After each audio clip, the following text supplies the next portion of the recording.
Okay, Google, stop. Sorry to bother your workout, bro. Do you want to do a 10K? You do? Okay, I'll meet you upstairs. Bro, are you ready to... What are you doing? You thought I meant a 10K cheat day? I meant a 10K run, man. Fine.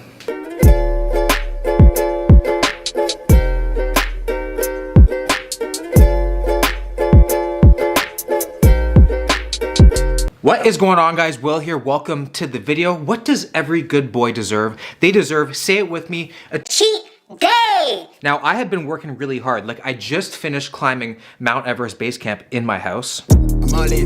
Brody on the line, I'm tapping in. Got out here pulling the strings for me. A girl in the line. So safe to say, I have earned myself a cheat day. So this cheat day is gonna be a little bit different because we are only gonna be going to family-run local businesses because it's really nice to be able to support people in the community, especially with what's going on right now. And 99.9999% of the time, they are a million times better than the fast food chains because you can just taste the passion in the food. So also, I'm gonna show you guys my weight pre-cheat day, post-cheat day, and a few days afterwards, just so you guys can see if you guys slip up on your diet, it's not the end of the world. Life goes on. Don't worry about it. So, have a lot of epic places planned for today in terms of calories. I got no idea. We're just gonna eat till we're full and satisfied and move on. So let's get into the video.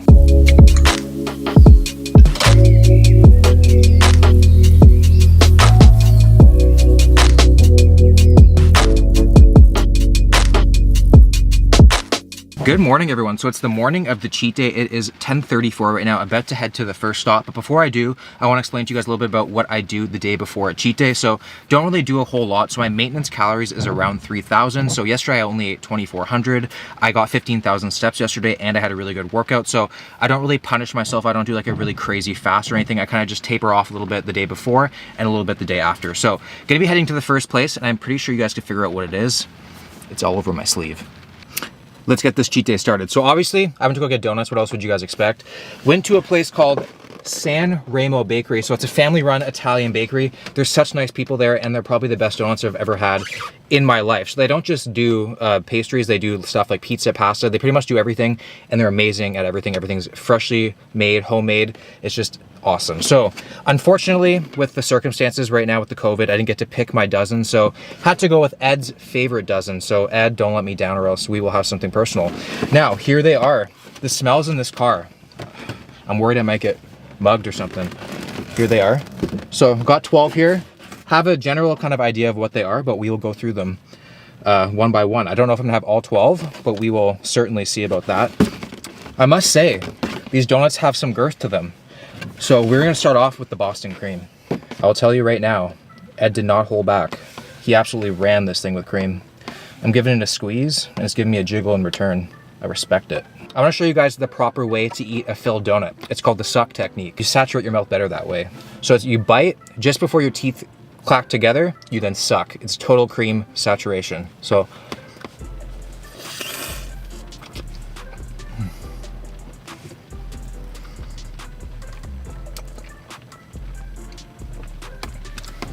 I'm still processing the girth of these things. I haven't really experienced the taste quite yet. I'm gonna give me my assessment in one more bite. I feel like every time I've had a donut that's not from here, I've wronged my mouth in some way. These are just incredible. So you know when your parents say, don't try to impress anyone, just be yourself? That is the honey dip donut of donuts. It's just like, hey, this is me, take it or leave it. It's just like a girl with no makeup on. Kind of just like, this is the dough, just try to appreciate me. You know what? Let's get some color up in here. Let's go with I'm assuming this one's a blueberry cream cheese right here. Looks quite nice, quite filled. Got some powdered white stuff on there. That's always a good sign. Yeah.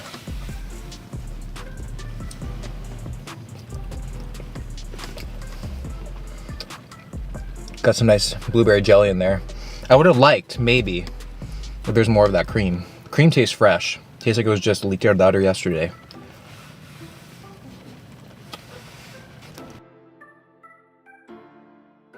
Let's go with the fritter. When did the apple fritter make its way into the donut glossary? I don't really understand that. Like, why does it get the privilege to be considered a donut? I'm not complaining. I'm just wondering, like, why can't a croissant be in here? It's just one of the few things that Keeps me up at night. Oh yeah. Are we sure donuts are not an aphrodisiac? Because something else is telling me otherwise right now. Wow, the crunch on the outside, softness on the inside. You get some fresh apples on the inside. My God. That is the best fritter I've ever had. Fritter? Hardly know her. Y'all see? I don't know why I say y'all. That's a new thing of mine right now. Those fresh apple pieces. Money. I'm telling you guys, if you come to Toronto, or you live in Toronto, or anywhere in the GTA, have to come here. I drove 45 minutes to get here. It's totally worth it. Ruins, Tim Hortons, Krispy Kreme, any sort of chain restaurant, hands down. Kind of want to go with the Oreo, or the cookies and cream, if you will. Here it is. I'm a bit concerned because I wonder if the cookies kind of like kept its crunch being on this donut, but we'll see. They sure did. I just have the feeling of love coursing through my body right now. What is going on here? Well, let's find out. Got this one, I believe to be a red velvet donut filled, but again, we will find out. I do not see an insertion hole by the baker here. That thing was like a ticking time bomb. It's freaking packed. Gotta learn to slow down. Jeez. Let's go with Nutella. You know what? I like Nutella. I think it's a little bit overrated. Reminds me of Drake. You know? I'd never choose to put Nutella on toast in the morning, but like I like Nutella like this. This one is like probably my favorite one at the bakery. I don't know what they put in this dough. Cause like there must be some sort of addictive powders they snuck in there. Let's whip out the knife. Go halvesies on some of these. Let's try this one. The lemon, I believe. Quite beautiful looking.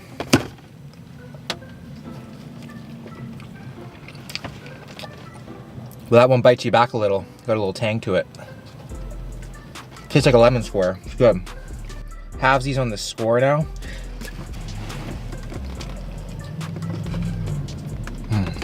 You know what? Feeling kind of full, so I'm gonna stop. Like stopping when you're full is still kind of a foreign concept to me. I'm more of a stop when you feel sick kind of guy. So I'm gonna put these back in the trunk because I know if I don't, I'm gonna nibble on them on the way to the next location. So gonna put these in the trunk, one sec. Got some precious cargo back there. So estimated calories will be on the screen somewhere. Just a general ballpark. I have no actual idea of what they would be. So have my next spot set up, ready to go. Pickup is at 2:30. Right now it is 11:30. You guys can see that right now. So we got a couple hours to kill. I'll see you guys at the next stop. Okay, time to ride the savory train. So we're at the second stop, Lamanna's Bakery, and this one is dedicated to my mom because my mom always says to me, Will, you're the best son and mother to have ever conceived. You're funny, you're smart. Whenever I have those hypothetical hostage situations in my dreams, I pick you over your sisters, but you just eat way too much food. Like if you want donuts, do you need to have all 12? Can't you just have one? If you want a pizza, can't you just have one slice? Do you need to have the whole entire thing? And you know what, Mom? You're right, I don't. I don't need to have a whole entire pizza. I can just have one slice to be fine. So I'm gonna go into Lamanna's Bakery, pick up one slice, and head home. All right, pizza slice acquired, so let's get home before this thing gets cold.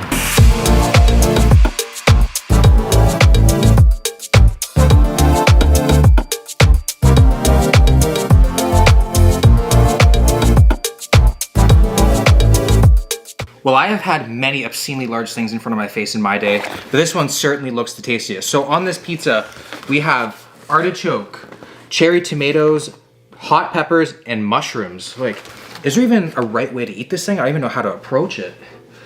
Get my towel here. Gonna need this for sure. These peppers look hot. Okay, let's do it. You can taste the culture. The right amount of sauce I desire. The bread isn't doing too much of the work. Everyone's working as a team. It's quite nice. That's some thick cheese on that. Look at that. What are you trying to do to me here? Some quality cheese. some quality cream in the donuts earlier. Glad to see the cows and the sheep are doing well during this time too. I feel like a caveman right now. Kind of just ripping away at a caribou or something. So I just ripped off what a normal slice of pizza would be like. I feel like I've been eating this for, I'm getting full right now. Trying to estimate the calories in my head. Don't know if I can count that high. I mean, I've never actually seen it in person. So I was thinking it's gonna be around like 3 grand. But I think we're looking like maybe a little, I think we're tipping over 4,000 calories right now. Definitely getting to that point where I should probably stop. But my competitive nature is not letting me right now. How's the pizza? Good. How do you think I'm doing so far? Holy. Yeah. You proud?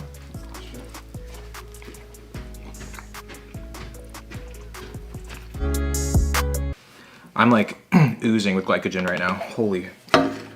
Okay, that's it. What do you guys think? That is a good effort, I would say. I can feel myself like cultivating mass as we speak. Wow, I'm full. All right, so I'm gonna go for a walk now, believe it or not, even though I'm so full. When you do cheat days, you don't want to sit around. You want to move as much as you possibly can. Why? Because calories are energy, and if you're going to consume them, you better use them, okay? So I usually like to shoot for around 20,000 steps a day when I do a cheat day. Currently, I'm quite behind because it was raining outside. I'm only at 6,000, so I'm going to go for like probably an hour or 2 walk, and I'll see you guys to the next meal. So I went for around a 2-hour walk, then I showered, so I think that walk helped me with my digestion, so I think the idea of food is starting to be okay for me now. I think I'm kind of hungry, but I guess there's no better way to find out than some Cuban food. So it's almost 7 o'clock now. I'm gonna be heading out to this place called El Habanero to pick up Cuban food for my family. I've never had Cuban food before, so I'm very interested to see what it's all about, and I'll show you guys when I get it. Let's make sure that's absent from chocolate. Yep, good. Yo, dude. Yo, you want that? Holy, why are you so aggressive, man? What do you think of that or Tim Hortons?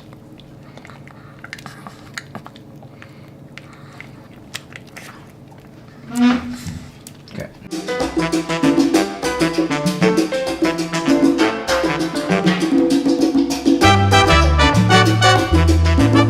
Oh my god, the smells in this car. The people in there were so damn nice.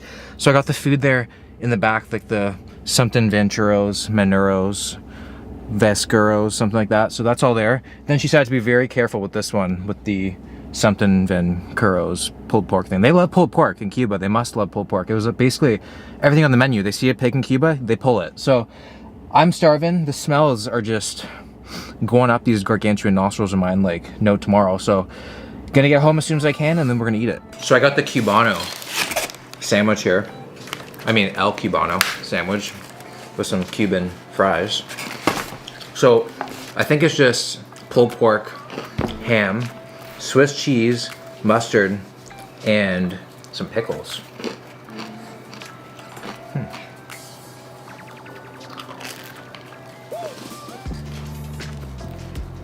Looks good. My brain's a bit confused. Why? My mouth's happy. There's a spice out, threw you off a bit.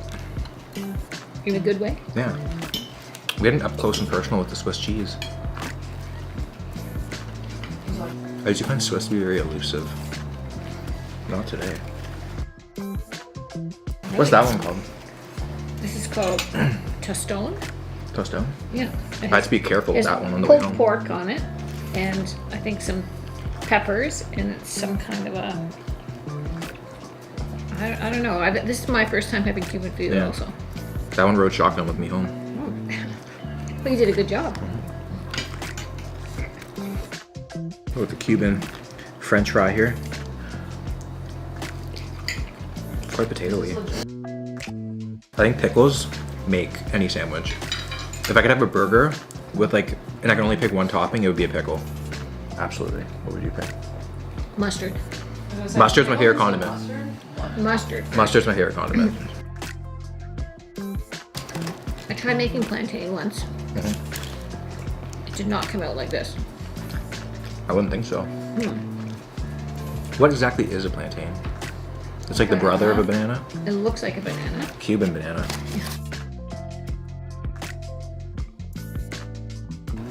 Okay, so sandwich is down. Gonna pick away at these fries. Probably not gonna have all of them. Save some room for dessert. But that was really good. Quite impressed with the Cuban cuisine. What do you think? And they're really flavorful. Are there any more of those over there? Yeah. That one? And show everyone that. We better Google it. There's a little sweetness to it. I'm getting some chutney. Okay, guys, gonna wrap up dinner. Had majority of the fries. Had the sandwich. Had that I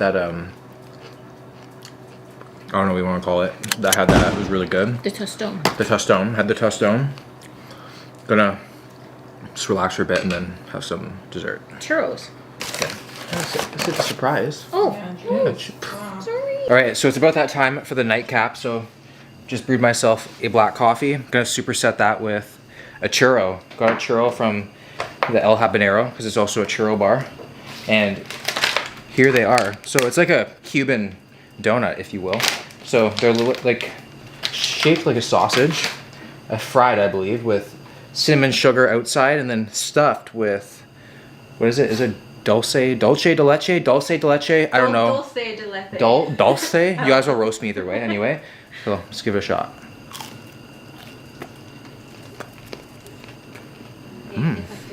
Quite the exquisite mouthfeel. Hard and soft at the same time.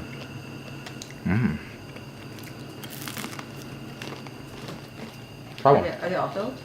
They're all filled. Quite, yeah.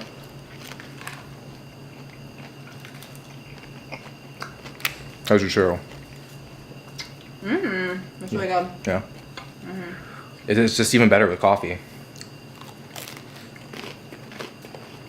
Huh.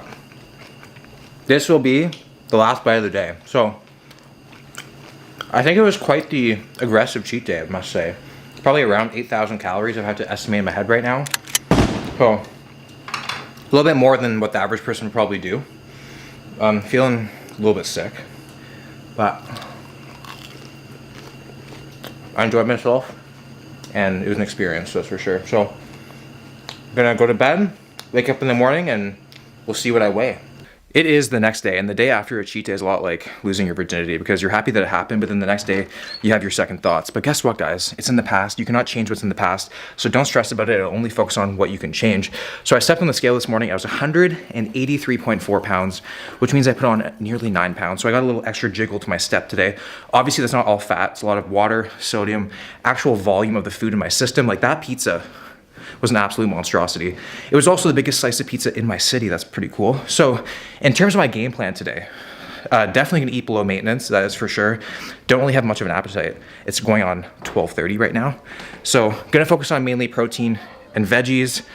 Probably eat around 2,000 calories today, not much.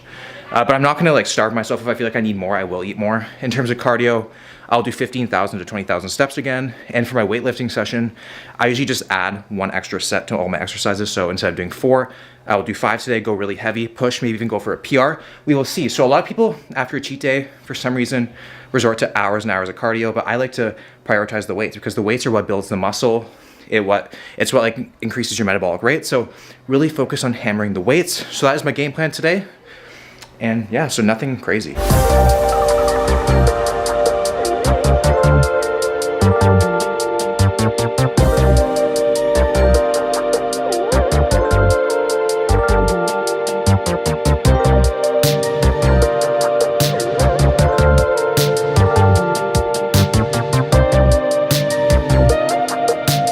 2 days post cheat day, so I stepped on the scale this morning at 176.2 pounds, which means I am down 7.2 pounds from yesterday, but I'm still up 1.4 pounds from the morning of the cheat day. Now that weigh-in was a little bit lower than normal because I ate in a calorie deficit the day before, so I usually hover within the 176 to 177 pound range, so I'm completely back to normal within 2 days. All I did was I tapered my calories off the day before, a little bit the day after. I ate around 2,200 calories, made sure I moved a hell of a lot the day before, the day of, and the day after, around 20,000 steps.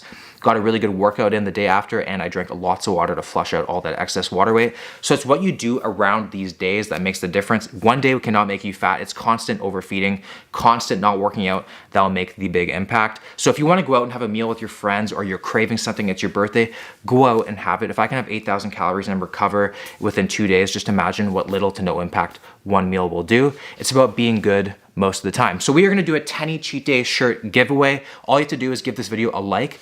You gotta be subscribed to the channel. If you're not gonna win. And you gotta comment down below where your first stop on a cheat day will be. And one of these 2 shirts will be yours, because there's gonna be 2 winners. So if you guys enjoyed this video, please give it a like, subscribe to the channel if you are new, and I'll see you guys in the next one. Oh, jeez. That's pretty big news, right?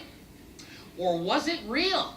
Was it real weights? Was he lifting real weights? It started by me. Before anyone, I am the first person to accuse him of fake weights. Just as much chance that the sun is going to turn blue right now. It didn't, as Jeff used real weights. Hey Greg, you got any plans this weekend? No? You wanna come over for a bench session? Perfect.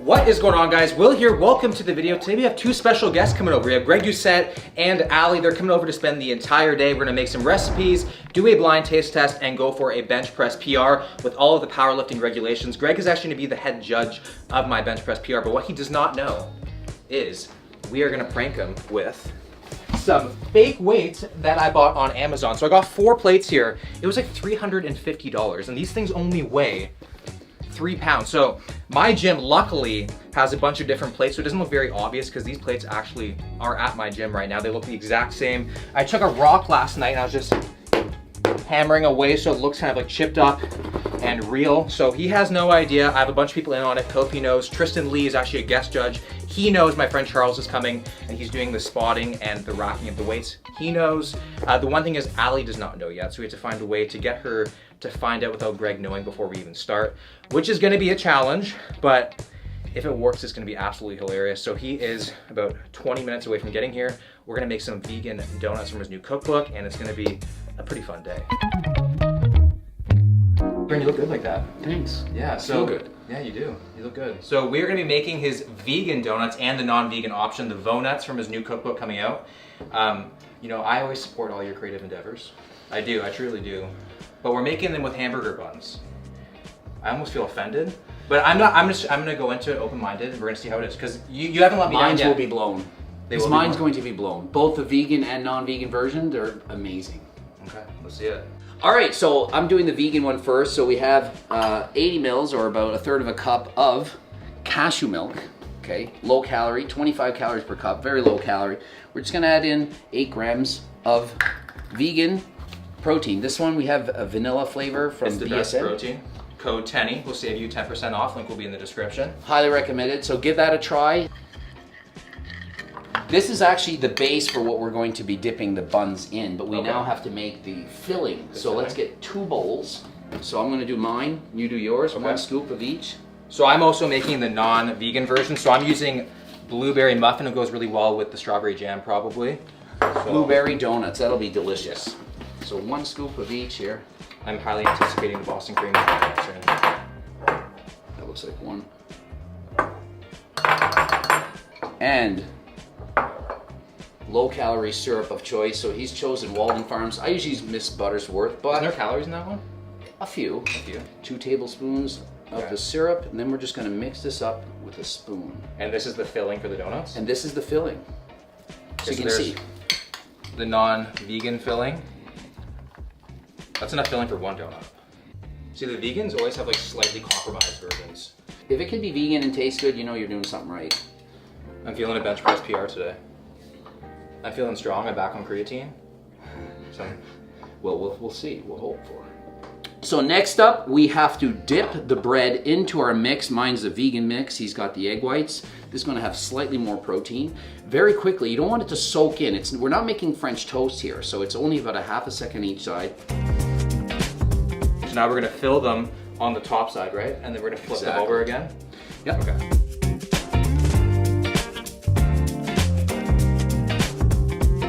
what we're gonna do is we're gonna place this on top, sealing the donut. So we do that for all of them. Seal. Then we're going to gently combine the edges by pressing them together with your fingers. So we have the oven preheated at 350 degrees and they go in for... About 10 minutes, 10 8 minutes? to 12, just in case. You don't want them burnt. Every oven's different, so. Okay. Hey, no, not that one, not that one, not that one. Not this one. This one. You never know who's in the raid, you know? Use that. Smart thinking. Yeah, use that one. It's a good hiding spot for it, actually. You think they're done? I think they're done. Looks good. They smell good. They smell like good. Pop-Tarts, man. So donuts are finished, and now it's time to dress them up. Cover them. Look at that. Unreal.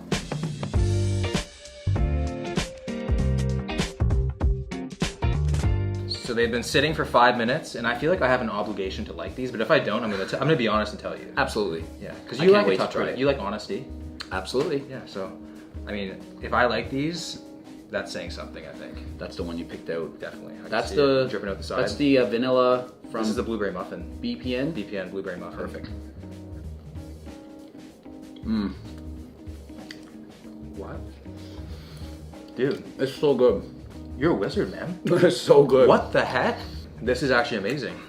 Like, I like it as much as any donut I've had at any store or restaurant ever, and it's high in protein, low in calories. Like if I went to a bakery and they're like, this is a Pop-Tart donut, I'd be like, this is what I would expect. It's so good. It's filled very thoughtfully.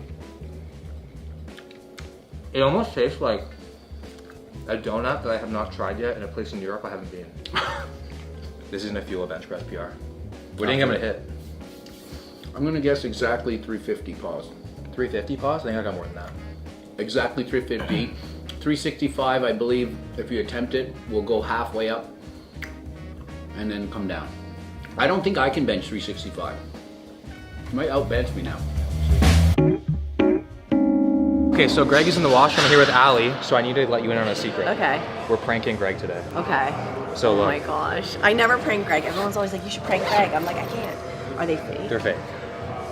Okay. So you're judging, you're one of the 3 judges, Okay. so you have to be in on it. Okay. Okay. I'm in on it. 350, you're gonna be like, yeah. Yeah. Yeah. Okay, so we're at the bench press right now, and I'm gonna warm up before my attempts.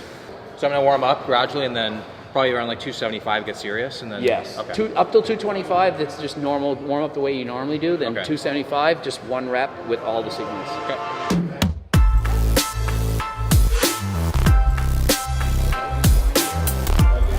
So we got 135 on the bar, or I guess it would be 51 pounds on the bar. Let's see how it feels.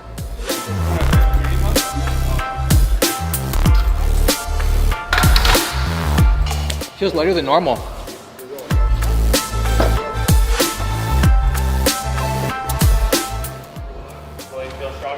I'm actually feeling like a PR today.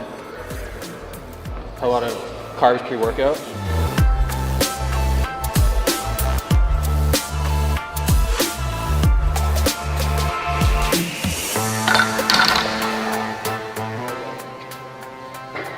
Feeling like a feather.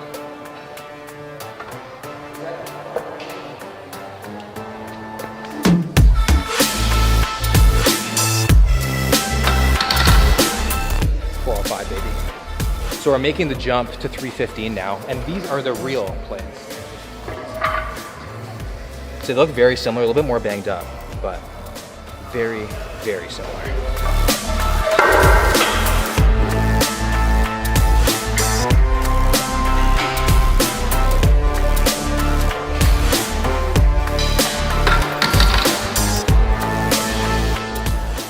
I think my first attempt would be like 350.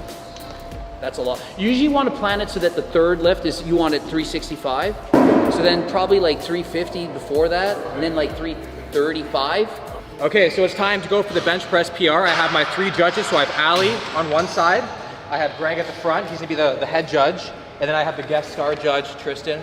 So each judge is gonna have a green circle and a red circle. Red circle is an indication if I have any butt lift or anything, and a green is a good lift. And then I have my friend Charles here. He's going to be doing the designated weight Sherpa and the spotter.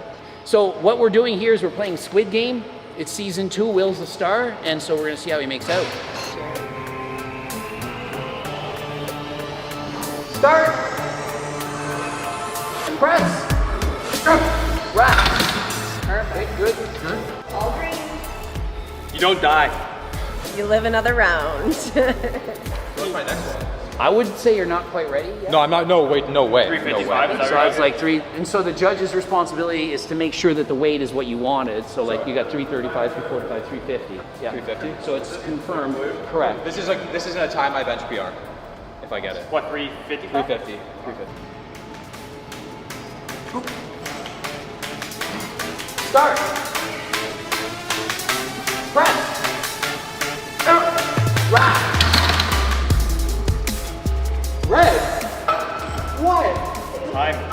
The rack. Oh, The The rack. rack signal. Literally immediately. PR got him fired up.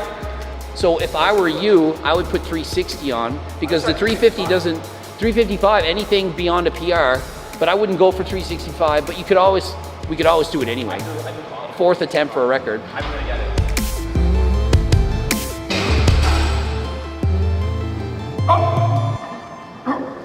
Start. Press. Wrap. Oh my god. That was way easier. That's blue. That one. That was easier than the second attempt. Way Way easier. easier. You'll have to see the replay. That was literally all the way to the rack. That looked like you had 20 more in there. Like it's weird. Like after the second one, I was nervous. My hamstring's cramping, yeah.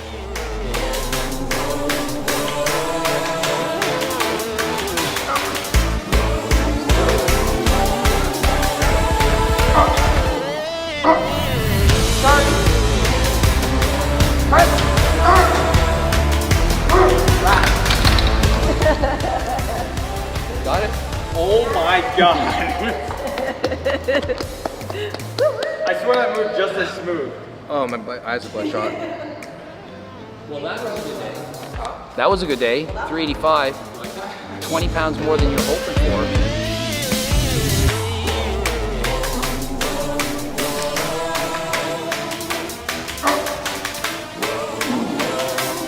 Start. Press.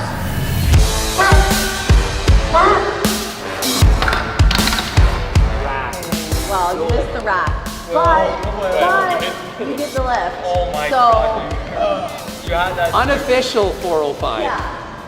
Yeah, the You rack. had it up and then didn't wait for the rack signal.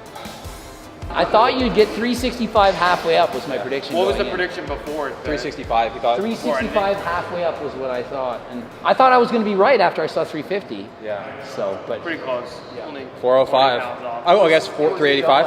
385. It was the vegan donuts. I made vegan donuts before. There you go. That was the, Anabolic. that makes PRs right there. now I'm jealous.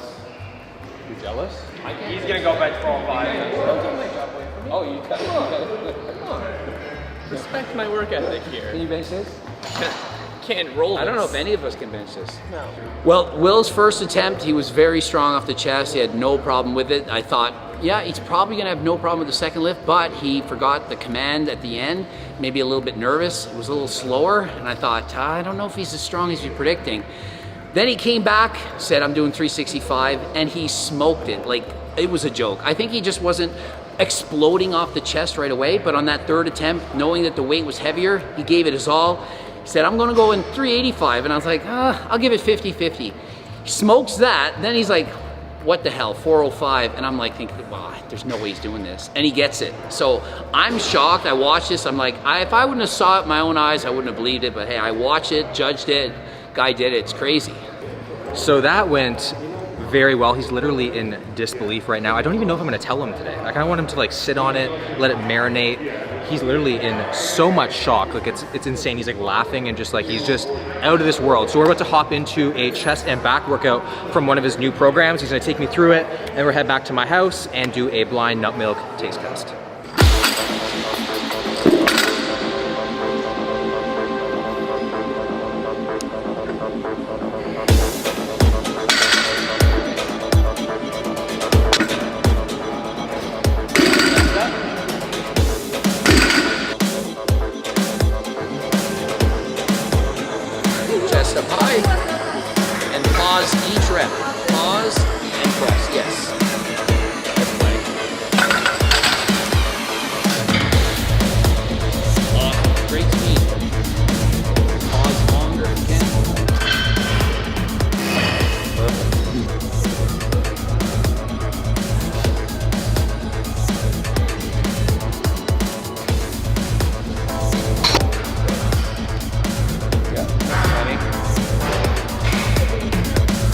Up and This says a lot of reps.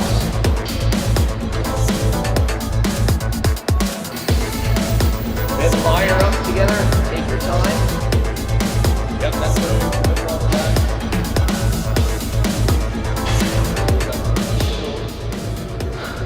So I thought it was just chest and back. Turns out it's full upper body.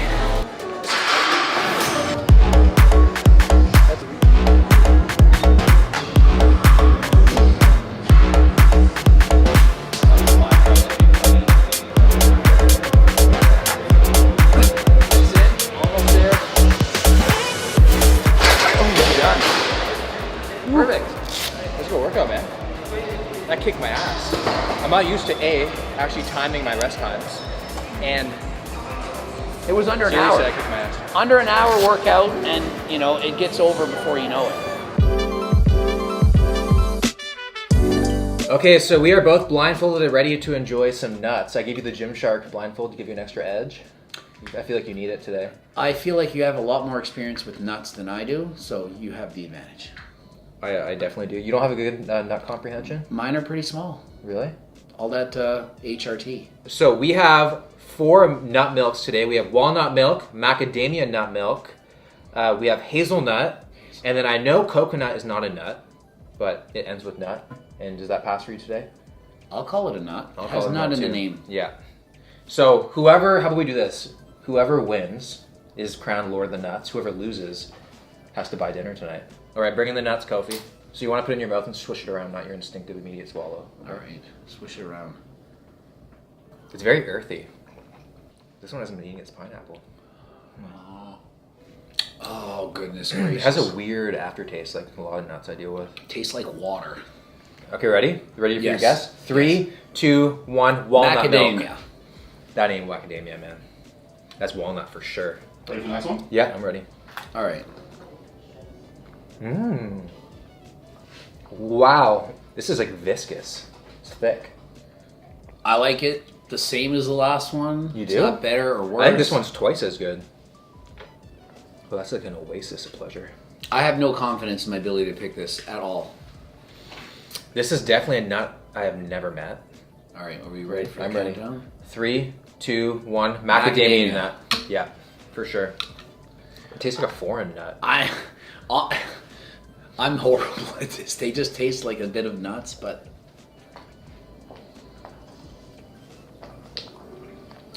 boy, this one's warm. The nuts in the Caribbean are very distinct. You're a gargler? I'm trying. To me, it's warm. I'm shocked that this is actually the same temperature as the rest. You don't like a warm nut? I prefer cold nuts, I guess. I like a warm one. Oh my goodness. Oh, All it has right, a little bit of sweetness I'll to guess. it. I'll guess at it. Okay, ready? Yes. 3, 2, 1. Walnut. Coconut. That ain't walnut, man. Come on. Oh, it's so much colder. This is the best one. So whatever this Wow, one is, this one it is tastes the best. This is by far. awesome. I'm gonna go with it. Ready? Yes. 3, 2, 1. Cashew. Hazelnut. Did I even guess a choice? Was cashew even one of them? No. It was not. Did you guess cashew? Yes. I think I got perfect. You don't know him?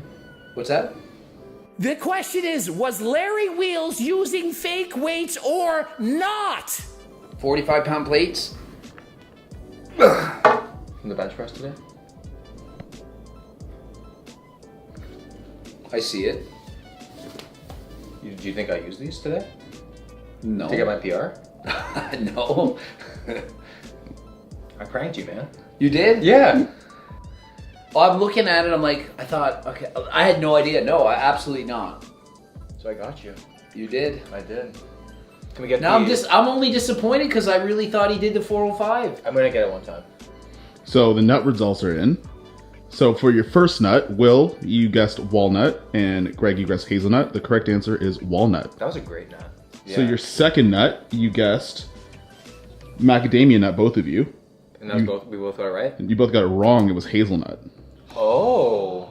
And then for your third nut, Will, you guessed coconut. Greg, you guessed walnut. The correct answer is coconut. So right now, Will's 2-0. Yeah. And then for the wildest answer, because Will, you guessed hazelnut, and Greg, you somehow guessed cashew nut, and that's not an option. But the correct answer is macadamia nut. That one? Oh wow, That one was macadamia. great. What are the calories on these? Macadamia has 40 calories a cup, Okay. but that was awesome. That tastes like melted ice cream to me.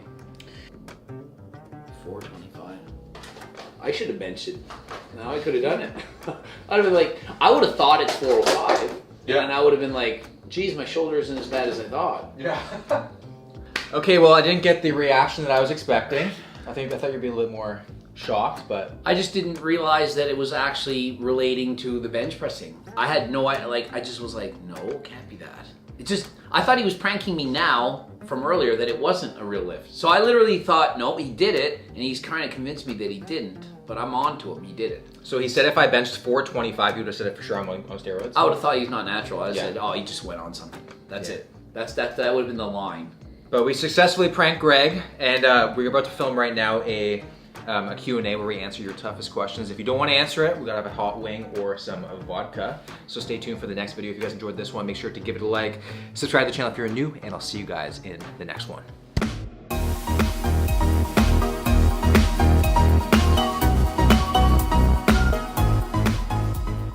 My wife, she's like a fat pig. Well, I kind of want a Spider-Man kiss you. What? Test and trend in my backpack. I literally thought I was about to get snuffed right there. Nice chest, man. I just want to sink my head right into it. All right, that's enough. Today, I'm to be taking over Muscle Beach as a personal trainer in a fat suit. Muscle Beach, the birthplace of the American fitness boom, the stomping grounds of Arnold Schwarzenegger, and the only place outside my bedroom where no shirt, no shoes means full service. The first step is to get the fat suit on, which isn't all that fun.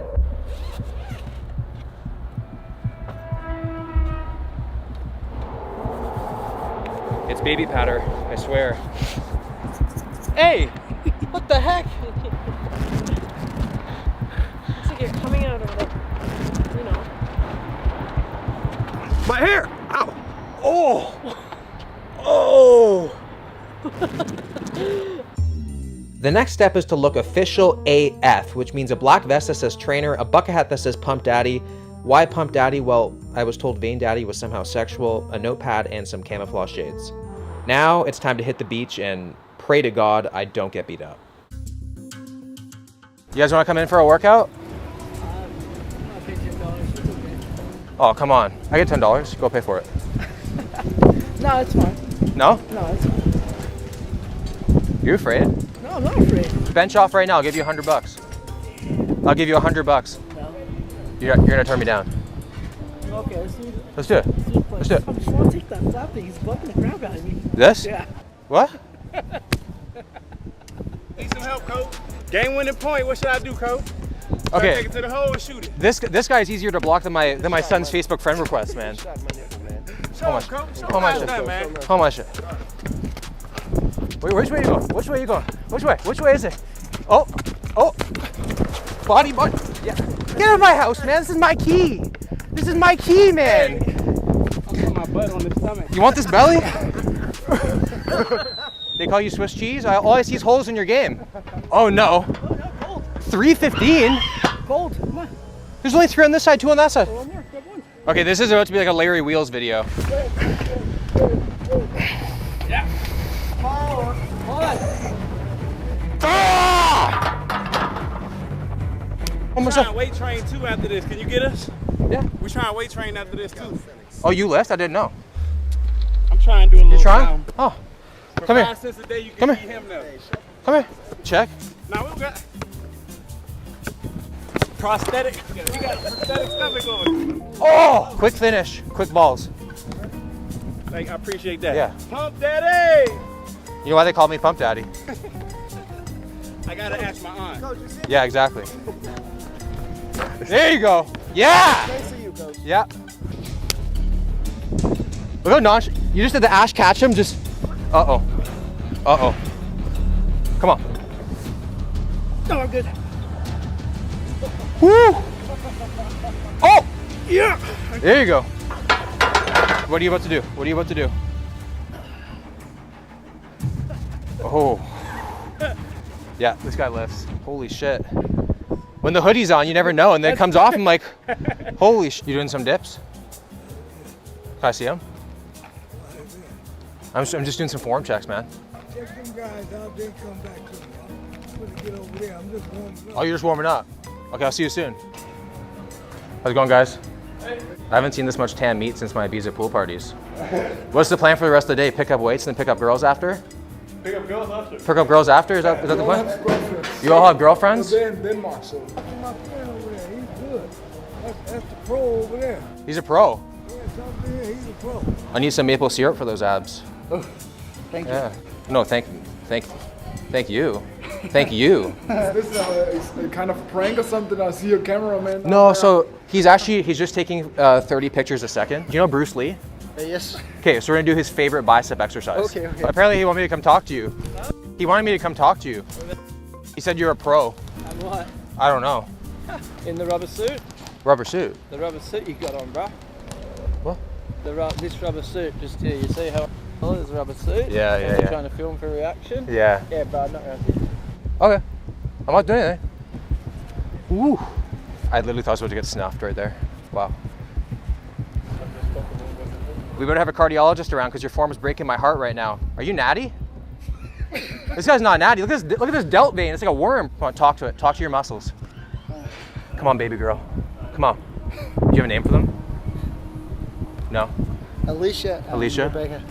Which one do you give more attention to? The right side? You know what I mean? Alicia. Nice. I like a man with a strong finish. Stop. Stop? Stop what? What's up? What's that? Oh, what's up? I'm just kind of just doing my job. What about you? You look like you're kind of just burning daylight, not burning fat. Yeah. Yeah, what are you doing? Are you okay? Yeah. Yeah, you sure? Yeah. I don't know if you are. I know exactly. Yeah? Yeah, what I want. You know exactly what you want? Yeah. And what is that? You grip that. Nice. Are you sure we didn't meet at the club last week? I'm not sure. A little bit higher. A little bit higher. A little bit higher. There you go. Yeah. My hands hurt. I did the rings. I like to use spit as makeshift lube. Sorry? Let's see 10. 1, 2, 8. Come on. Up. There you go. Are you single? Yeah. I got some Tren. Some? I got Test and Tren in my backpack. And some Anavar if you need. What? What's that? What? What's your name? Nathaniel. Damien. Damien? Nice to meet you. What's your name? What's your name? Juice? I like that. I love juice. You got a nice chest, man. I just want to sink my head right into it, like a pillow. All right, that's enough. What? Can I see one of those push-ups again? I'm still trying to perfect it on the other hand. Yeah. This one I know. You just gotta clench your butt cheeks so I can grind coffee beans in between them.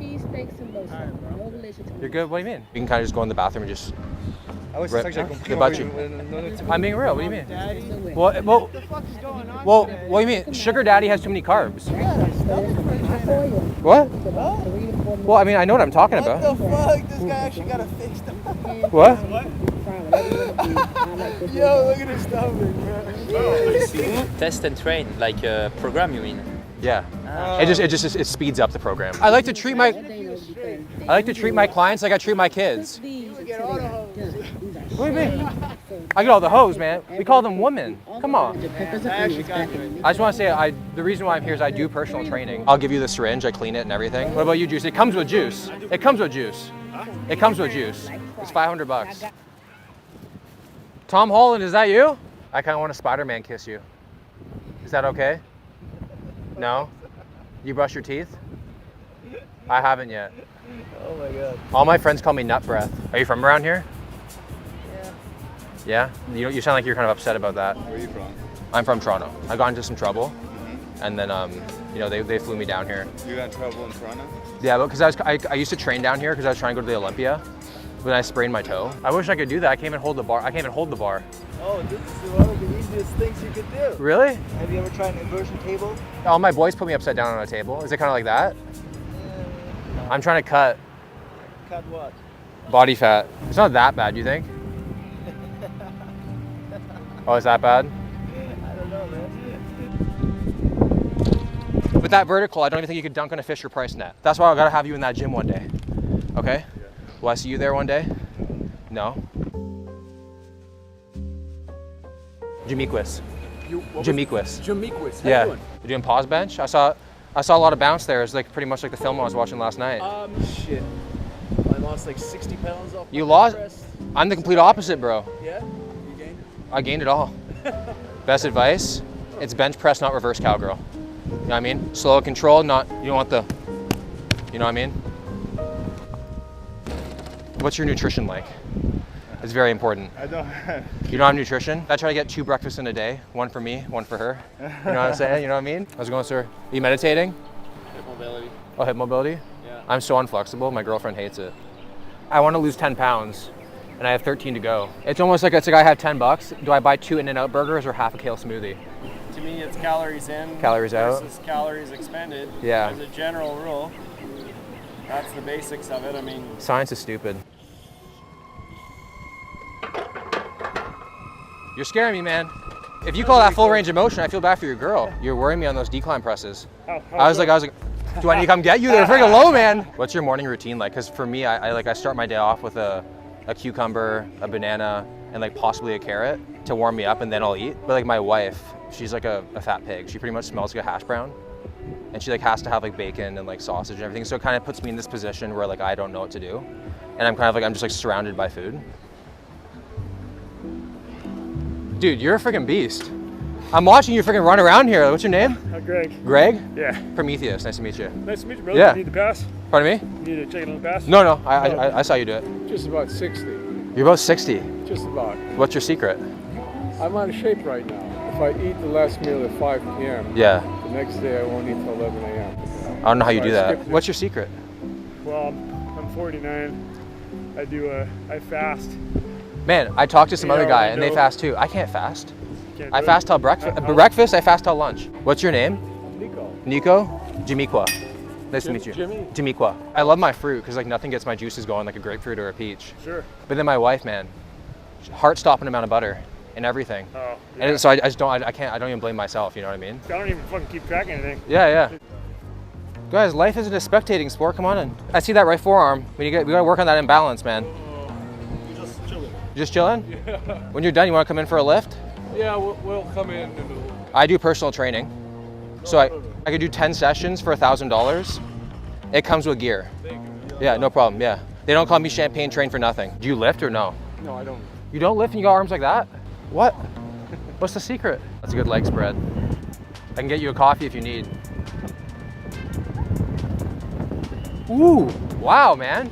Well done. Well done, man. You got 235 in you. Are you benching 235? No, we're benching like 15. 15? 15 what? Pounds. 15 pounds, man. Yeah. Dude, look at those arms. There's pythons. My name's Timon. Nice to meet you. What's your name? Alex. A lot of people say I look like a Starbucks barista or an off-season Santa, but I actually know what I'm talking about. Those are some good reps, dude. I like the dead hang at the bottom. You're staying tight the whole time. Loose reps aren't fun. I'm not talking just the gym, if you know what I mean. Yeah. How's it going, sir? Good. My name's Odysseus. I'm the trainer. I just kind of do like my lap for like the form check and stuff. I just want to take a look and see what you're up to. Is that okay?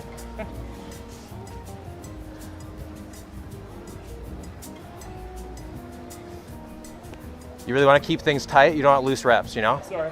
What's your name? Joe. Joe Pegasus. Nice to meet you. Nice to meet you, man. You just training back today? Yeah, pretty much, yeah. Back, maybe biceps. I was about to say, you must have a Japanese food with chopsticks arms like that. Oh, yeah. I have a daughter your age, if you're wondering. If you need some chalk as the bar gets a little bit slippery, any powder can be in use, so just so you know, you can come contact me, okay? Kofi, how did the day went? Pretty interesting. Met some pretty nice people. We did. We met some awesome people. So that was the fat suit on Muscle Beach. If you guys want to see another fat suit video, make sure to comment it down below. But for now, Pump Daddy is out, so if you guys enjoyed the video, make sure to give it a like, subscribe to the channel if you're new, and I'll see you guys in the next one.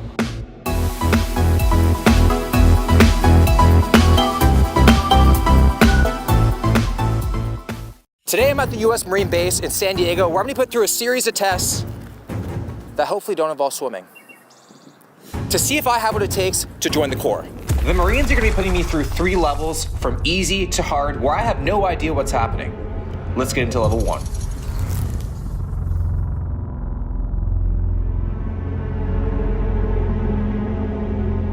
All right, Tyler, so what's level 1? we had the Marine Corps obstacle course.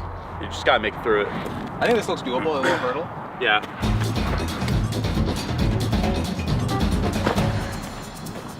Yeah, I do not know about Easy that. enough. What the fuck? Are you guys like pro CrossFit athletes too? Like, what? I literally feel like I'm gonna break my neck doing this. I mean, that'd be good on video. Good. You got, like, come on, man.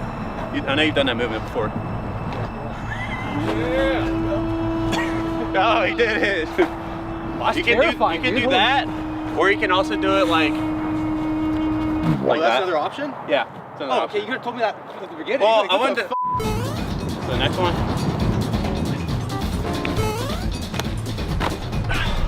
I pride myself in being versatile, so I was pretty like excited for the obstacle course, but this looks like the hardest level 1 I think I've ever like. This beats like any video game level 1 ever. We're almost at level. Dude. I have my lovely assistant over here. He's going to demonstrate the other technique. This guy's been on a stripper pole before.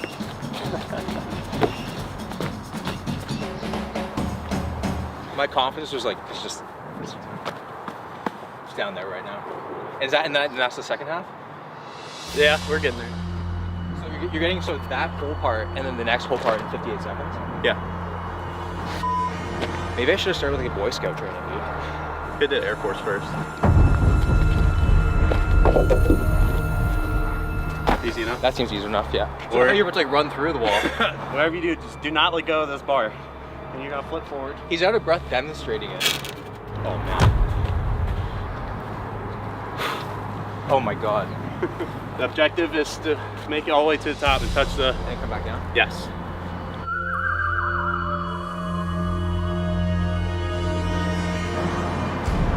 I feel like the potential to break your neck is like very high. Like very high. Yeah, well, that's why we have our corpsman over there. Just wait. Oh, you want me to demonstrate how to do rope? Yeah. No, I got that. I think that's like, this is like my most confident thing. Okay. Yeah. Do you know different like how to do I just use all arm. You want to do all arm? All arm. You want me to teach you some techniques so you don't like have to I use think this your is arm? not the time to learn to do technique. Okay. Do you guys have confidence in me? 100%. 100%. 58 seconds, you can do it? Yeah? Yeah. Easy. All right.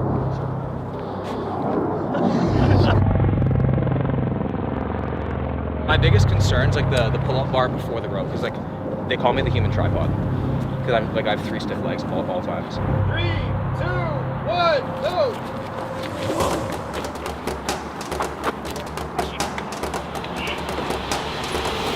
Hell yeah. There we go. Why the fuck is this hard? Take your time. There you go. All right, then just slide down like this. Oh man. You're doing it. Dude, this is terrifying. There you go. Marine Corps.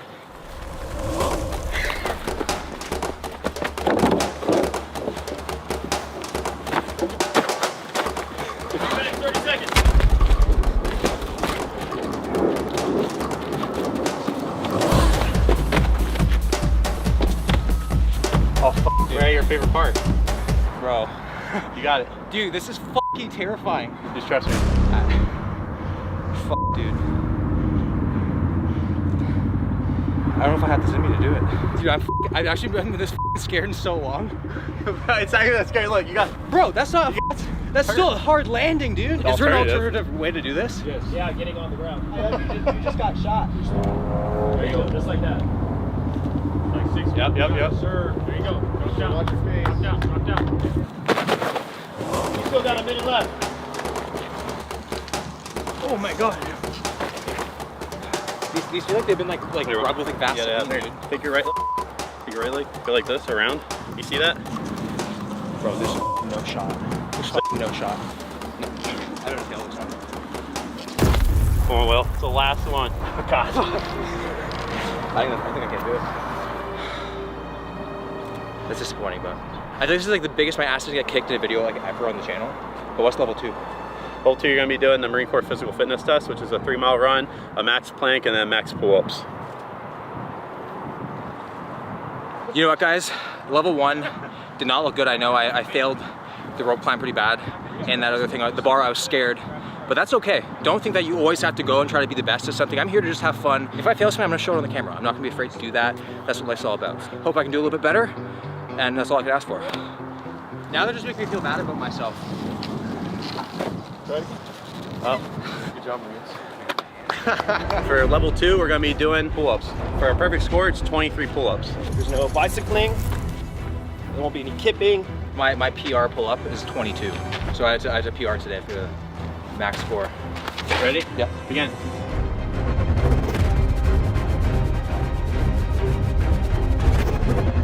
Let's go. Let's go. Rip it up. Come on. All right, 21. 21? That's pretty good. All the guys were saying how good my pull-up form was, right? Yeah, so if there was a how-to video on how to do pull-ups in the Marine Corps, I think this man just showed every Marine since 1775 on how to do it, right? To whereas the counterpart right here kind of just knocked him out here. But when you look back on it, you'll kind of see on how to get a 300 in pull-ups right there. No, you don't do that. You can't do No, that. sorry, my bad. Plank's next. Plank? Okay. That's gonna be Oh, we got our corpsman over there. He'll You say that for everything. He'll give you the silver bullet. God, man. What's that? You don't want to know. They know what I'm talking about. Do they? Comment down below if you know what he's talking about. I like the sound of it though. What you put? So perfect score, 3:45. Yes, 3 minutes 45 seconds. I wish I could last that long, dude. All right. I usually feel confident up to 29 seconds, and I just.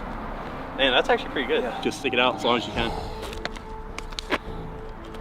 And then I'll give you a warning if your form starts to get like shitty. After that, if you do it again, then it's over. And begin.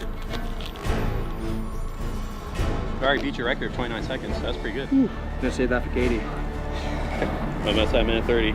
You go, Will. You're about to hit 3 minutes. You better not give up now.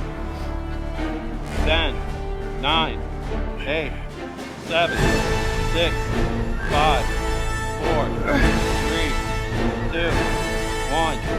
Time. There we go. Good job. Yeah, dude. How'd that feel?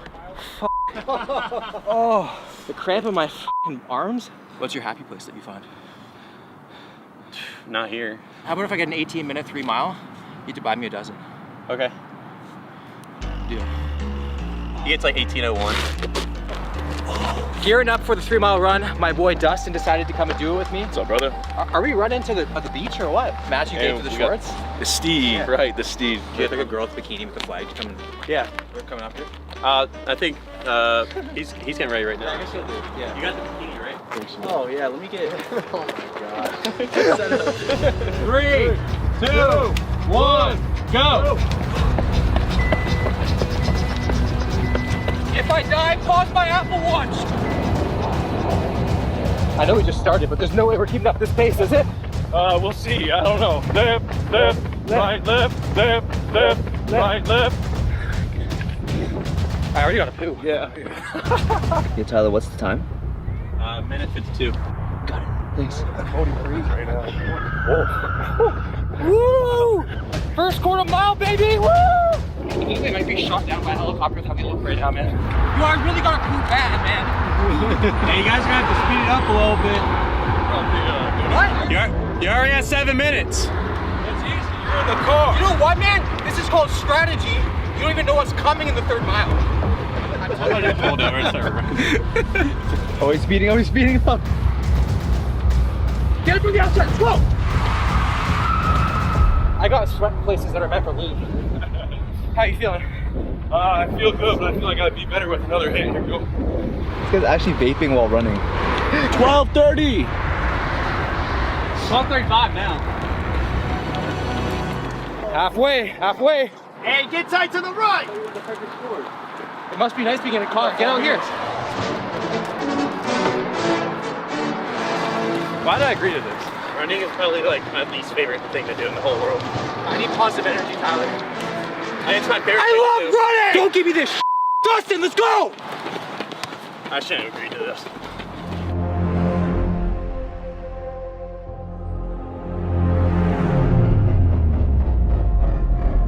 Dustin's cutting.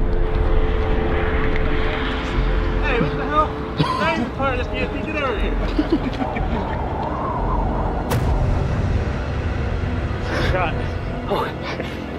Look of defeat. Bruh, I don't think I should have wore swimming trunks. But I'm gonna cross that finish line first. You better believe I'm giving everything I got right now. Let's go! There we go. Yeah, they're almost here.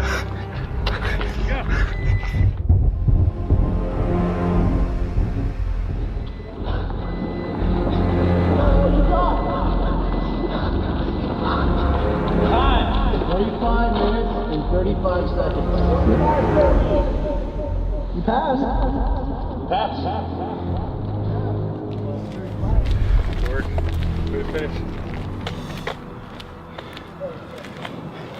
2 complete. That was f***ing challenging. I think you're actually gonna be really happy with it. Yeah. Urinal stall 3 is off limits for the while, okay? So the max amount of points you can get is 300 points, and you can get 100 points max per event. Okay. For your run time, you got 54 points, which puts you at 247 points out of 300, which is a first class, which is like the best you can get. Really? Yeah. I'm not gonna celebrate until the video's done. Dude, I love this guy. Drinking a Gatorade, not even a Gatorade Zero. I deserve the liquid calories after that run. 247 out of a possible 300. I'm happy with that, man. I feel like, you know, a lot of people go to the gym, they feel like they have to like lift all those heavy weights or else they're not like worthy of it.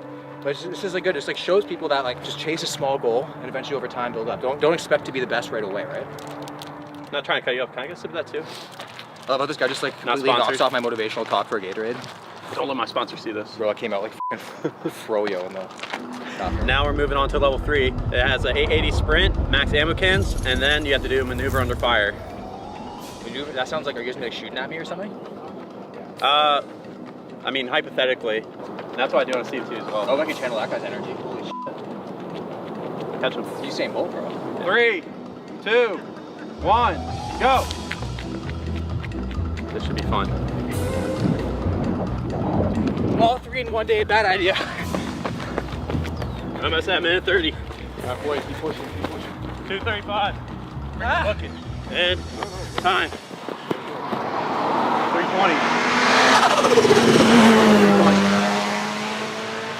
Fuck, I'm gassed.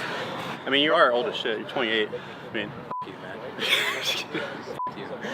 Fuck you. people can't even hate on you. I don't see anybody else doing this. People are probably sitting at home watching this from their couch. So after this, you're gonna sign up for real, right?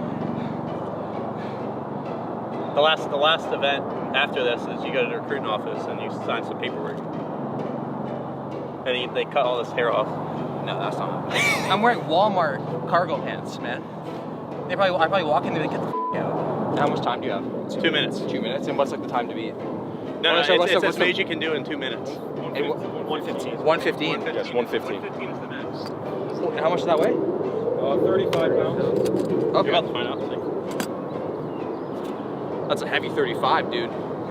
The moment you put it on the floor is the moment that you're done. 3, 2, 1, go. 1, 2, 3, 26. Holy 35. I did shoulders yesterday, just so you know. 41. Oh my god, this fucking sucks. Come on, you're at 41. Ah! 59. 60. 30 seconds. Don't drop it, don't drop it. 10, 1, 9, 8, 7, 6, 75, 96, 4, 3, 2, 80. 1. Okay.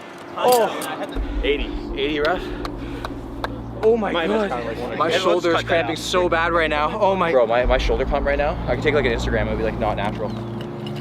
So was that considered a pass? 80? Yeah, it's a pass. It wasn't a fail. It's not a fail. Wasn't a fail? It wasn't great. It wasn't great? Could be better. No, when I went straight to boot camp, I got. Yeah, I mean, I pretty much got. You guys were like, don't Don't push yourself down, dude. You should have been rocking them out like this. you did a whole oracle course. back to back to back. So Will, he's our man. If he can't do it, then no one can. There you go. Yeah. You're doing really good. Don't even. You ready for the last event? Nope. What's this one called? Maneuver under fire. Stand up. Sprint to these cones down here. Oh, okay. You're gonna J-hook around the cone. And you immediately get on your face. And you're gonna start low crawling, just like Tyler's doing right now. You're gonna low crawl all the way up to these cones that are up here. High crawl all the way to this cone over here. And you'll start to zigzag. You'll go left, come around this cone here, you go right. Then you're gonna pick up your freaking partner, whoever that is. Buddy drag all the way back to the cone. Once you get here, you'll pick up your partner. And then you'll fireman's carry him all the way back. Once you get back to the cones, you will immediately drop him and pick up the ammo can. Start heading towards the cones. Oh my god, man. Once you get to the cone, you'll do the zigzag again. You'll go left, This is where I actually die. right, go through the cones. Drop the ammo cans at the cones, pick up the grenade, and throw it at those cones down there. Once you throw it, you immediately start doing your 5 push-ups. 3, 4, 5, stand back up, pick up the ammo cans, dead sprint all the way back. The moment your ammo cans hit the deck is when your time will stop. I can't even process all that. I'm gonna try, but holy shit. Ready? Oh, I don't know about this one. I really don't know about this one. You got your pound? Sprint! You got your pound for the timer? Go! Sprint! Go! Go! J-hook! Get around it. Down. Go. Let's go. Faster. Go. Come on. High crawl. 5 more yards, you're up. Get up, around the cone. Around the cone. Around. Get to me. Around. Pick him up. Follow my boy straight back. Yep, grab his arms to front. There you go. Go left. Straight back. Follow my boys. Pick him up. Fire me carry. Put that. There you go. There you go. Sprint. Go. Big boy. Come on, Will. Step after step. Get there. Come on, Will. Go. Pick him up. We're sprinting. Pick him up. Let's go. Let's go. Let's go sprint. Follow me, Will. Come on. Right there. Put on yourself now. There you go. We're almost done. Around this cone. Step after step. Let's go. Drop the hands off at these cones. Pick up the grenade and throw it in the square. Throw it. 5 push-ups. Drop in the face. 1, 2, 3, 4, 5. Pick the ammo cans up. There we go. Pick him up. Follow him. Let's go through. Come on, Let's go. Hurry up. It's that final stretch. Sprint. Let's go. Sprint. Come on. There you go. Sprint.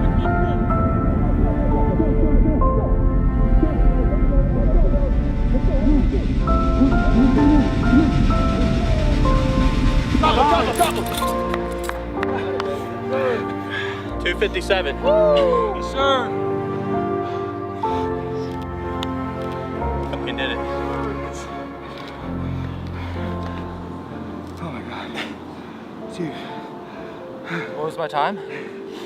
252. 236 is perfect. That's pretty good. Okay, so I passed 2, failed 1 miserably. I wouldn't even say you failed miserably. I mean, technically, you could probably get waived for the rope. Should we go back to the rope? No. Maybe another time. Maybe another time. Overall, I'm pretty happy. I just want to thank all these guys over here. Thank you so much. If you guys enjoyed the video, make sure to drop a like, subscribe to the channel if you're new, and I'll see you guys in the next one.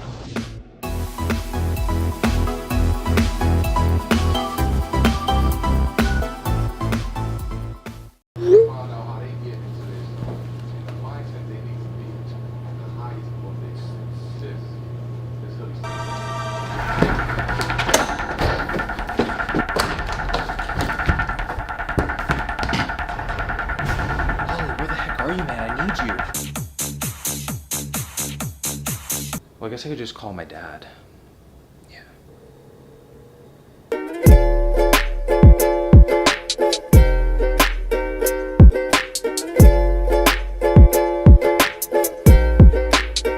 What is going on, guys? Will here. Welcome to the video. So I don't know if you guys watched my last one, but if you didn't, you probably should, because I went keto for 1 week. I went from 178.8 pounds all the way down to 170.6 pounds, which means I lost 8.2 pounds of mostly water weight in 1 week. So safe to say I am depleted and in desperate need of some carbohydrates. And speaking of carbohydrates, we are getting blessed by the glycogen gods today, and I'm gonna be following the closest thing I have to a dad, Greg Doucette's high carb up day before his show. And guys, there is a lot of food, a lot of carbs. We are clearing 1,000 grams of carbs. No problem. So it's gonna be very interesting to see how I look at nighttime tonight and the next morning. He has outlined everything for me, so let's see what the first order of business is. So, Will, you want to be a bodybuilder? Well, this is what you got to eat to look like Coach Greg. First thing in the morning, get up and pose for 15 minutes. Don't forget to take 1,000,000 selfies of your glutes. Don't forget to take every freaking angle you can, because you got to be posting these pictures for the next freaking year on your Instagram account. Don't forget to take a ton of photos. All right, well, you guys heard the man, 10 to 15 minutes of posing first thing in the morning, as well as a ton of selfies of my glutes for my Instagram. So I put up a mirror right here because the lighting in my bathroom sucks. Now, I have never posed in my life, but we are gonna be getting a posing lesson a little bit later on today, but I'm gonna try right now. So it's gonna be absolutely terrible. But before we start, I'm gonna show you guys a physique update. So this is me at 170.6 pounds, flat as hell, looking like a damn cheese string. So here's the front, no flex. So I'm gonna try to put the tripod and the camera in the exact same spot tomorrow for a good comparison. Here's the side, and then here's the back. A little bit of a flex. So I'm gonna do around 10 to 15 minutes of posing, if we can even call it that, and then get to meal number 1. Posing is hard. I've just been doing it for 4 minutes right now, and when you're like squeezing for your life every bit of your muscles, It is quite the workout, so don't underestimate posing. Mix in a little side try. Meal 1, 8 a.m. 180 grams of chicken with 2 liters of water, and you gotta finish it in 90 minutes, and that's it. No more water for the rest of the day. 8 a.m. meal number 1. This is certainly not the start to the carb update that I was fantasizing about in my sleep. So let's just get into it because I am starving. Hopefully this water provides me with enough throat lubrication for the whole day. So I actually just texted Greg Doucette why there's no carbs in this meal. He says there's no carbs in this meal because we are still depleting. It's still keto. He carbs up a little bit later. So meal number 2 at 11 a.m. we're carbing up. Chicken down. Gonna finish the first 500, then go do some work and finish off the last 1.5 liters. Woo.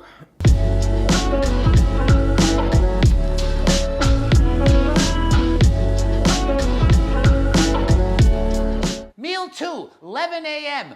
4 cups of cooked rice, half a can of sodium-free peas, 50 grams of chicken. 11 a.m. time for meal number 2, and I am thirsty as hell. I don't know, it's just because I can't have water for the rest of the day. You really want what you can't have, you know? I'm at that point where I want to run my tongue underneath the sink, and hopefully my tongue tells my brain it's being hydrated, but your tongue can't sense thoughts. I learned that the hard way. So I meal prepped all of my food the night before, because if you don't meal prep, are you really competing in the show, you know what I mean? So I have my chicken right here, and then I have my massive cauldron of rice that probably weighs about 20 pounds in this bowl right here. We got ourselves half a can of some sodium-free peas, 4 cups of rice. Oh yeah. 1, 2, holy crap.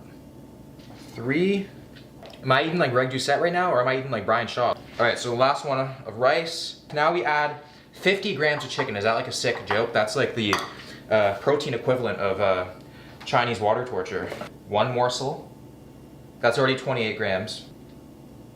50. And last but not least, we gotta go with the peas.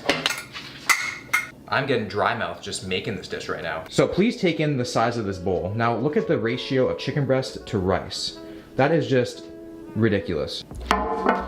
All right, so calories and macros of this monstrosity will be somewhere on the screen right now. And so this is the first of 3 rice meals of the day, and this is the biggest rice meal of the day, may I add. So just like in real life, the first load is always the biggest. These peas actually smell really good too. Looks good, tastes like a problem. Wow. I tell you what, all of this dry food today is really gonna make you appreciate the importance of foreplay. This is gonna be tough. One good thing about this day is that it's not all just white rice, chicken breast, and like peas. We actually do have a little bit of fun foods coming up next meal, which I'm very excited about. I'm gonna go pick that up soon. I really hope Greg's not trolling me right now. I feel like he is. You really gotta utilize spit here. Bring the moisture to the experience yourself. Oh, I gotta pee too. I've been peeing so much since I drank all that water, broke the seal, and it's just a non-stop flow. I'm getting a head rush too from the carbs. I can like feel it like dispersing in my veins right now. The second half of this dish is very hard to get down. Like sometimes you just gotta man up and swallow.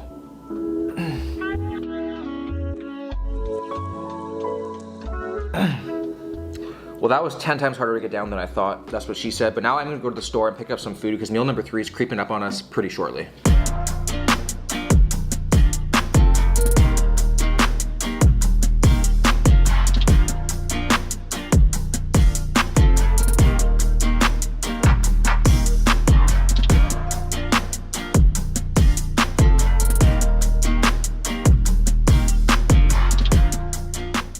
Meal 3, 1:30 p.m.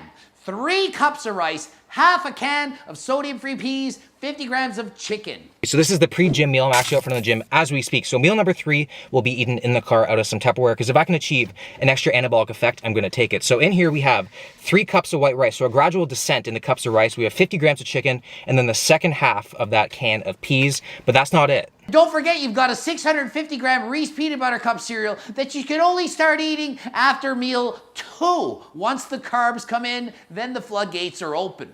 So you heard him correctly. So a 650 gram box of Reese's Puff cereal throughout the day as we are hungry, AKA we're just gonna be force feeding ourselves all day long. So that is not just 1 box of cereal. That is actually 2 boxes of cereal. So even Greg knows that chocolate and peanut butter are a fantastic combination. Hopefully he knows their alternate uses. If not, Greg, be sure to give me a call. I'm sure Ali will appreciate it. So fun fact, these were actually established in 1994. Big fan of these, big fan of their circular nature. And these actually have more sugar per serving than the real Reese's peanut butter cup. So a great breakfast to give to your children before they head to school. Oh yeah. Oh, that is good. That is real good. All right, let's superset in some white rice and chicken and peas. Unfortunately, cars don't have microwaves just yet. It's very chunky. Why not, right? Let's put a little bit in there. Sweet and savory, never hurt nobody. It's getting hard to swallow. Oh. Oh my God. Being water deprived is way harder than being food deprived.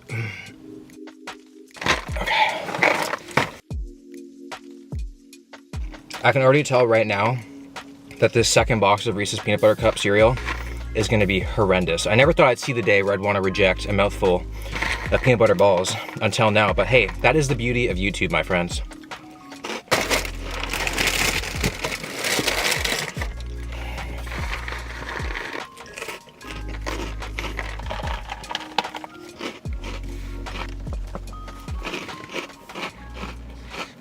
All right, so I'm in the gym right now with Ronaldo. So fun fact, he actually competed against Greg a couple times, didn't you?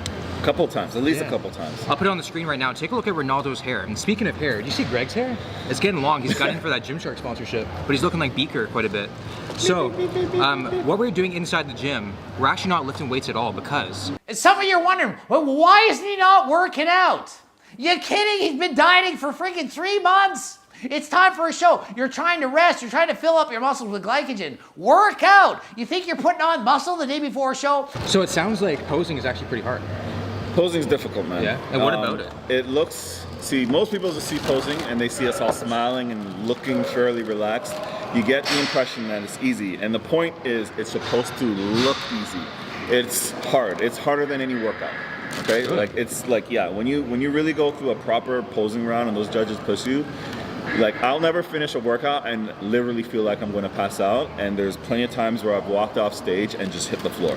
Plus, you're dehydrated. You know what I mean? And that's the kicker. You're dehydrated. You're under these stage lights. You're sweating a lot of times. Sometimes, you know, you turn around, someone's there in the background just patting the sweat off you. Most people don't catch that. But yeah, you're not in your best state. You're tired, fatigued, dehydrated, and you're working hard. So I have about that much left. We're gonna go to some posing and then meal number 4. Basically, he's gonna get a feeling of what it's gonna be like to be on stage. I'm gonna take him through the mandatory poses, the poses we all have to do. And as he's doing that, I'm gonna give him some corrections. So he's just learning for the first time. But he's also going to get a taste of how difficult it is, right? We're gonna be holding our poses for, you know, extended time. So this is like what I would do if I was teaching someone posing as a practice in preparation for them being on stage. Okay, so first pose is the standing relaxed pose. There's nothing relaxed about it. That's just what we call it. So you're gonna stand feet just a few inches apart, toes slightly out. Yep. Okay, you're gonna expand your lats. Right, so the whole thing here, you're trying to look small in the waist, broad across the shoulders, and everything is tense. So you're flexing your arms, abs are tight, lats are open, flexing the legs. Yeah. Good, and then just holding it. So this pose is the most important pose. And lean forward just a little bit. Yeah. Judges look at you in this pose and they're basically picking who they want to see. Okay. So you gotta get used to holding it for very extended amounts of time. Keep the air up and just tiny, tiny breaths. Out with one hand, this hand's on top. You're gonna rotate that wrist around so your palm is facing up. Good. Stay up. Flex those biceps, flex the triceps. Tight, tight, tight. There. Flex everything. Arms, legs. Good, good, You're just good. be smiling while you do this? You're supposed to. I can't do like that though. I can't. I'd have to forfeit. Just one round of these. I'm going to be counting 10 seconds. Okay? 10 seconds each pose. Okay? This is short. This is where we start. It can go up to 20, 15 or 20 seconds. Okay? But that standing one, we're going to hold that one for 10 seconds and then just keep moving on. Okay? Okay. All right. Okay, go. Standing relaxed. 1, 2, 3. I'm done. Oh, sorry, that was just a natural instinct.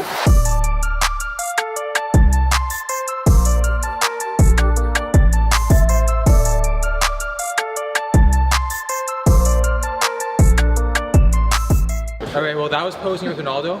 He actually has a YouTube channel, and I'll link it in the description. He's gonna have some workout videos, some full days of eating. Yeah. I'll probably be on there too, so be on the lookout for that. Yeah, coming. And meal 4, it's starting to get delicious. 2 cups of rice, 7 chocolate rice cakes, 40 grams of chicken.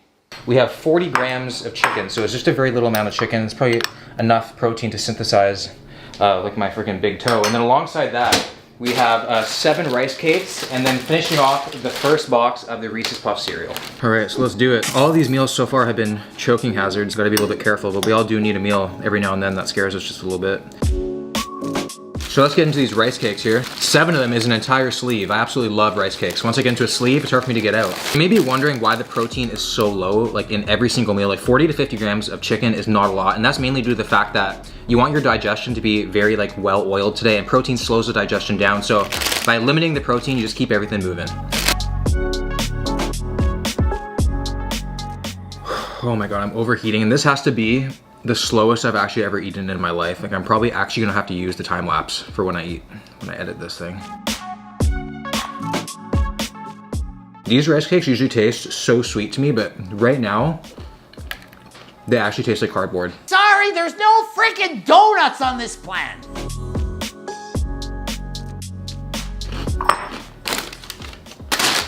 All right, that was meal number 4. By far the most miserable meal of the day so far. No wonder why Greg's always yelling. So see you guys in 2 hours for meal number 5. Just got out of the shower feeling lethargic as hell. Being surrounded by that much water in the shower was tough. Definitely found an alternate use for the face mask. So the current time is just after 6 o'clock, which means it's time for meal number 5, 6 p.m., a 100-gram bag of salted mini rice cakes. So of course Greg has to go with the salt and vinegar chips, the most pungent flavor on the market. Oh my God, my cheeks are gonna decay after this bag, that is for sure. I'm gonna be thirstier than all these fangirls after this one. So this is certainly not enough food for a meal, and I'm craving some like Reese's peanut butter cups. So luckily, I have an entire box, so I'm gonna start digging into the second one now too. I don't know why it has to be 2 of the same boxes of cereal. Why couldn't it be like Cinnamon Toast Crunch in than this or something, or Oreos or something? Have you heard of flavor fatigue, Greg? Come on.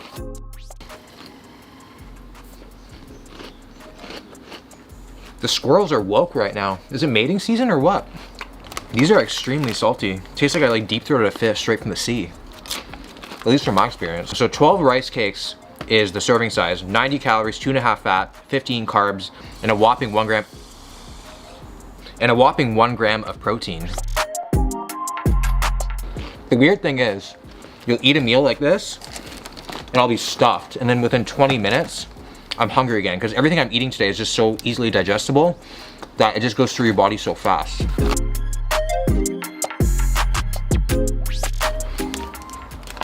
Okay, bag finished.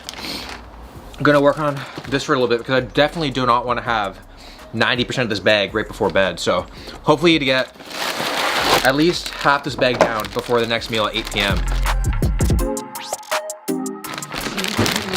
Okay, 8 p.m. time for meal number 6, and that is Meal 6, 8 p.m., 2 very large plates of French fries and 2 cans of Diet Coke.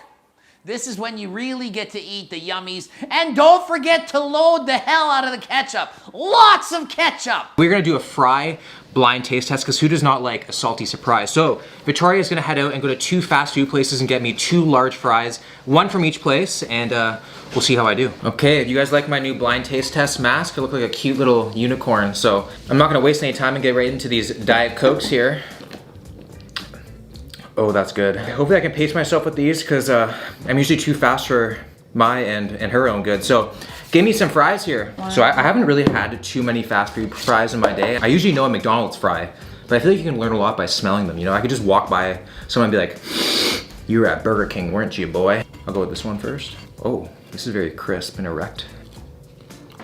A nice mashed russet potato in the middle. This one tastes like it's like imprisoned the oil just a little bit. Like it's like, the oil is like coming out with the potato in the middle. Okay, I'm gonna guess for this one, Burger King. And now for this one, so Burger King on the right, now this one. Oh, this is a soggy fry. Doesn't know which way to go. Okay. I like a good soggy fry. Oh, I like this one. Tastes like Thanksgiving. Again, very oily. Wow, that is good. Very little spice. It's tickling my tongue a little bit. I'm gonna say this one. Is this Popeyes? So I'm gonna say Popeyes, and then did I say Popeyes and Burger King? Okay, so the first one is yes, Burger King. Oh, okay. Wow. And the second one is Five Guys. Five Guys. Okay, damn. Look at the oil on this bag. That is just not humane. Okay, so I obviously have to lather these things in ketchup. I don't know what the appropriate amount is. The wetter, the better. That is definitely the case today and most days. This is my first time having Five Guys. Well, fries, really. Do you know the calories on these things? Yeah. You do? Yeah. What? You wanna know? I think I'm already like way too deep in. I think I spilled over like 4 meals ago. So what is it? I can't remember exactly, but it's something around 13, 20. Really? I'm dead serious.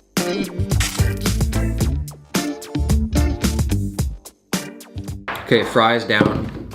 1 can down, half this can down. Oh my God. We have one more meal tonight at 11. Actually, technically 2 meals, you guys will see. Meal 7, 11 p.m. It's almost bedtime. 2 Kit Kat chocolate bars, 50 grams of chicken, and then you head off to bed. Hopefully you get some sleep, you don't pee all night. All right, so meal number 7, as you just heard, is 2 Kit Kat bars, because I'm pretty low on carbs for the day. I'm pretty sure I'm around like only 1,400 after this bag of cereal, as well as 50 grams of chicken. Then I just gotta finish off the last little bit right here. I actually feel pretty good. As the day has gone on, I feel like good, I feel full, I feel energized.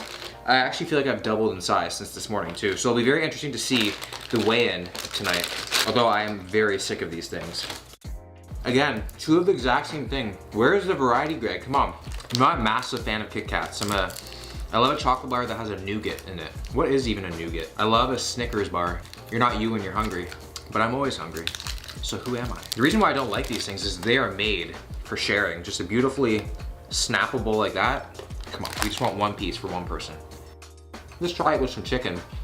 Get a little like mole action. Wasn't the best idea. Why could there not be donuts in this day?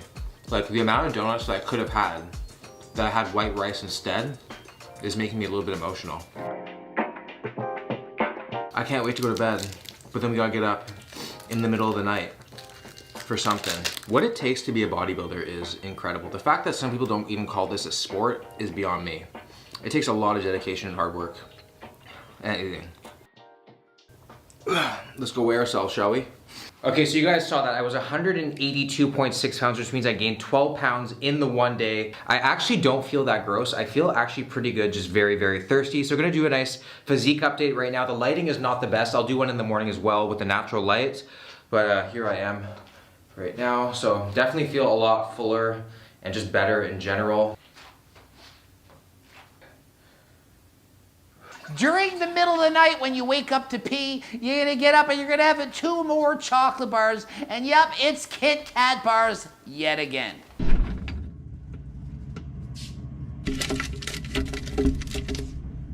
What the heck am I doing right now? It's 3:17 in the morning. I'm having the most horrific sleep. Goddamn Kit Kat bar.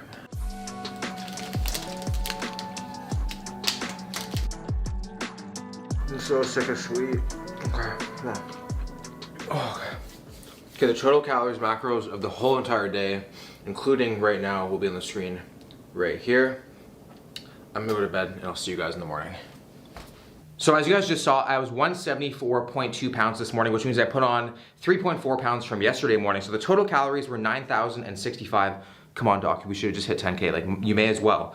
250 grams of protein, 1,519 grams of carbs, 368 grams of that was sugar, and then 221 grams of fat. That was a horrific day of eating. I really do not recommend that. That was actually pretty tough, but I don't feel that bad this morning compared to like a cheat day. So we're gonna do physique update. The weather is not very consistent with yesterday morning, but this is all that we have. And my sleep last night was terrible. I was like tossing and turning and definitely getting up at 330 of a chocolate bar did not help. I thought I was waking up for the airport, but I was like, nope, we're getting up to have some Kit Kat bars. So here's me unflexed from the front. Can't wait to work out today. Gonna feel really good and full. Hopefully can push a PR out.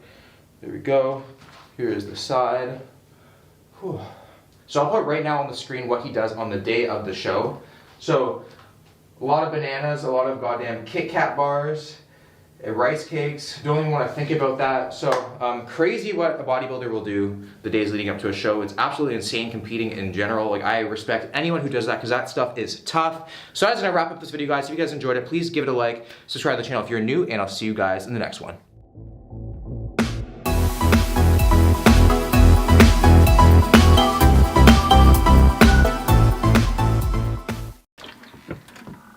Ollie, I got you some donuts. They're hot off the press.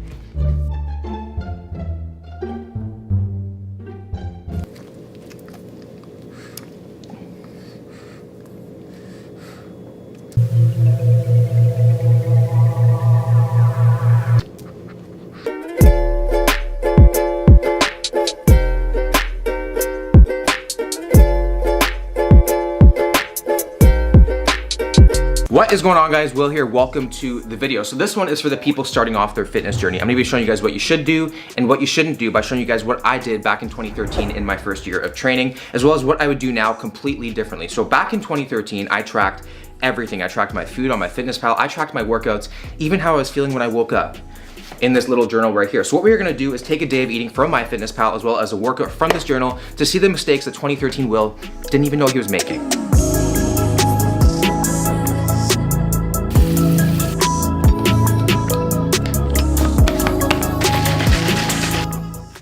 So as soon as I woke up and my feet touched the floor, I would sprint to the kitchen and get myself some BCAAs because I thought I was going catabolic. So even in 2013, I couldn't go an hour without powders. So pretty much I would take any pill, any powder under the sun in my quest to build muscle while still remaining natty, I guess. The truth is, you don't need supplements. Of course they can help, but you can build an impressive physique without them. So if I could go back, these are the things that I would be taking. To start off, I would take some omega-3s, pretty much just for hair, skin, joints, and nails. I would take a pre-workout to avoid withdrawal, some creatine, just the natty fairy dust, and then of course some protein powder, mainly for convenience, and that's pretty much it. Yeah, so let's get to first order of business, which is making some breakfast.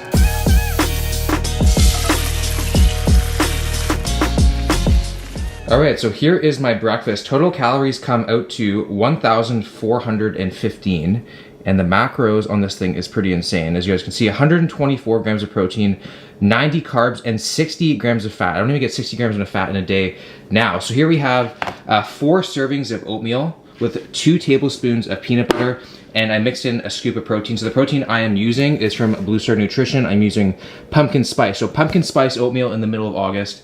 Being basic runs year round in this household. So if you want to pick some of this up, link will be in the description, Tenny10. Also over here we have a massive omelet, 5 whole eggs, and a cup of egg whites with 2 servings of this habanero cheese. Gonna top it off with some salsa, and there we go. All right, so this is what you get when an 18-year-old thinks that he's Brian Shaw. So let's get into these oats first, and this is a dense bowl of quick oats. We got quick oats, we got instant oats. Is there a sooner oat? I don't know. This smells very festive. I feel like it's in the middle of October right now. Tastes like a slightly compromised apple pie, but that's still a good thing because you can have this every single day and still fit in your macros. That peanut butter's coming through. The nut always comes through. So I still can't get over how I have 60 grams of fat in this one meal. And when I think about it, I had that mentality that you gotta eat big to get big, and well, that is true, but you're gonna eat big to get fat, not to build some muscle. So I always tell people, you wanna eat the least amount that you possibly can when you're trying to build muscle. So you're not in a huge surplus, you don't gain a lot of fat. And when you're trying to lose fat, you wanna eat the most amount you can to keep onto that muscle. So you don't really need to eat massively. Like now I eat way less than I did back then. Like I would have probably a breakfast, maybe quarter of the size in calories now, and I'm much bigger. It's not a lot of volume of food, but 60 grams of fat fills you up quick. Okay, breakfast down. That was like half my calories for a day currently. Feeling very full. So now this is actually the pre-workout meal. And we're gonna be heading to a new gym, so not my typical gym. And luckily that gym is like an hour and a half away, so I have time to digest. All right guys, so we're on a little road trip right now heading to Guelph. So Guelph's like an hour and a half outside of Toronto. And fun fact, that's where I went to university and that's where I started to lift. So we are going to the Blue Star gym. It's called Project Iron. And that's where we're gonna work out today. The gym looks sick by the pictures, so I am super excited.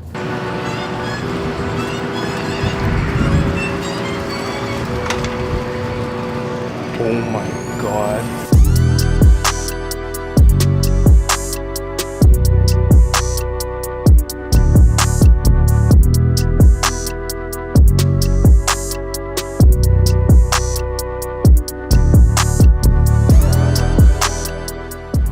This gym is pretty insane. They have like every single sort of equipment that you could possibly imagine. This is probably gonna ruin gyms for the rest of my life. You guys see this thing? Like this is like a rack of like all these handles I've never seen at gyms before. Like this is like, I feel like I'm like a hunter with a bunch of my guns like lined up here.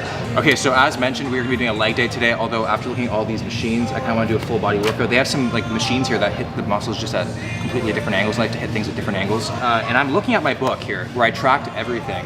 And I didn't really track progressive overload. I basically just wrote my workout down, flipped the page, and I forgot about it. Like here on this page, I was squatting 5 sets of 8 with 205 pounds. And then I flipped the page here, and I'm squatting 5 sets of 8 with 235 pounds. So progressive overload is key. Just writing things down is not good enough. So the leg day that we are about to do is brutally high in volume. Like this is like an IFBB Pro bodybuilder workout for a first year lifter. So it's gonna be pretty interesting.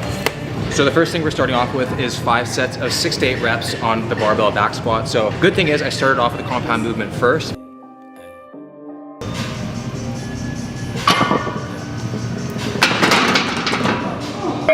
Go and try your luck, test me in again, we let it rain. Please don't start us up, got that black and white, that yin and yang. Mr. Officer, please don't search us, we don't got a thing. Tell her park it up, then that be poking out them jeans. I've been sparking up, like the fireworks, I keep the flame. Heard you barking up. Tree, I got the strength. Okay, so the squats are finished. So now we're gonna move on to all of the machines. Trying to put the face in the pull up and I'm swerving. If a try to holler, she gon' curve him. We came from under rugs like a Persian. We been staying in our lane, ain't no merging. Rapping like I'm turban. Yeah, these all square like Irvin. So we just wrapped up 4 sets of 10 reps on the hack squat. So I'm looking back at my old stuff from April 3rd, 2013. And the last time I did this exact thing, I was only doing a plate and a 10, which is pretty crazy to think about because I have 3 plates on and a 25. I think I probably could have got 4 plates per side. So progress is progress. Not always the fastest, but as long as you're going up, that's all you can ask for.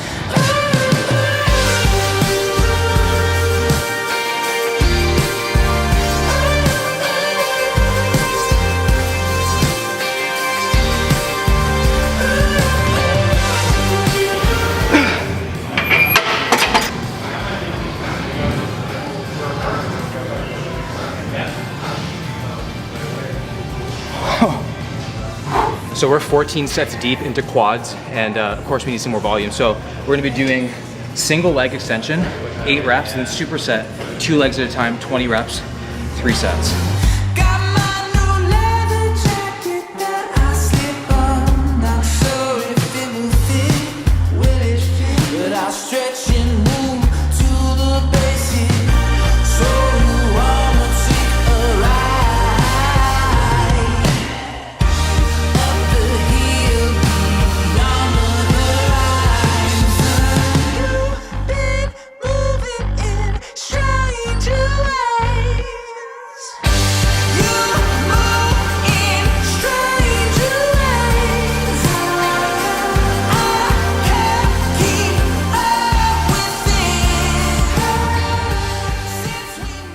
Okay, so the legs are fried, and now we're gonna finish off with seated calf raises, 3 sets of 15, because back in 2013, I thought doing calves was worth my time.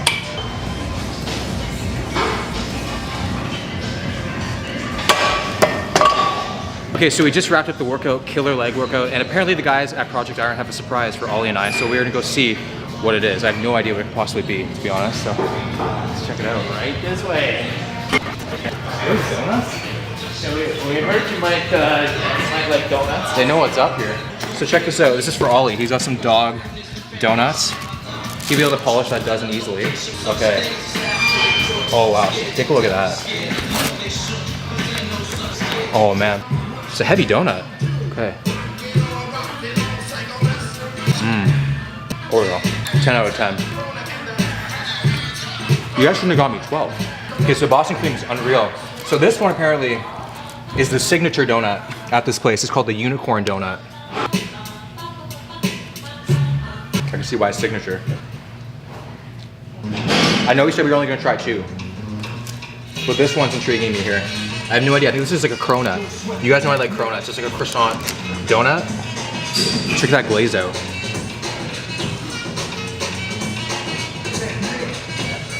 Okay, so that's enough of the human donuts. Now we're gonna try the dog donuts. Sorry, Ollie. It's just quality control for you. We have 2 blue ones, 2 yellow ones, a pink one, and a chocolate one. So I'll save the chocolate one for you, buddy. Definitely a lot harder. Smells good.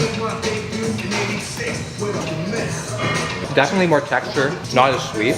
Ended up having a donut, but it's about being good most of the time. So back to 2013, I didn't believe in Santa, I didn't believe in true love, but somehow I believed in the anabolic window. So I'd always bring a scoop of protein with me with 5 grams of creatine. I've been on 5 grams for life now. I seem to believe that I need to have protein immediately after my workout, and I literally lived 5 minutes away from the gym. So I had this even before my post-workout meal.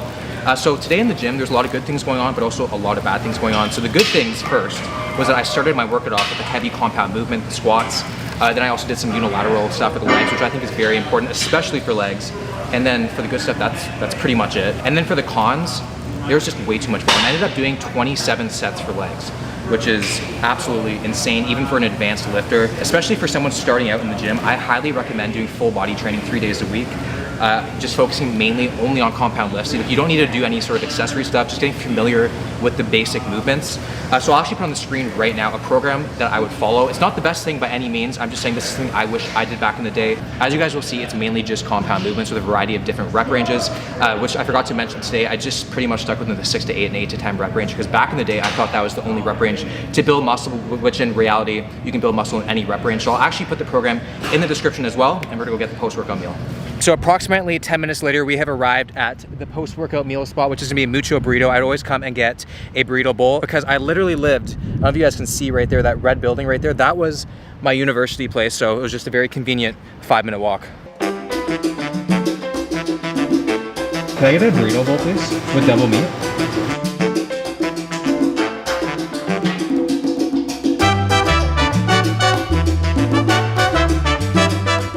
Is that pineapple? Can I get triple pineapple, please? All right, y'all, so we have our burrito bowl here, and I don't know about you guys, but I'm nicer to whoever is making my burrito bowl than pretty much anyone else in my life, because we want that double meat, you know, because name a situation that isn't improved with double meat. We got some barbacoa, we got some steak, triple pineapple, because you guys know why, just a bunch of veggies and brown rice, because fun fact, I was terrified of white rice back in the day. Oh, getting some spice here. Okay, mucho burrito, turning up the dial. Oh, I hit a little bit of a gristle pocket.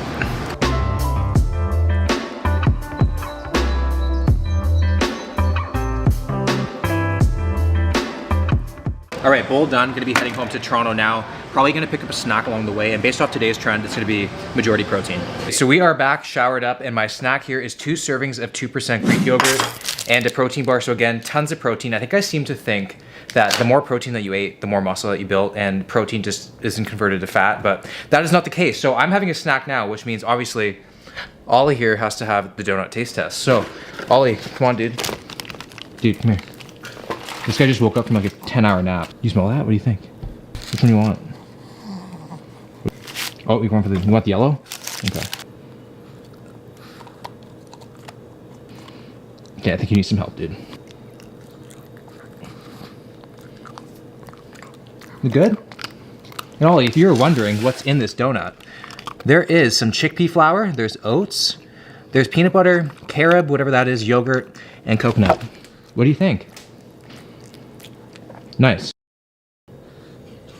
Okay, so for dinner, what I usually like to do is start off with a pound of meat. So 99% of the time it was either chicken or turkey. Very rarely it was beef. Then I took out pretty much whatever vegetables I had in the fridge, cut it all up, put it together with the meat into this big pan, and I made this like big sort of like tomato sauce thing with a full can of strained whole tomatoes, and then topped it off with some goat cheese. So you will notice that there's no like carbs in the form of like starchy carbs other than carbs within the vegetables after the post-workout meal, because I kind of had that belief that carbs after dark or carbs at nighttime were bad, where in reality that is not the case. You can do 1 meal a day, you can do 5 meals a day, you can do 10 meals a day, however you want to spread out your calories. As long as you hit your main calories, you will be fine.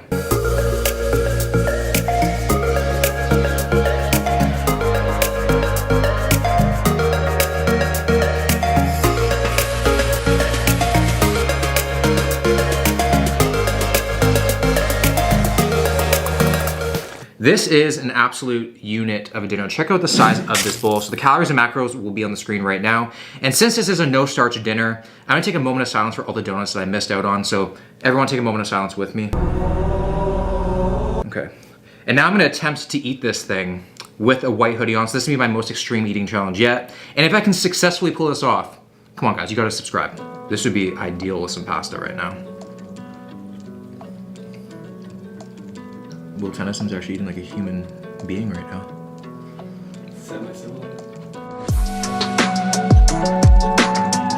We're getting tactical here. There we go.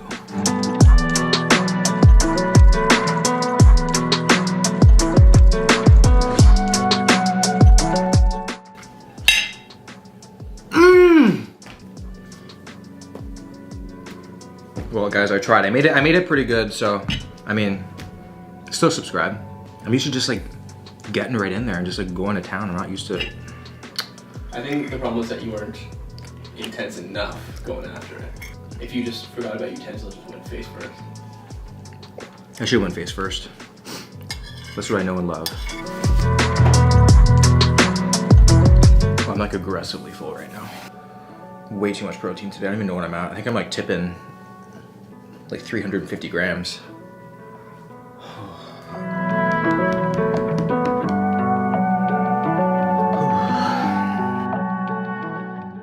Get my tongue in there. Just do the alphabet. So it is now 9:34 and I would typically just be lying on the couch and watching TV right now, but back in 2013, I was doing 2-a-days, not the type of 2-a-days that most 18-year-old boys are doing. I was actually going back to the gym and doing some arms, because I actually thought that going to the gym more and lifting more meant more results, more muscle. But what I've found now is the more I've kind of pulled back and been in the gym less, the bigger I get, and focusing more on recovery and focusing more on the progressive overload aspect and not just so much on the volume. So this doesn't really look too bad. This I think was just more about me actually being at the gym and just feeling kind of alpha in some way, I think. So we're just gonna finish off this arm workout and then go lie down.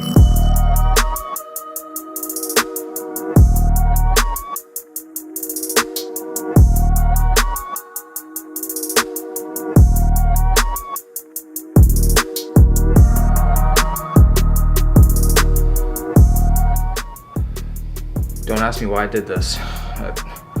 Jeez.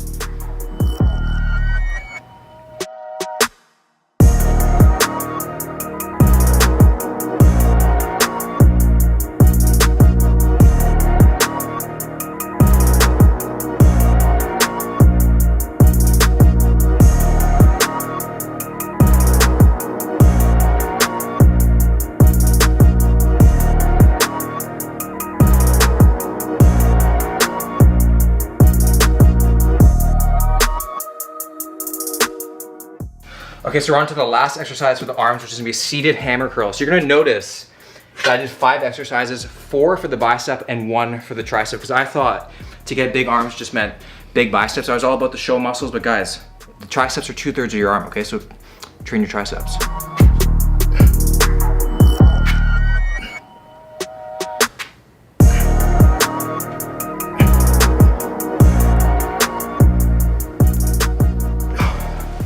Alrighty, so last order of business is some more protein, because I've been running pretty low on it for today. So I typically have a casein protein, but I didn't have that. So just gonna go with some more isolate. So the total calories for the day were 3,959, and my macros were 399 grams of protein, which is outrageous. I thought I had a lot of protein now, but this is just on a whole other level. 271 grams of carbs and 143 grams of fat. So almost 1,000 calories more than I eat now, and I have a way more muscle now. So my overall message for this video is it's not that complicated. Do not overstress the small things. It's about finding and learning from reliable sources that aren't just trying to sell you products and programs and stuff like that. You know, I built my physique off free information online. That's why I'll never charge you guys for programs and for information. So if you guys enjoyed this video, please give it a like, subscribe to the channel if you're new, and I'll see you guys in the next one.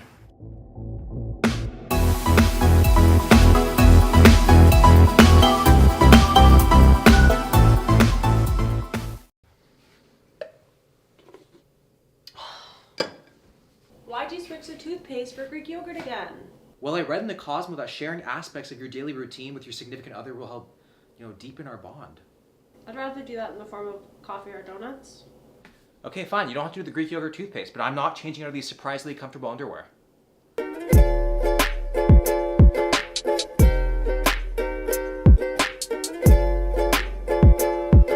What is going on, guys? Will here. Welcome to the video. The OGs of this channel know that my girlfriend, Katie, has a pretty voracious appetite. Early on in our dating career, I helped her forge a love for donuts. A love so big that she actually thought that she could contest me in a donut eating challenge, which was kind of stupid now I think about it. Yeah, okay, but those donuts were not a good indication of how much I could eat. Fair. Excuses. But, to balance that addiction that we both have, she follows a very strict, not so strict, but a very nice, healthy diet. So today we're gonna, explore that balance and see exactly just what that mouth do. So you ready? What that tongue do? Are you ready? Yeah. Okay, let's go. Let's do it. I'm following her to the kitchen. So in this world, there are things that you should fear. Spiders, heights, cake donuts, but nothing compares to an unfed Katie. There's two different types of people in this world. People who wake up with not that big of an appetite and people who wake up and they almost have to swallow their toothpaste. And you're one of those people. Yeah, you are a hangry girl. I'm not gonna lie, I'm hangry right now. Are you hangry right now? It's a lot later than I normally eat. It is. She does it for the content, guys. Energy Please is low. like the video for Katie. So what is the first meal of the day? We're gonna make a smoothie with a coffee. So you wake up starving and you have a smoothie. That's like saying you're tired and you're gonna choose to sleep on the dining room table.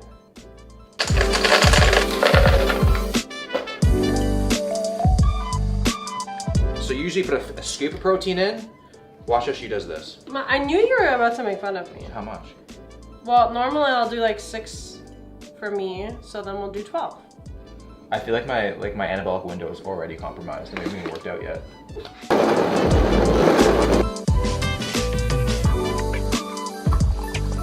So I'm on coffee duty now.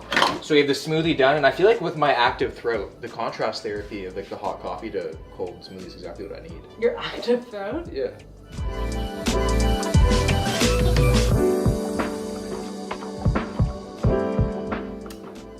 Oh! Sour. Cranberry is tartar than I ever knew. But you can really taste that protein. Shut up. I mean, your intentions were pure, your execution was just bad. Well, I find that it lasts me. So like I'll have it from 8:30 till 10. That whole time. Because it's so sour, I don't go back for it too much. So Katie used to actually track calories. I did. And now you don't anymore. Yes. Can you share why? I found that it was becoming extremely obsessive for myself. Like if I was hungry, I wouldn't eat because I would think if I eat now, then I won't have calories for later. Yeah. So, and then I also found that if I wasn't hungry and I knew I had 200 calories left, I would eat. That's the thing I always say. If I have like 2,500 calories for my day and I'm at 22 and I'm full, I'm at the end of the day, I still think about that 300 calories extra that I could be eating, which makes you hungry. So if you don't track and you eat intuitively, you wouldn't have eaten that. You know what? It's because that company had the money to pay for the Oreo DNA.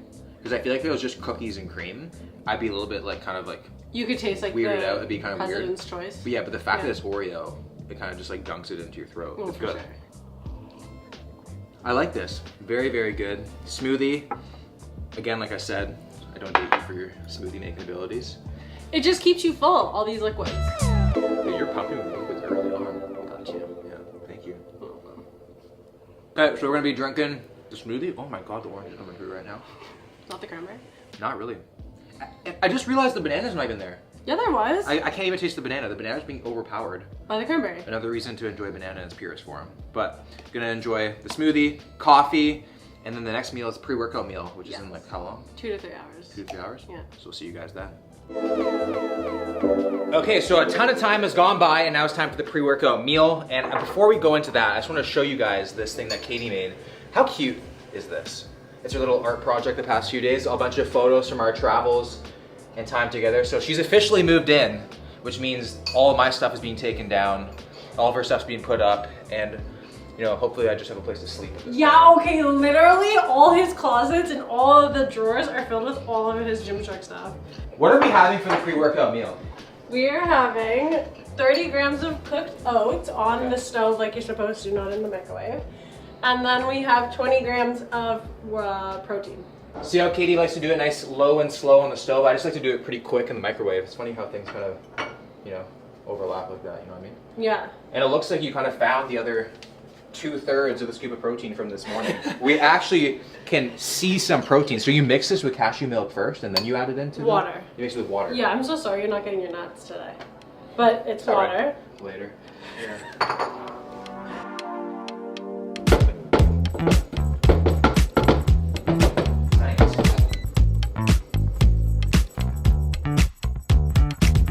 Are you excited for this one? I am excited because you love your oatmeal. I feel like my biggest threat in this world is the Quaker oat man. He's in your mouth quite a bit. Ew, now? What? You have him for like, what, twice a day? No, I don't have oats twice a day. It's better. I strongly feel in general that oats and protein are like one of the best combos, like combos and pre-workouts. Like whoever decided to let them mate is a genius.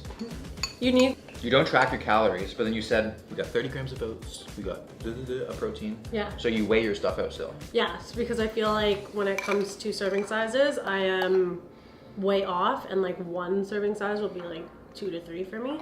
So this keeps me honest. And another big thing is because Katie likes to graze. She has multiple sittings throughout the day. Yeah. Whereas I like to do I like one massive load. So you like to, so like if you didn't do that, you'd be like literally like a massive load. Yeah, you would be, yeah. Because like I feel like both of us, we have such big appetites that like, you know, like we have to be so strict with our diets because next thing you know, like Christmas comes, Thanksgiving, Monday, Tuesday, you know, all the days that end with Y. It's hard to stick to something, so you just gotta be very careful with portion control.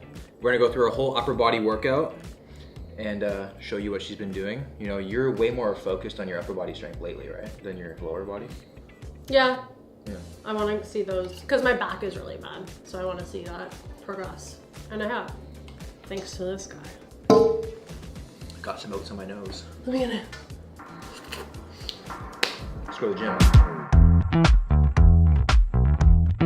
So Katie doesn't take pre-workout, so I have to find a different way to chase that high, but she does take some electrolytes from BPN. She absolutely loves this stuff. It's so freaking good.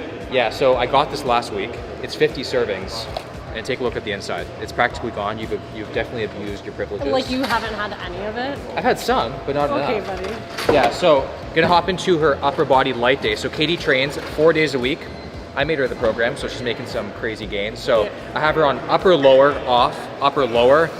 She has one upper body light day, one lower body light day, an upper body heavy day, and then a lower body heavy day as well. So today's the upper body light. Yep. What are we starting with? We are starting with incline chest press. Let's get it. So like Katie just said, we're doing the incline dumbbell press, 3 sets, 12 to 15 reps. I want you guys to take a look at this. So she tracks all of her weights on her notes. She knows exactly what she's doing. You've been very like into progressive overload, getting stronger in the upper body, and seeing those numbers go up. It's, yeah, it's like addictive.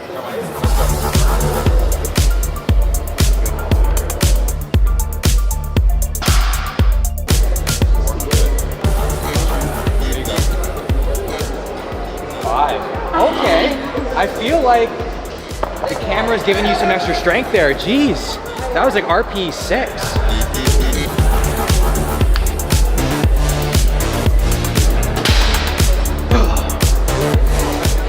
15 reps makes the chest pump come quick.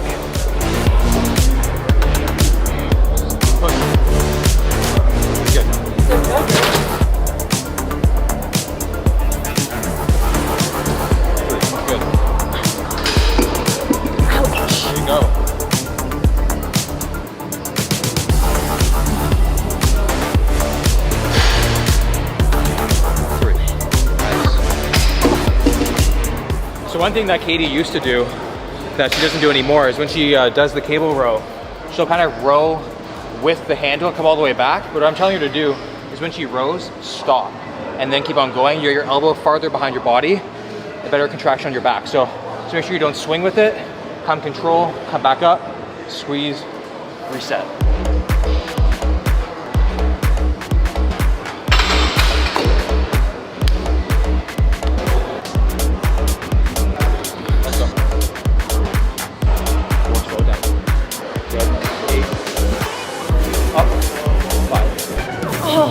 There you go.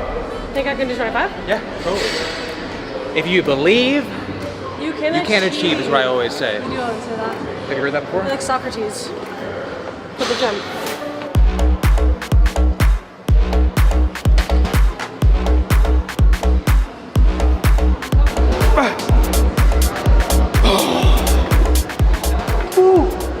Your workout's kicking my ass. It's your workout. Oh. Thank you.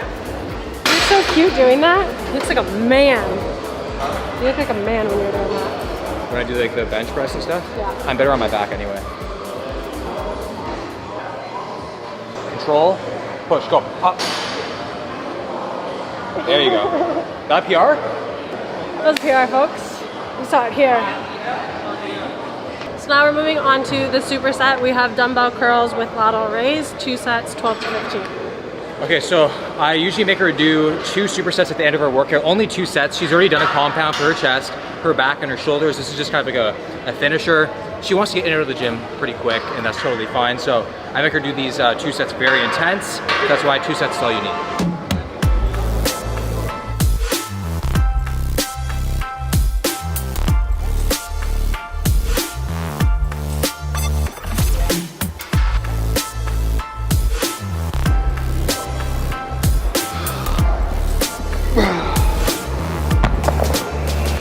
Badass workout, girl. Come on, superset. That means andiamo.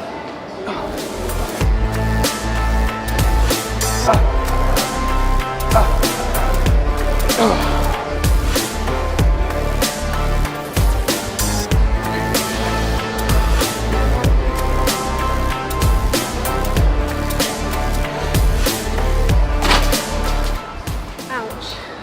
What next? One more superset. We are doing lateral pull down with the tricep pull down. 2 sets, 12 to 15. Everything's 12 to 15 today. 12 to 15, 12 to 15. Do you like this one? Do you like this? Do you like higher reps better than low reps? I like when you do 5 by 5. So low rep.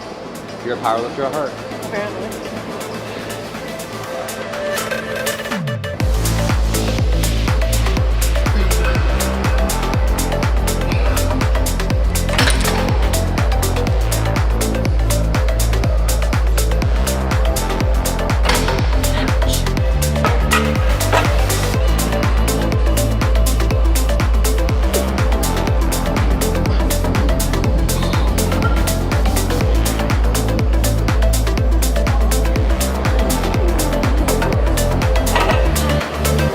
Workout is a wrap. I wish I could be a little bit more energetic, but I'm actually quite tired from a full body workout. It was very intense. I know, you make me do a lot of work in there. Yeah, but I am starving. The smoothie and the oatmeal was nowhere near enough. So what time is it? It is lunchtime.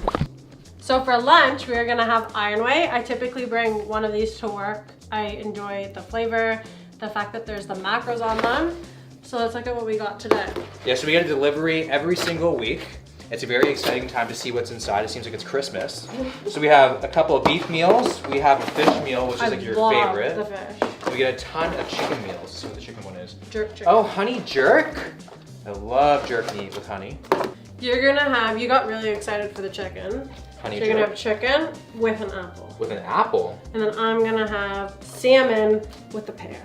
Cool, okay, so mine is 453 calories. What's yours? 478. 478. So this is what it looks like on the inside, if you guys are wondering. You get a serving of greens, so it's broccolini. You got some mashed sweet potato, seasoned chicken, and then yours is, You won't open. well, it looks good. It's a hefty piece. So again, you always get greens, you get some Orzo. orzo, Sicilian pesto salmon. So good. Yeah, so if you guys want to check out Iron Whey, you're in the GTA. Use the link in the description. Tenny will save you 10%. So we're gonna microwave this for 2 minutes, and this is meal number 3.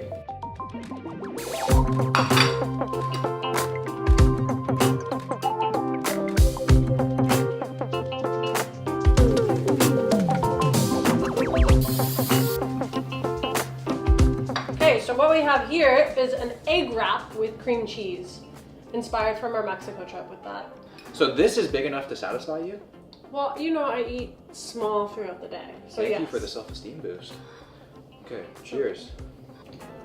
Like, There's not enough cream cheese in here to make me blush, but there's enough that I'm intrigued. well, because you said the last time I put too much cream cheese, so. Oh, this is really, really good. Right? I never thought to think to make this formation. I just hit the biggest pocket of cream cheese and I'm not complaining. It surprises you sometimes. It kind of reminds me of like French food in a way, because it's just very like decadent, but small. Mm. Yeah, you know what I mean? I've never had French food, but I can get behind that. Yeah. What's your opinions on whites?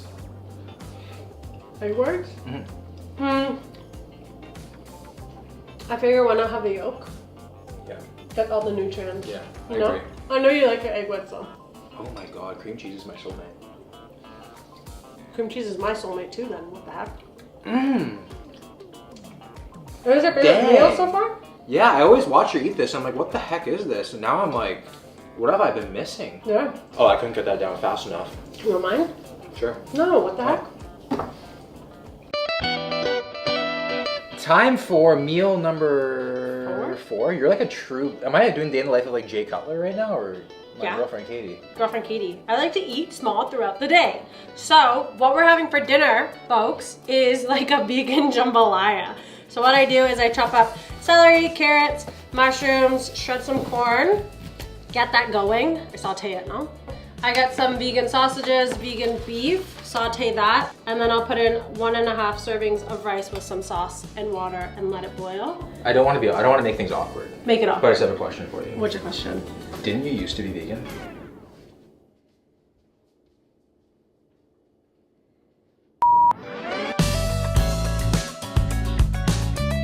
Now I will say, right off the bat, there is a very vegan ratio of vegan sausage to carrot. Well, the whole thing is vegan. You know what I mean? But I was like, I'm already going into the sausage thinking it should be sausage, but then it's actually vegan sausage, but then it actually could be a carrot. That's just sad. You put Mardi Gras in my mouth. The spice is nice, but just enough you feel rewarded by noticing it. You know what I mean? It's got some good flavor. Yeah. Vegan food makes me shoot butt blanks. Like you poop a lot? Toots. Toots, yeah. Yeah. Well, I know vegans are known for being tooty, aren't they? Give me an hour, my butt's gonna be auditioning for The Voice. Singing. I'm gonna give it a 9. And it's just easy. Very easy too. And like volume-wise, calorie-wise, awesome. Yeah. Only 1.5 servings of rice. And it's easy to meal prep. Oh, I can already feel my tummy rumbling. No, you can't. Yeah, I can. Mm-hmm. Yeah. The last meal of the day is a special one to Katie. She's very embarrassed for me to tell this story, but she's a big cereal fan. There's a problem that I'd say she's working on, but she's not. And one day, because I always pour the cereal for her, I was like, hey, how about I add one cereal from a different box into the bowl, and then I'm gonna say, hey, Katie, can you guess what it was? And she loved that. She had so much fun that we actually coined the very unique name, the cereal game. So we play it every single night. It always starts off as 1 bowl and it ends up being 3 bowls. What the heck? That's not true. It is very true. Okay. So we're gonna play that today together. But first, I want you to show them The inventory? cereal inventory. Here. It's obscene. Ta-da-da! Is that enough cereal for you? Yeah. So what we're gonna do is we're each gonna play the cereal game. I've never played, but I've been told I have quite the talented tongue. I feel like it's all just about feeling the thingies in the mouth. The texture? Yeah, but the thing is, if it's at like the end of the cereal bowl, it just becomes soggy. And you're just slowly hoping that you can taste the flavor. So we're gonna pull it. What? So we're gonna pour each other a bowl, and we are gonna see who can guess the cereal first.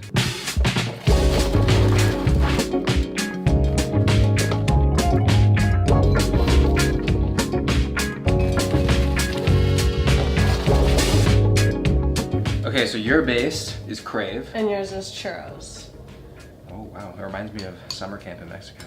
Yeah. No looking. No looking, so... I'm pretty sure you just seen it. I didn't see it. Okay. So are we just going like, first one to get it wins? No, because we'll think of it after.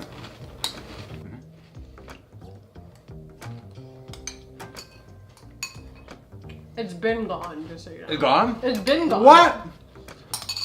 I told you it's hard. Told you. I did not taste a thing. It's a hard game. Did you get it? I have no idea. Damn, yo.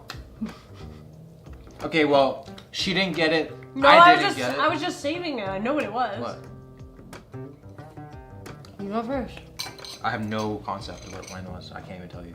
Mine was chocolate frosted flakes. You were wrong. It was actually Sugar Crisp. I have no idea what was mine. What was mine? Corn Pops. Okay, so we both took the L, but that's okay. We had a great day. You eat your fruits, you eat your veggies, and most importantly, you enjoy your diet. Yeah, and like I can stick to it, right? Yeah. For me, it's not about getting protein or calories or whatever. It's just about eating and feeling good. Yeah. That's what I do. So I would estimate today you're around 2,200 calories, which is perfect. I would say that's pretty good. 22, there's no way. I'd say 22, 2,022. 1,900. Yeah, so thank you for doing this with me. Of course. If you guys enjoyed this video, make sure to drop it a like, subscribe to the channel if you're new. And he'll see you guys in the next one.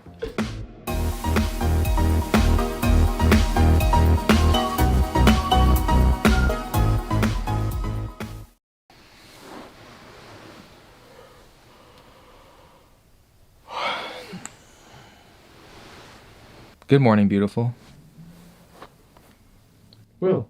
Yes, honey? Will. Will. Will. Oh. Okay.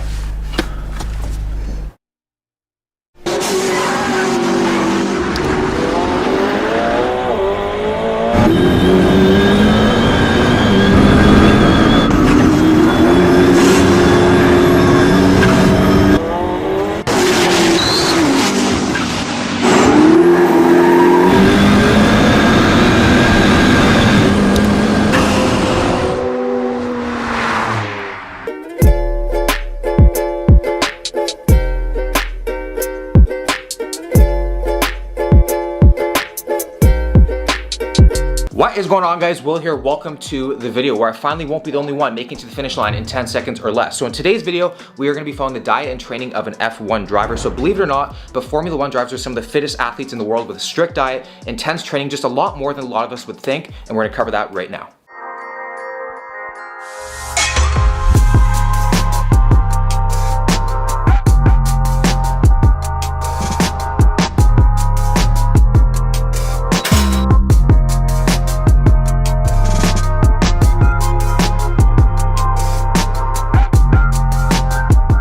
Okay, so for breakfast, we have some oatmeal, blueberries, sunflower seeds, and some honey on the side. 1 piece of toast with some almond butter and green tea. Now I'm just gonna squeeze this lemon into 400 milliliters of water. Has to be mineral water, so get out of here, you tap water drinking peasants. So this will be the pre-workout meal to the first training session of the day. So they do 2-a-day trainings. So a lot of people seem to think that drivers don't have to be in great shape because they're just strapped into a car and there's very minimal movement, but to be at the top of the sport, you gotta be in peak physical condition. So I will put on the screen right now the diet that I will be following. So it's from McLaren, it's just a typical day in the life of one of their drivers. So you would think that race car drivers like to do everything fast, but this meal is all about slow digesting carbs here. So let's give this oatmeal a little bit of a taste.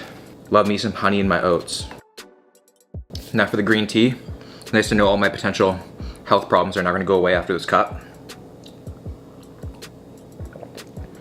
As much as I love a well-buttered nut in the morning, it kind of hurts my heart that this is considered the protein portion of the meal. But still tastes amazing. I'm not a big fan of lemon water. It kind of tastes like it was like in someone's mouth already and they just spit it back into the cup. Yeah.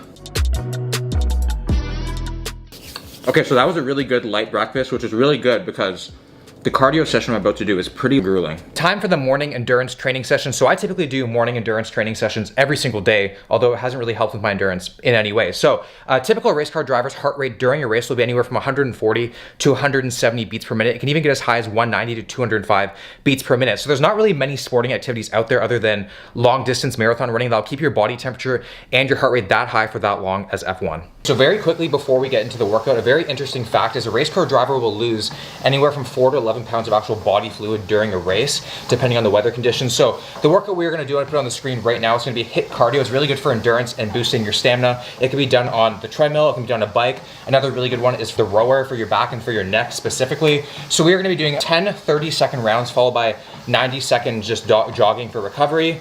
So 9 more rounds than what I'm used to, but we're gonna give it our best shot.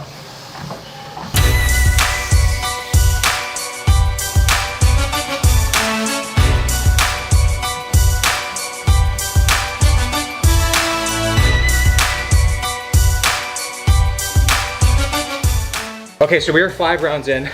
Another very important thing to note is that these companies spend millions of dollars to make these cars as fast and as light as possible. Therefore, they want the race car drivers to be as light as possible too. So the average body fat of a race car driver is anywhere from 4% to 10% body fat. I mean, I don't know if that's true. Well, I'll probably have to ask Greg Doucette, but I thought that was pretty interesting.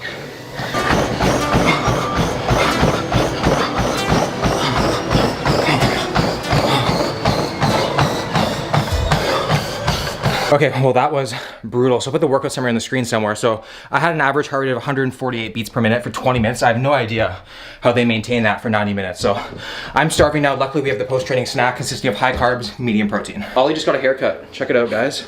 You look sick, dude. Nice and fluffy. Okay, so the post-training snack is gonna consist of a peanut butter granola bar for the whole grains and for protein. Then we got some coconut water, aka nut water, for potassium, magnesium, and calcium. And then any sort of citrus. I don't know if I have any citrus. Citrus.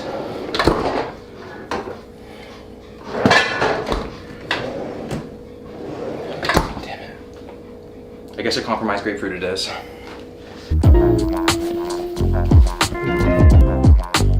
I really got to start adding coconut water into my daily routine. I cramp like crazy after my workouts. Like as you guys saw in that 5x5 challenge, my calves were cramping like crazy. I don't know why. Like, even after like a weight training session, even just to like shampoo my hair is so incredibly difficult. So this has tons of potassium, tons of electrolytes. So really good for muscle cramping.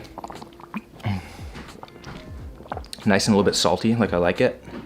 I've never really understood granola bars. Like look at the size of this thing. It's miniature.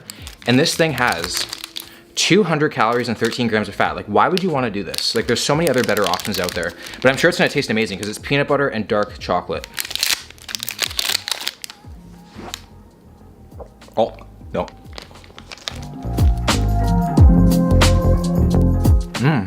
This goes down really well with the granola bar, damn. Okay, now onto the grapefruit. And does this not look like the most satisfying looking grapefruit? Like look how nice and red this thing's, absent of any sort of white. I forgot to mention why to have the grapefruit after your training or any sort of citrus. It's because it's rich in vitamin C, helps bring your cortisol levels back down after an intense workout. Let's give this a try. Oh, that's good. So juicy. What a shame.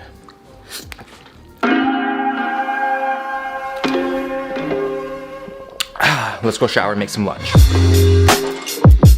So for lunch, we actually had the option between coffee and green tea, which is amazing because the withdrawals are starting to kick in. So let me just get a quick sip. Oh, okay.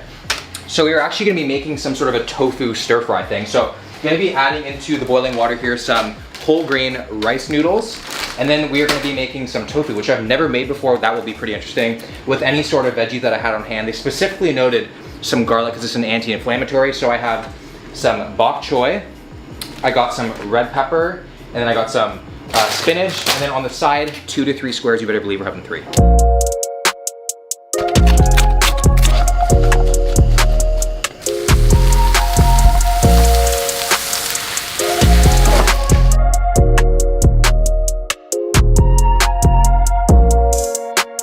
So we're gonna go with our 2 to 3 squares of chocolate with our coffee before we get to the main event because I'm a grown adult and I can do that. So many antioxidants today. All right, so we had to get this massive bowl of stir fry down because they're super important that we need to be. So people seem to believe that you should not have carbs after dark, but I guess the people at McLaren seem to believe they shouldn't have any sort of meat until dark because the main source of protein here is tofu. I haven't had anything yet, not even eggs in the morning. Gonna try using chopsticks for this. Don't know how long that's gonna last. I'll give you guys a little mini ASMR segment. I think they start whispering too. Oh my God, that's so good. Wow. The tofu pretty much just tastes like eggs. It's really good, I like it. Okay, well this is taking far too long.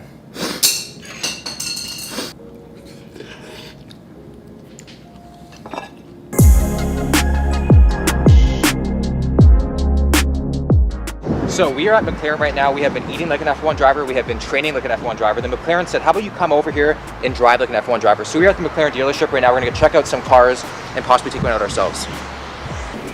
You guys see that? That's a McLaren Senna. And it goes for like 1.5 million US dollars.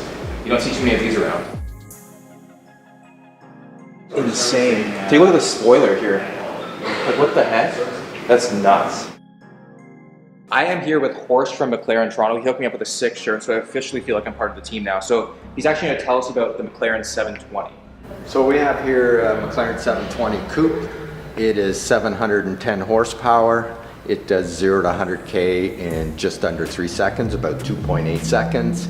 And the famous thing about McLaren is our full carbon fiber chassis, which McLaren had designed for their Formula One cars way back in the 80s, and they were the first ones to design the carbon chassis for a road car. Wow. So this is very unique to McLaren and one of our features for the car. Sweet. So you guys see this car out there? That white beautiful car? That's me ours for the next couple hours.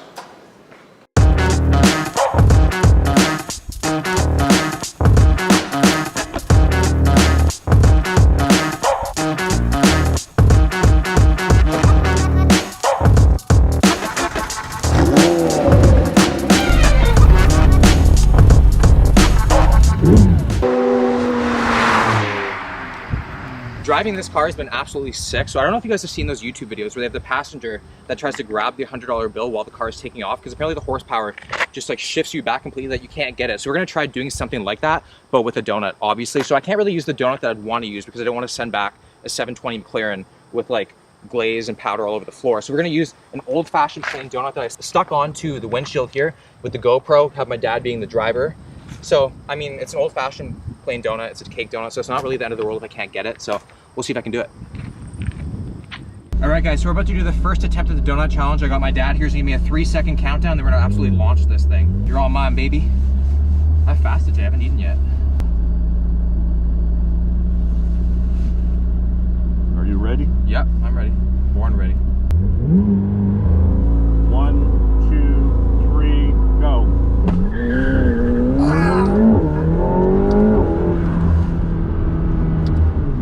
Oh my God, man. I can have it now, right? Yeah.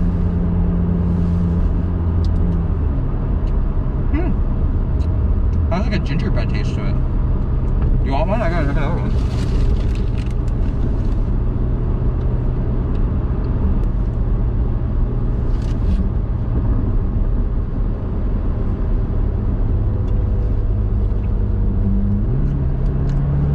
So we are back at the dealership now. I had to get rid of that suit as soon as humanly possible because that thing was a sweatbox. I have no idea how they last 90 minutes in that thing. So we are back in the shirt and the shorts. So the car had a workout and now I need a workout. So we are currently at the gym right now, about to have a little snack of apple juice and a banana before we get into the pre-activation. So I don't really know what pre-activation means, but I guess because we have a banana, that could mean like warming up the gag reflex. I don't know.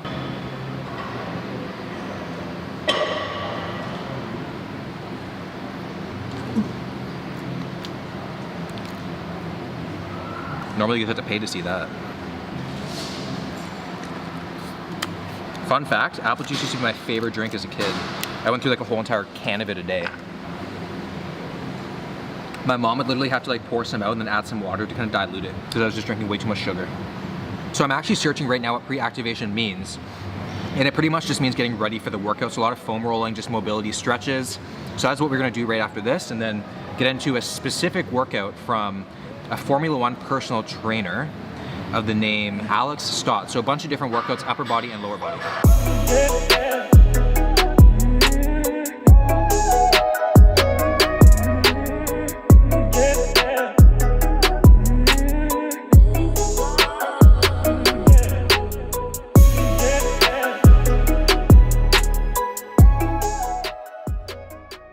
We're about to hop into the workout. So everything's around 4 sets of 10 to 12 reps. We're gonna be starting off with the Romanian deadlift to strengthen the legs and the glutes. This helps the drivers maintain a controlled posture when sitting down. So let's get into it.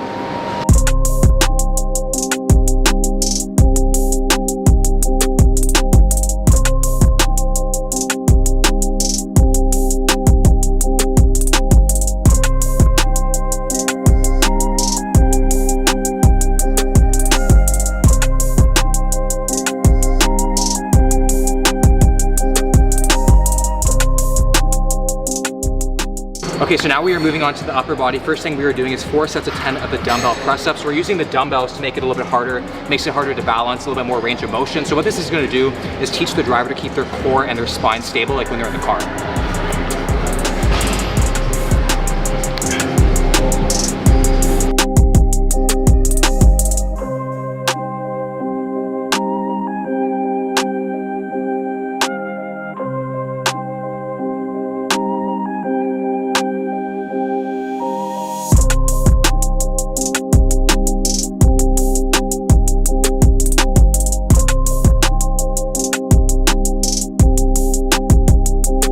All right, so last step we have some core stuff. We're doing 2 things, starting off with the weighted dead bugs, 4 sets, 45 seconds. This is great for shoulder strength, core stability, and activates your glutes. It's a must-have for long periods in the car.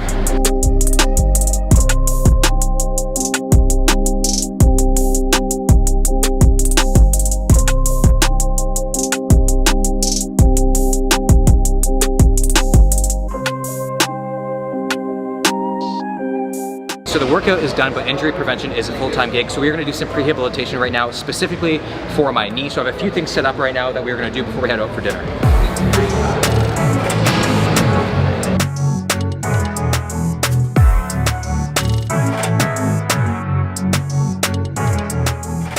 Prehabilitation is so important, stretching after your workouts and everything, taking care of your body if you want longevity in your sport. So I don't do this stuff nearly enough, probably a lot of us don't, but I can't stress enough how important this is.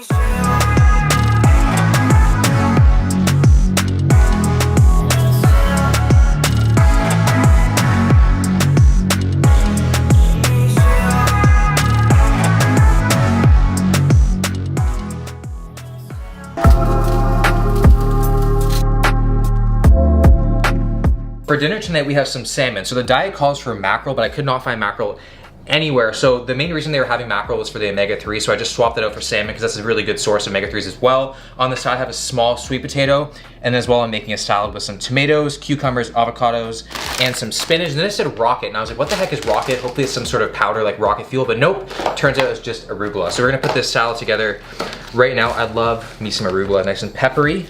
Nice heaping thing of that.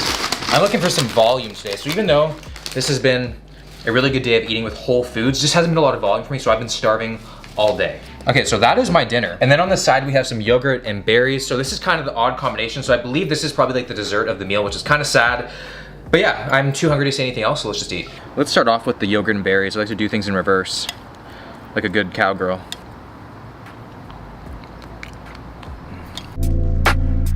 Finally my first mouthful of meat for the day. Makes it taste so much better. Damn, I undercooked the salmon. So I absolutely love sweet potatoes, but I don't eat them that often because there are a lot of calories for the volume of food that you get. So I usually tend to stay away from them because I will overeat them. So like a lot of things that I have, I'm very particular with what I eat. Otherwise, I would just blow up and be 260.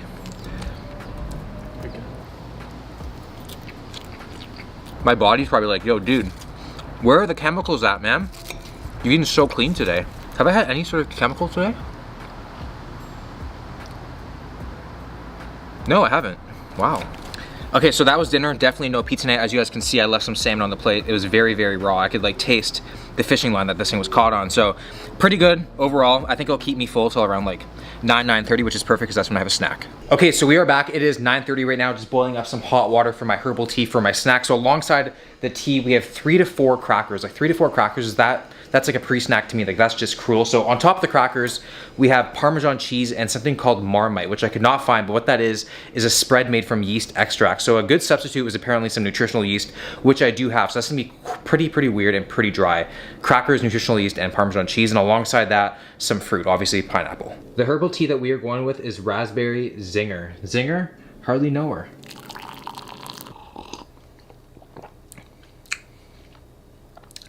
Herbal teas are one of those things I'd rather just smell and never taste. I'm always let down by how they taste. They never taste like how they smell. Like it smells so much more like flavorful and sweet. Now let's go with the crackers, Parmesan, and nutritional yeast. So it said 3 to 4 crackers. I went with 5, just completely pushing the boundaries here. So I've not had crackers in quite a long time too. So, I mean, I guess you are what you eat, right? So, okay, gonna start off with nutritional yeast first, AKA fish food. Now for the Parmesan. In terms of Parmesan measurements, pretty much what I tell any server serving me Parmesan. make it rain.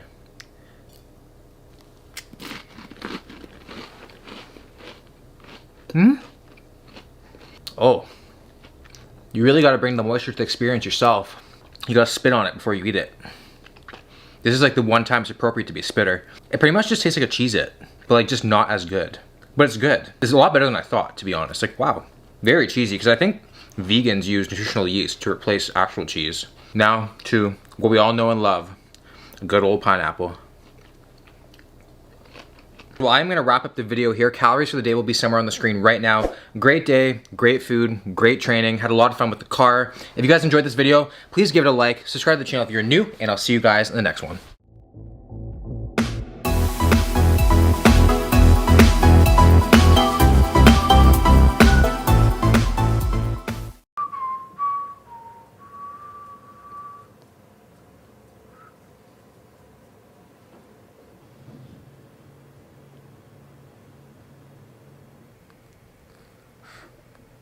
Coach Greg, and I'm here to bring you the most requested, by far, video of the week.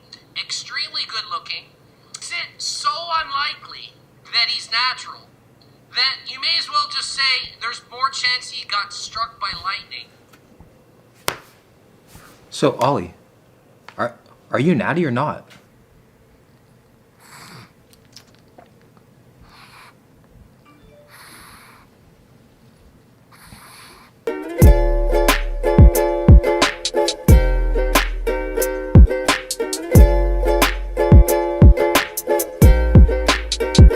What is going on, guys? Will here, welcome to the video. Today we are going to be following the diet of the best non-doctor there is, Dr. Greg Doucette. I seem to follow his advice more than my actual doctor himself. We both have very similar approaches to nutrition where we just track overall calories. We do not care about macros, and all we care about is hitting a certain amount of protein. We are both very creative in the kitchen. We like to make high volume, high protein recipes, and it makes it feel like we're not even dieting. So his recipe series is called the Anabolic Kitchen. Many of you guys have reached out to me on Instagram, sending me pictures, sending me DMs saying, yo Will, you gotta try these recipes. They are bomb.com. So that's what we're gonna do today. I'm gonna eat Anabolic Kitchen recipes all day long, give you guys my honest review if I make them again. But first we need to go get some groceries.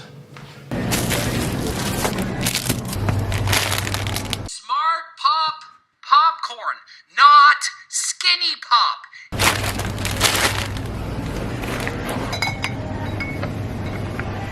Groceries acquired. I had so many artificial sweeteners in my cart. People were looking at me like, is this kid about to snort a line of Splenda?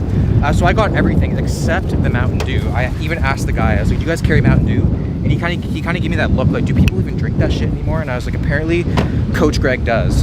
So that is what we're off to go get right now. So I'll see you guys in a little bit. Update, so I went to 4 different places. None of them had Diet Mountain Dew. So I'm assuming everyone's just hoarding Diet Mountain Dew like they are with toilet paper these days. So I got the next best thing, which is Sprite Zero. I actually really like Sprite Zero, so I can't complain.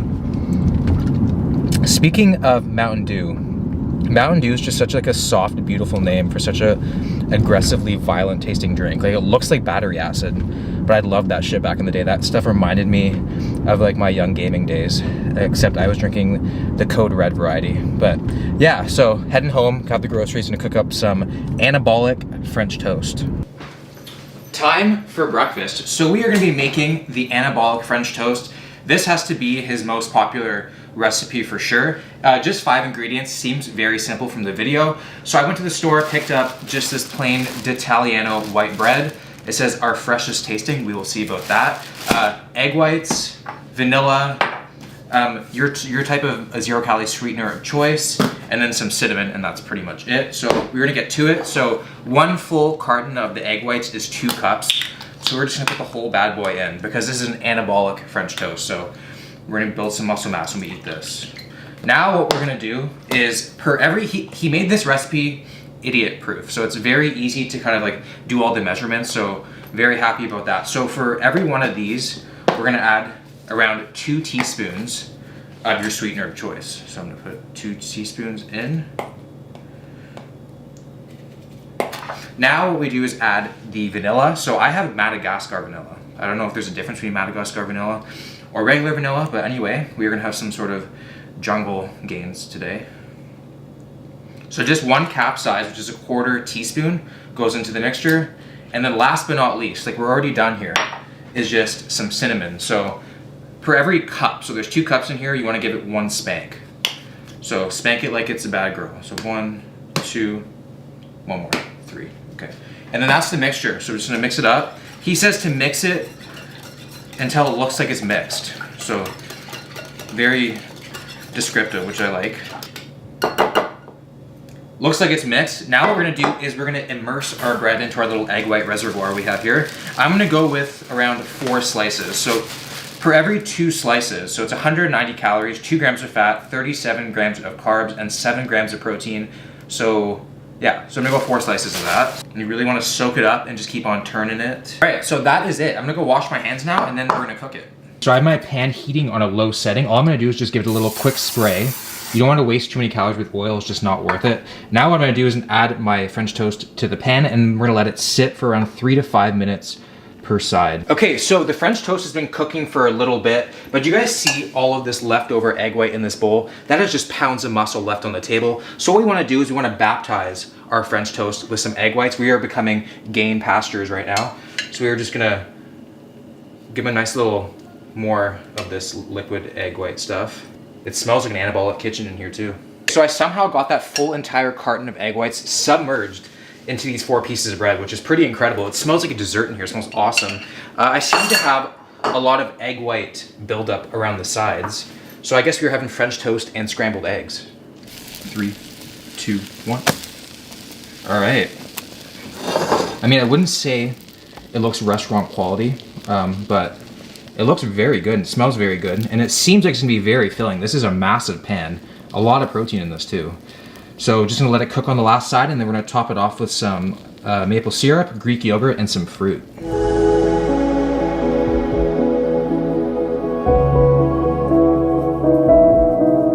I'm super excited to try this. This just looks like some sort of epic mealtime dessert here. No wonder why it's called the anabolic French toast, because each slice like looks like it grew 3 times the size, which is pretty incredible. Like this is a lot of food. And for the macros, not including the toppings, is 620 calories.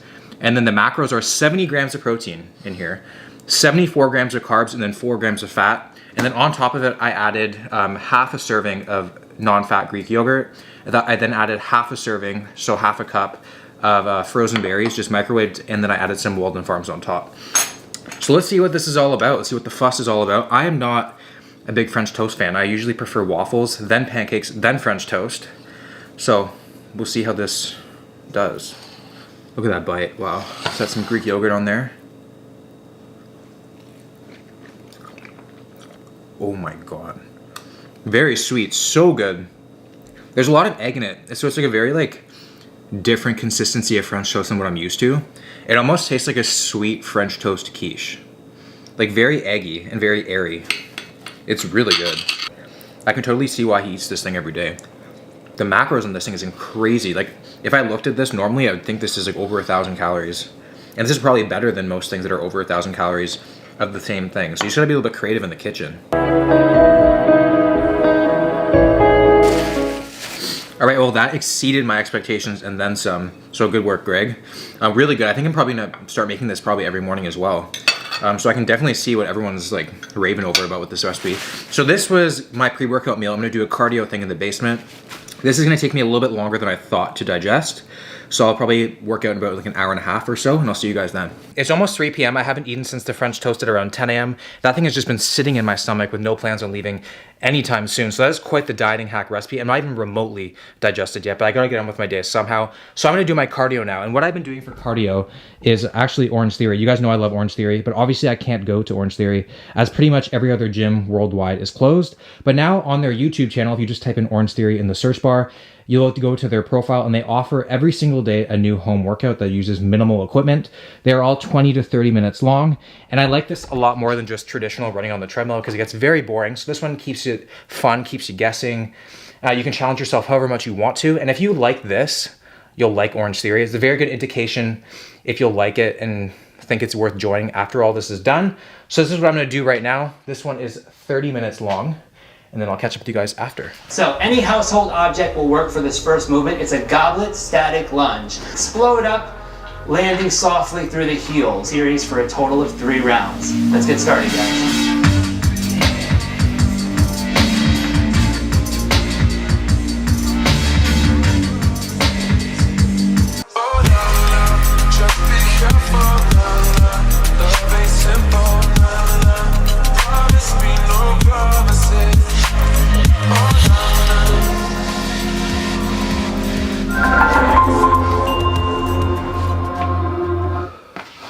Okay, well that was the workout. That was tough. So I'm gonna go shower now and then we're gonna whip up a snack. So Coach Greg may not be able to turn water into wine, but he can turn ice cream into a high protein snack. So we are gonna try his anabolic ice cream. That is 1/4 of the container of this fat-free, sugar-free pudding mix, a little Bound Chicka Wow Wow of this Walden Farms chocolate syrup, 1/2 cup of the cashew milk, a little bit of Splenda or any sort of sweetener of your choice, 140 grams of frozen strawberries with equal parts of ice, 1/4 teaspoon of xanthan gum or guar gum, and then 1.5 scoops of Acacian protein powder, all blended up in that. All right, so I have everything here in the blender. Will it blend? I'm not convinced, but we will see. So apparently what we're supposed to do is blend it for around a minute, and then after a minute you take the lid off, get a spatula, scrape it down because it's gonna get super thick. Repeat that around 3 to 4 times until it gets to the consistency that you want.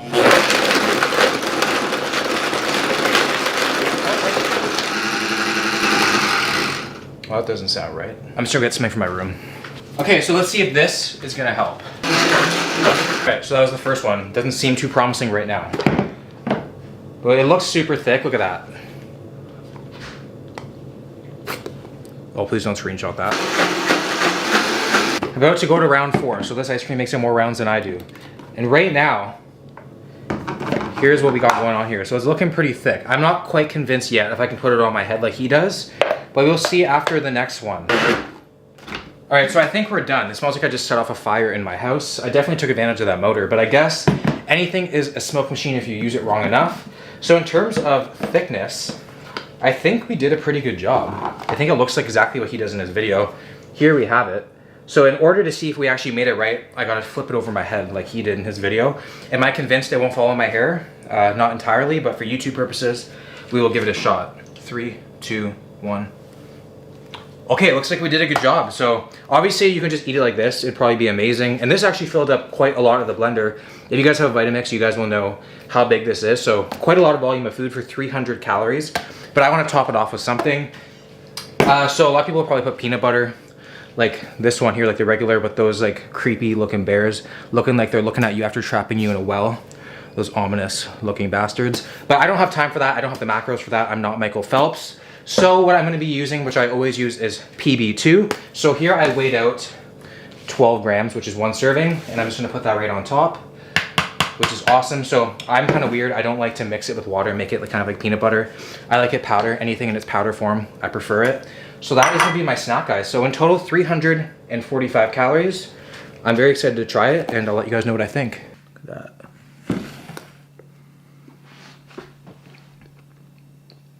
Ooh, very sweet. So good though. The consistency of a Dairy Queen Blizzard as well. I dig it. Good job, Greg. So it's time for meal number 3, and Greg usually makes some sort of a wrap with the P28 flatbread, but I cannot find that anywhere, but I found something pretty cool I want to share with you all. So look at the size of this wrap. So I put this on a tray, and now look at the comparison to my hand. So this thing is massive. So this is the brand. It's called Taft Dunes. So it's like some sort of multi-purpose wrap. You can use it as like a sleeping bag and then eat it when you wake up in the morning. So what do you think the macros are? 500 calories? No. 600 calories? No. It is 210 calories, 0.5 grams of fat, 43.5 carbs, and 8 grams of protein for one of these things. So Greg, if you're watching this, you should switch to these because they're sick. So I'm putting on a whole bunch of romaine lettuce. He doesn't seem to cut his romaine lettuce, so I'm just doing in the strips like that. We have cucumber, pickles, some processed turkey because he said it's okay and I won't die, so I'm gonna believe him. A bunch of spinach on top, some of this low-fat yogurt dill dressing, which I weighed out right here, and then mustard because it's 0 calories, and then Walden Farms, which is 0, or if just very little calories. So we're gonna put that all together in the wrap, and then that's meal number 3.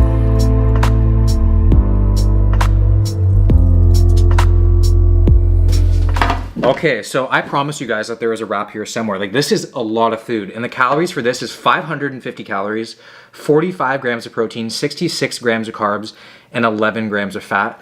Like, I feel like I'm a zookeeper right now about to go feed the gorillas like their meal for the day. Like, I'm getting food challenge vibes. Food challenge vibes for a meal under 550 calories. You know you were doing something right. So let's dress this thing up. So I'm gonna put some mustard on top. Mustard is my favorite condiment of all time. Now some of this low-fat yogurt dill sauce, which I put 45 milliliters, which is 90 calories. Kind of just like a lower fat version of ranch. And I noticed that he likes doing ranch and barbecue sauce, so then I picked up the Walden Farms thick and spicy barbecue sauce, so we'll see how that is.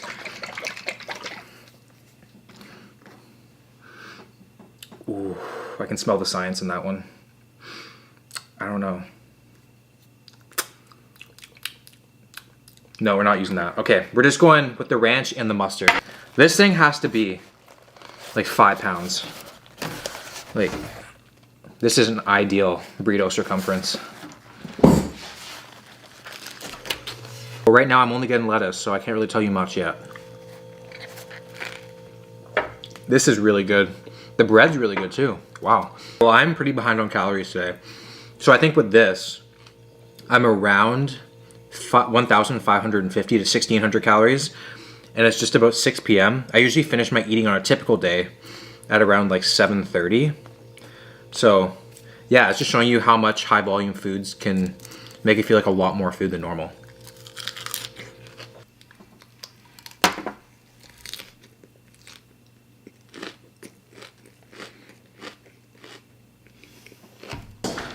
Time for dinner. So I'm at my girlfriend's house right now and we're gonna be making pizza. We're gonna be making anabolic pizza. I mean, I'm only gonna be making anabolic pizza. She's vegan, so hers is gonna be catabolic pizza. But going on the pizzas, we have mushrooms, zucchini, red onion, bell pepper, and then hot peppers. And then the base is gonna be those wraps that I showed you guys earlier. And then this is the lowest calorie sauce that I could find. It's like the 40 calories per half cup. He also says you can use any sort of low calorie protein of your choice. So when I went to the store, I found these turkey knackwurst sausages.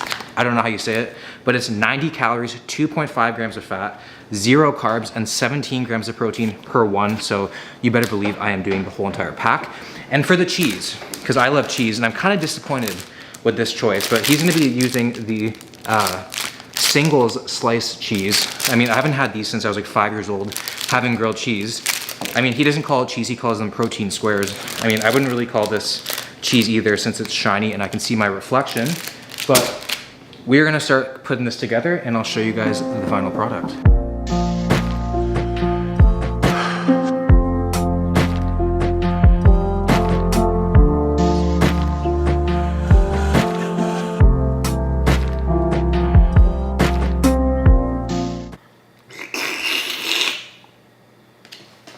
Okay, so let's give this bad boy a try. So the cheese looks like a little bit of a nacho cheese situation here.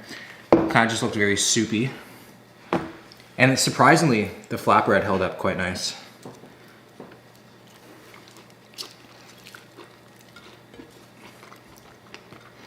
You can barely taste even like the cheese because there's so much other flavors going on. There's literally no flavor. So it's just added protein, which is a bonus, I guess. How's yours? So what kind of beans do you have on yours? Pinto beans. She has pinto beans and nutritional yeast on hers. So the calories for the whole entire pizza is 808 calories, and the macros are 99 grams of protein, 78 grams of carbs, and only 12 grams of fat. And that is like the size of a large pizza if you like ordered one in. So like you can't beat it.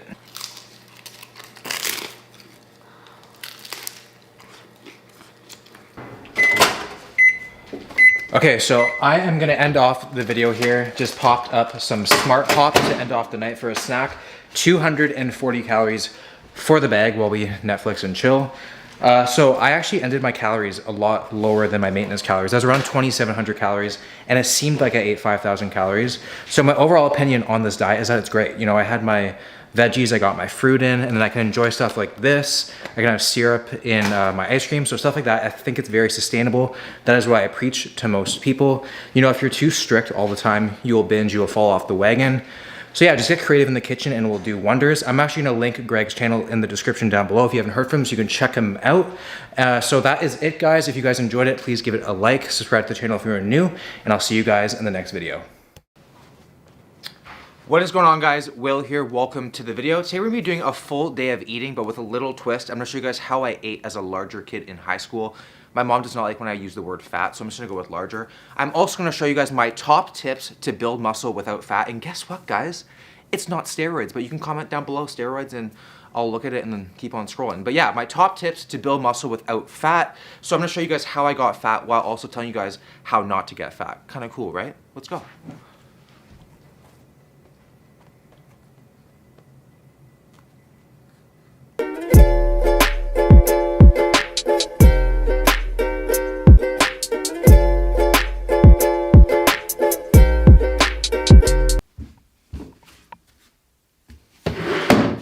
Tip number 1, guys, is to stop looking at the scale as an indication if you're building muscle or not. Just because you gained weight does not mean it's muscle. It can easily just be fat, just so you know. I can guarantee you if you add 30 pounds to your bench press and still stay the same weight on the scale, your chest, your triceps, your shoulders, and your upper back have gotten much bigger. I promise you that. So I've hovered around 178 to 182 pounds at 6 feet tall for the past couple of years. I've had no desire to gain any weight. All I do is I focus on, am I adding more weight to my compound movements each week, each month, and each year, and that's all that matters to me, and that's all that should matter to you. So gym performance trumps everything, so let's go get some breakfast.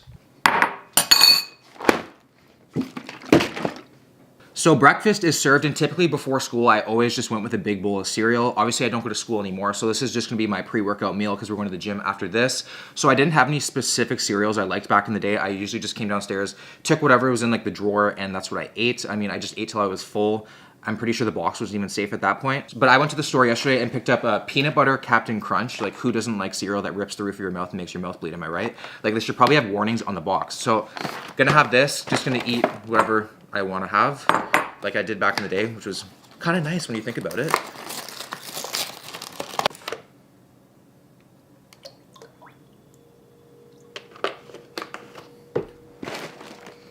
Oh man, it just smells like straight up peanut butter.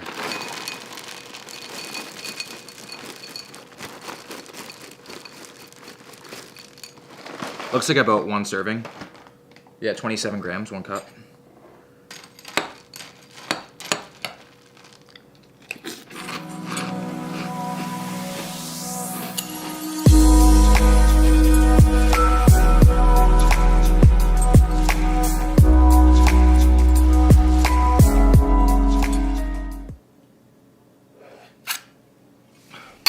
So that is gonna do my exceptionally low protein breakfast. That was actually amazing, to be fair. I'm pretty sure Ollie had more protein in his breakfast than I did. I would not recommend having cereal for breakfast, especially these types, because all it is pretty much just air and sugar, and it will not keep you full. I just had a massive bowl, and I feel like I haven't even eaten yet, so that's that. Probably gonna go now and put a cotton swab in my mouth to get all this blood out of my mouth, and then I'll see you guys outside the gym.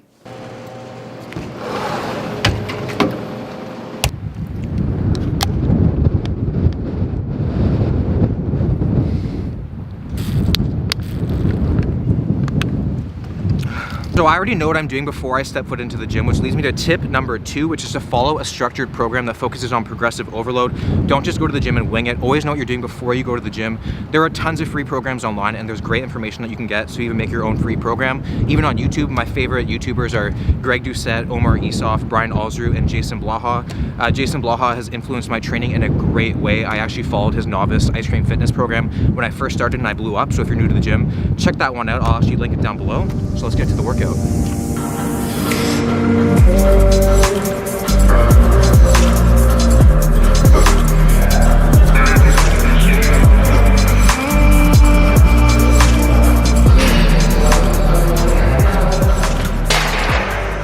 Okay, so I just finished a top set of 3 at 195 pounds on the strict overhead press, and now I'm gonna go on to the volume work. So I'm doing 4 sets of 8. So last week I did 170 pounds.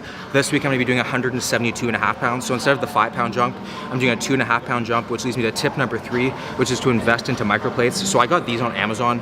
They were like 20 bucks, so it's a small investment for some huge gains. This is more like applicable to intermediate to advanced lifters. You're not gonna be adding 5 pounds on your lifts every single week. It's just not gonna happen. It's not that progressive overload doesn't work, it's just that it's gonna slow down tremendously. So by doing the 2.5-pound jumps, you get to progress for a little bit longer without hitting that stall, which means more gains.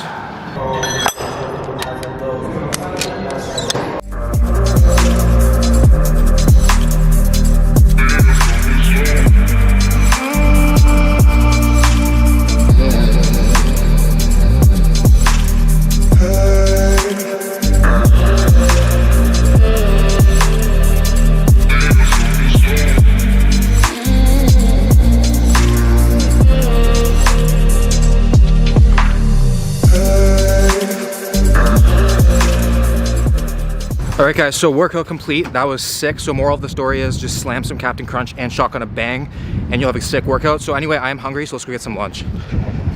We are at the first stop of my high school lunch. Yes, the first stop. I went to 2 different places and I only had an hour and I walked here. So safe to say I was a determined child.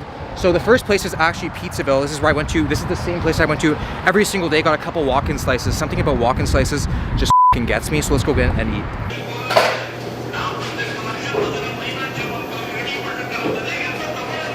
Okay, game on. So we have 2 walk-in slices. I have 1 cheese slice and 1 pepperoni slice. I feel like I did 1 cheese, 1 pepperoni as my way of being healthy, and I didn't even know it. But these smell amazing. It is throwing me back in here, and nostalgia. Again, something about walk-in slices, it just makes it so much better. What do you guys think? Comment down below. Now onto the pepperoni, save best for last.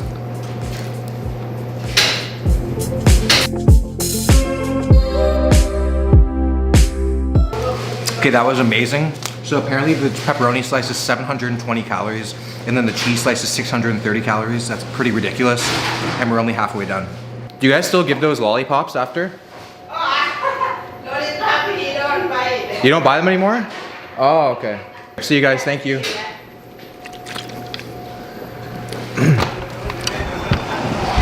Okay, so pizza was sick. Next stop is Subway.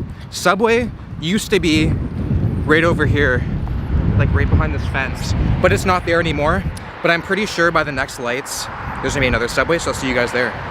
So I drove like 100 yards down the road, and look what I found. So let's go in and continue this disgusting gluttony.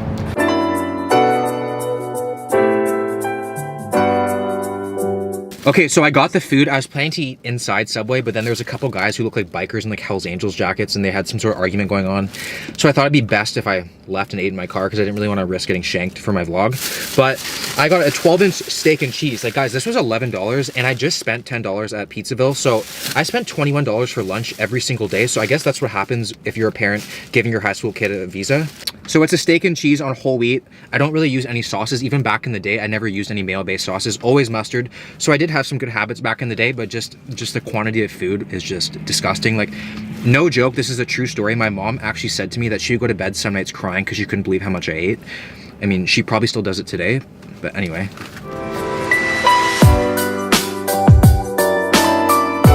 Okay, so first 6-inch down, last 6-inch to go. That's what she said. I feel like I was eating back in the day, like, and I had something to prove. Like, I don't even understand why I did this. Like, I'm not even kidding you guys. Like, you must be thinking, like, there's no way Will went from pizza to Subway, but I actually did every single day. Like, I don't know what was wrong with me. Okay, well, that's gonna do it. Feeling fairly well fed, not gonna lie. So gonna go hang low for a bit, and then I'll check in with you guys for the post-school snack.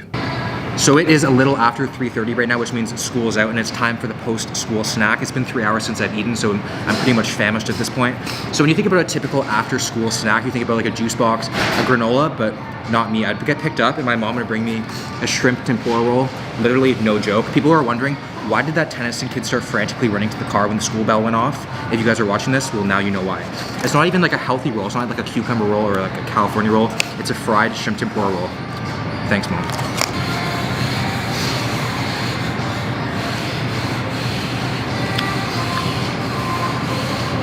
Really good, but I feel like horrendously gross right now. It's one thing to eat a lot in one day, but to consistently every single day, day after day, eat this quantity of food, like no wonder I was 255 pounds. Okay, so snack complete. I have Orange Theory at 4:30, so a little under an hour. I'm slightly concerned I might projectile vomit on somebody, but I'll warn them ahead of time, so it's fine.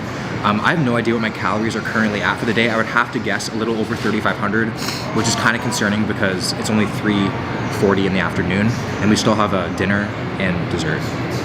Okay guys, so I am at Orange Theory right now. I do Orange Theory 3 to 4 times a week. It's my preferred method of cardio. And pretty much what it is you have a treadmill station here, a rower station, then you get to the floor, you have some benches, TRXs, and smaller dumbbells. So it's pretty much just high intensity interval training circuits for an hour straight. It's pretty intense, which leads me to tip number 3, which is to do cardio, guys. Cardio is so important. It will not kill your gains. The only way it will kill your gains is if you're not eating enough and you're not lifting weights. Otherwise, it will very much help you. It will increase your work capacity, help you push a little bit harder in the gym, get extra few reps there. In terms of what cardio to do whatever you want, whatever you like to do. It could be low intensity steady state, go for a walk, high intensity interval training like this, or it could just be general physical preparedness, GPP work. Just whatever you want to do, get your cardio in. Back from Orange Theory now, all showered up, smelling like a bed of roses. Doing intensive cardio on the treadmill that full was not the best feeling, not gonna lie. But anyway, it is time for dinner, and back in the day, I never cooked for myself. I was far too busy playing Halo 3 that I just could not be bothered, so I let my mom cook for me. I'm actually gonna show you guys my mom on the channel for the first time.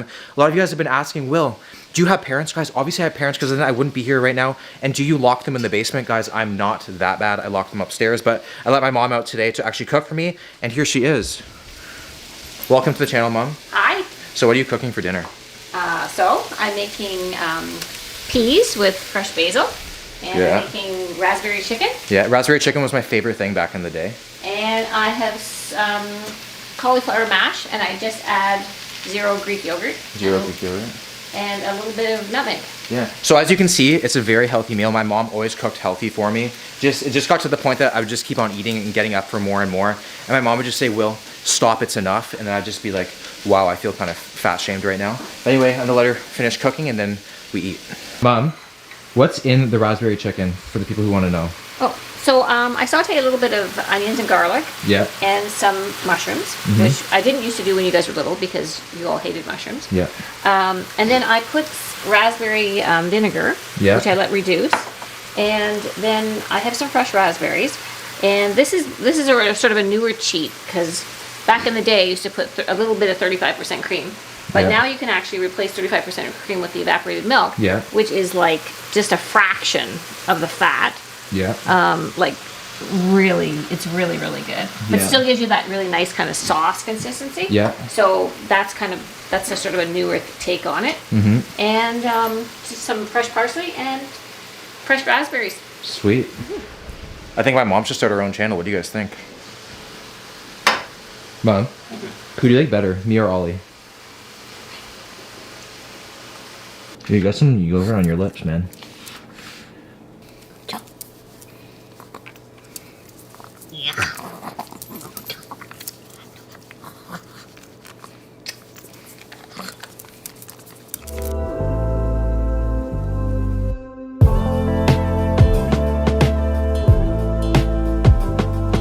Actually, have some having dinner with us. Yeah. When's the last time I've eaten with you? Long time. Years. Years?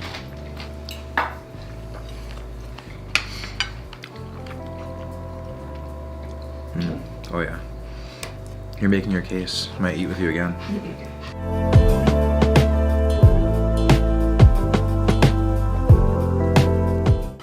Time for round 2. I was going to buy you a donut today. I was at Baby Village. I was on the phone with Victoria. Why didn't you? So it's 11 o'clock right now. I'm just watching some TV, about to go to bed soon. But this leads me to my last and final tip. Tip number 5 is to focus on sleep. So many times sleep is overlooked in the muscle building and fat loss world. Everyone kind of just looks at the workouts, what you eat, and hydration. But sleep is so critical. I like to shoot for 6 to 8 hours a night. So if you're not sleeping enough, you're leaving a lot of gains on the table, just so you know. But before you go to bed, the food is not done yet. I'm pretty low on my fat and carbs for the day, so thought I'd have a slice of cheesecake. So back in the day, always had cheesecake before bed. For some reason, we always had cheesecake in the fridge, and then I had a slice every single night, no joke. So my mom made a banana Nutella cheesecake with some Nutella on the top and then banana cream cheese stuff. Like, God forbid you watch TV without eating, right? So the cheesecake is down. I'm gonna wrap up the video here. Feeling pretty sick, gonna be going to bed feeling pretty sick, but that just seems to be a common occurrence with my videos lately. So if you guys enjoyed the video, found some of those tips useful, if you guys liked it, give it a like, subscribe to the channel if you're new, and I'll see you guys in the next one.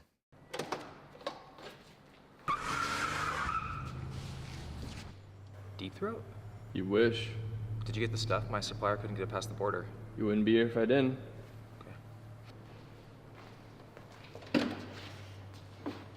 Whoa, whoa, whoa, buddy. Payment first.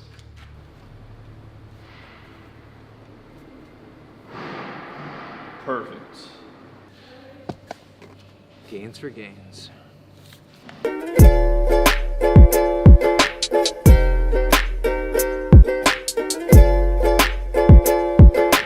What is going on, guys? Will here, welcome to the video. Today we are going to be exploring the 1920s. So in the past on the channel, we've looked at the 50s, the 80s, and then the 90s, but this was a very interesting time in human history. The world was recovering from a war and a pandemic and entering a prosperous new age called the Roaring 20s. Not because men discovered the alternate uses of the alphabet, but because this was a time of significant cultural and economic prosperity. So let's go back in time. So like my indoor swing, home refrigeration, it changed the game in the 20s. So if you had the money and the electricity, you could have one of these bad boys, which just meant a little bit more creativity in the kitchen. If you didn't, people had food storage rooms. So for breakfast today, we were making some options if you had a fridge, and then if you didn't.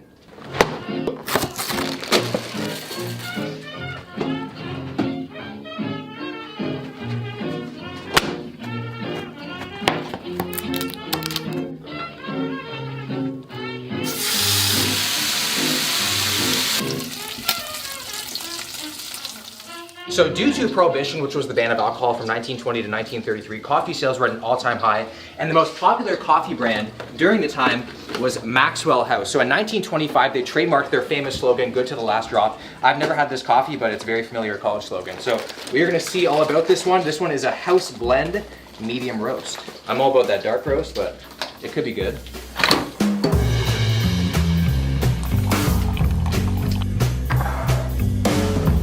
Okay, so for breakfast, the centerpiece is some Raisin Bran invented in 1926. If you guys don't know what a raisin is, it's simply a grape when dried. So we're gonna add some milk to it. So back in the 1920s, they had a milkman that would come and deliver fresh milk every single morning, which sounds kind of nice because then I'd have a male role model that I can count on showing up every single day. So I know with Raisin Bran, she gets soggy real quick, so you gotta eat it pretty fast. And here we go. I haven't had this in a long time. It's a very responsible cereal. Like, I feel like I'm doing good for my body. Usually when I eat cereal, I want that sugary mess, you know? This has a lot of fiber in it, so if you have this, you're pretty much good for the rest of the day. Okay, now let's move over to the grapefruit. So, the beloved grapefruit. This was a very popular fruit in the 1920s. I wonder if they unlocked everything that this fruit had to offer. Picked the juiciest one that I could find because we all know the best ones squirt when you eat them. See what I'm saying? I hit the damn milk carton. Or with some goggles. Okay, now over to the third part of breakfast, which is the bacon. So Oscar Mayer in 1924 sold America's first ever pre-packaged bacon. Fun fact, I hate bacon. I think you guys all pretty much know that by now. But it's definitely not bad. I just feel like I have to have a bath after only 4 slices. Look at that crunch factor, y'all. So now let's try this Maxwell's House coffee here. Smells nothing to be desired. A little bit like weak pond water. See, it doesn't do it for me. It's not dark, it's not thick, it's not rich, there's no like nutty notes. All right, so that is gonna wrap up breakfast. I'm gonna enjoy the rest of my coffee and I'll see you guys very soon.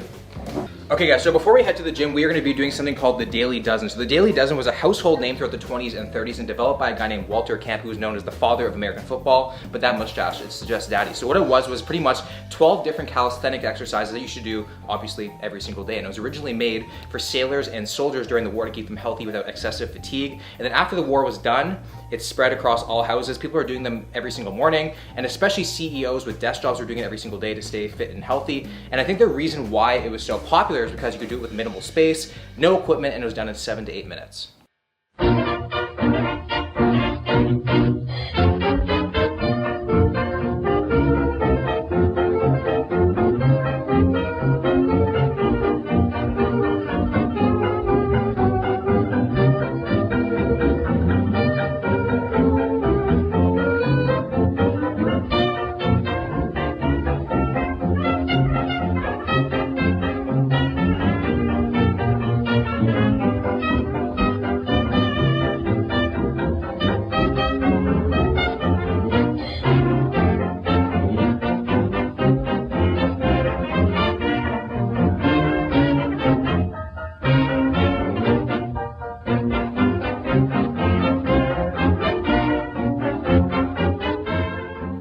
Okay, so that was the Daily Dozen, and it was actually pretty good. I was like snapping and crackling and popping. Fun fact, Rice Krispies were also invented in the 1920s as well. You know, it's kind of like dynamic stretching and stuff, and especially if you lift a lot of weights, it definitely can't hurt to do this every single day. Have you ever wondered why the Olympia trophy is called the Sandow Trophy? I never did, but if you did, it's because it's named after the father of modern bodybuilding, Eugene Sandow, who was the original strongman celebrity long before people like Joe Weider and Arnold Schwarzenegger came along and eventually popularized fitness into the mainstream culture. But Eugene Sandow, really influenced how we see fitness and bodybuilding today, writing a ton of books and magazines on the topic. Unfortunately, he passed away in 1925 at the age of 58. So today we are going to honor him and do one of his workouts. Now, obviously this workout is gonna be a bit different than what we're all used to because they don't have cables and machines back then, so they only really had dumbbells and barbells. But what he did say, quote unquote, nothing in my opinion is better than the use of a dumbbell for developing the whole system, particularly if it is used intelligently and with a knowledge of the location of functions of the muscle, aka the mind-muscle connection. So the first exercise we are doing is the standing alternating dumbbell curl, one set of 50 reps, and then each session he's gonna increase that by 5 reps, and then eventually he will just add some weight. So he makes sure to do it with bent knees and fully extends the arm on the negative. So let's try doing one set of 50. I'm trying to go and pick up a weight, but I don't even know what the appropriate weight is to do one set of 50. Like, I feel like I want to reach for the 10s, but then I feel like at like rep like 35, I'm going to be like screaming. So, but at the same time, I don't want to look like a bitch with the 8s. All right, what are we going to do? We're going to go with the 10s. Slightly bent.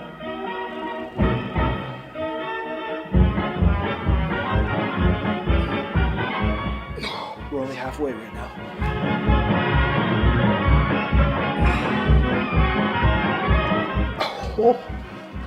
Oh, 35. The negatives are slowly going away. Each rep.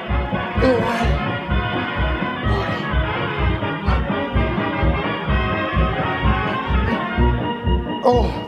Okay, that was 50 reps. Like the last time I've done something like that is like when I'm about to head out to the club in my university days to look good in my t-shirts, but that is insane. To do an additional 5 reps each week. So the next exercise we are doing is the reverse dumbbell curl. One set, 25 reps each arm. Each session he'll add 2 reps instead of 5. My arm's already done, but we're gonna do one set, 25 reps.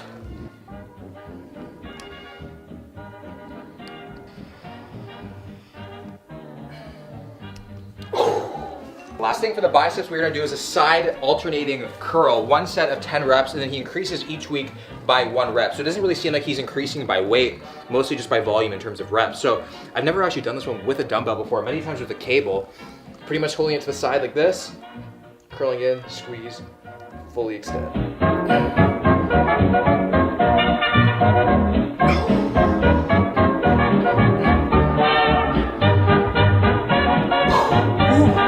Okay, so that's one set, 10 reps each. I like how it's only one set because it makes you really, really focus on that one set. And the one thing I like about this one is that when you're out here, the dumbbell wants to drop, which really stretches out your biceps. So that was it for the biceps. So along with being a bodybuilder, he's also a strongman competitor. So now we're gonna do some of his strongman training exercises.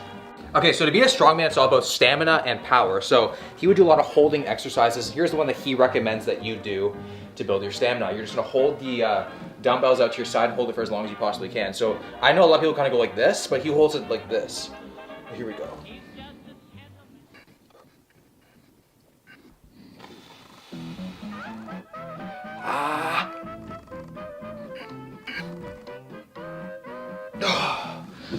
Oh, I think that was like a minute. Usually things that last a minute usually feel better than this, for me at least. I'm sure you guys have all seen by now this guy's set of abs and obliques. They're actually insane. So a lot of people say his obliques come from this movement right here called the bent press. So it's very similar to a clean and press, but instead this guy literally finishes like this, like sideways. So I can imagine the oblique contraction right there is pretty next level. So we're gonna try this right now. I'm a little bit worried for my back because this seems like a very compromised position, but we will give it our best shot. One set of 8 reps. So every rep, gets off the floor, clean it up, and then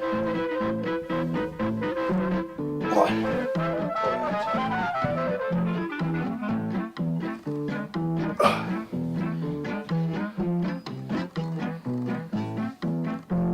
Oh my God. Woo! It actually wrecks the entire side of your abs.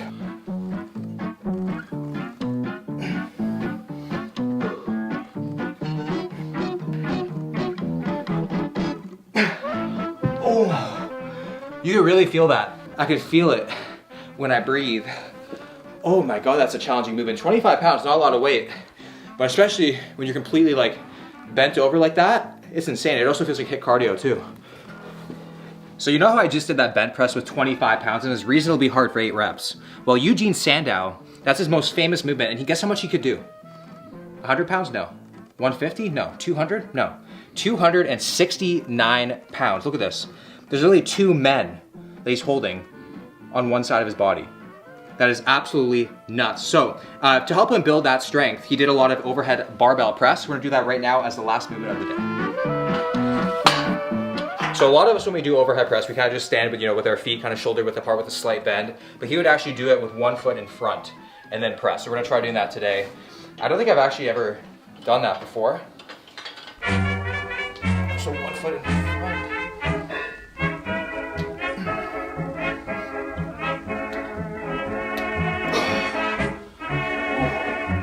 I kind of like doing it with my foot back because, when you have your 2 feet together, it can sometimes get a little bit hard on your lower back, especially when you push up. So I feel like this kind of evens you out a little bit. So I may start doing that.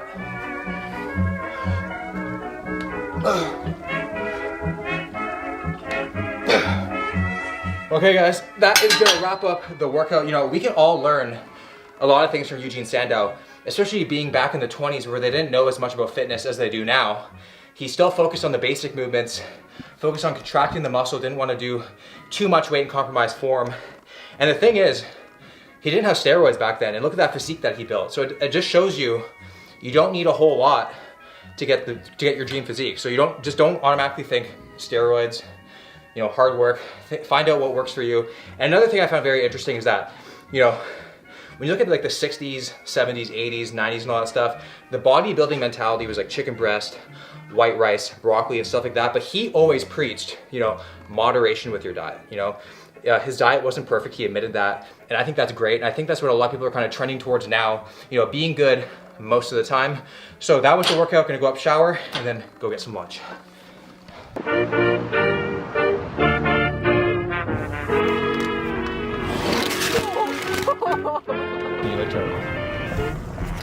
All right, y'all, so in 1922, Roy Allen and Frank Wright got together and leased their first 2 root beer stands ever, and this is also the same time where they coined the name A&W, Allen and Wright. And then in 1925, they franchised out their first A&W establishment, being the first ever American fast food franchise to exist. Wow. Yeah. So it all started with root beer, a root beer float. And to this day, on August 6th, they have International Root Beer Float Day, where you can go in and get a free small root beer float, no purchase necessary.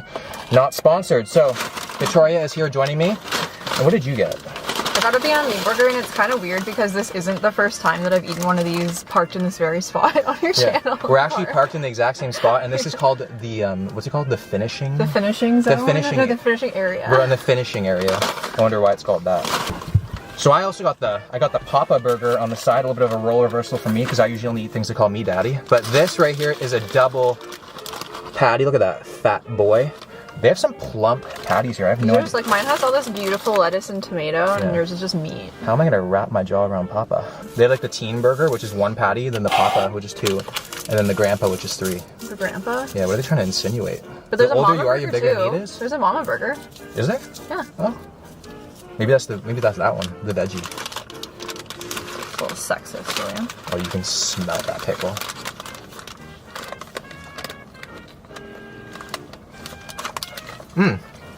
As kids, we drank a lot of root beer. A lot of root beer. Especially the dad's root beer. Yeah, because we thought it looked like we were drinking beer. Yeah, we pretended to get blitzed as kids on Christmas. Why is this so? It's like a hard. Is it just like an ice cream brick on the top? Yeah. All right. Oh, like literally. Root beer is the perfect segue for any thick cream. Okay. It won't even receive my suction. It's so thick. Is that good? I don't know. When you taste the taste that you're tasting, root beer is actually kind of weird. Don't you think? I actually can't even describe what root beer tastes like. Maybe like minty or something? I don't know. It does taste minty. I can't do that. Yeah. I don't miss it. I used to. Well, no, I like the root beer taste, but it feels like it's just diluted with dairy. I feel like they must not serve a lot of these because this literally feels like I stole it from the museum. I think I stole this from the first ever, the 1922 root beer stand. No, but hey, fun fact that I think is true, and if it's not, then I'm sorry, guys. But A&W doesn't give any ice in their drinks because it's chilled like in the machines. That's a fun fact. I did not know that. Yeah. There you go, y'all. Yeah. You're learning stuff today too. I mean, I've given facts on this channel that are like blatantly fake before. Have you? Yeah, like the tequila thing. Is that a peer-reviewed fact?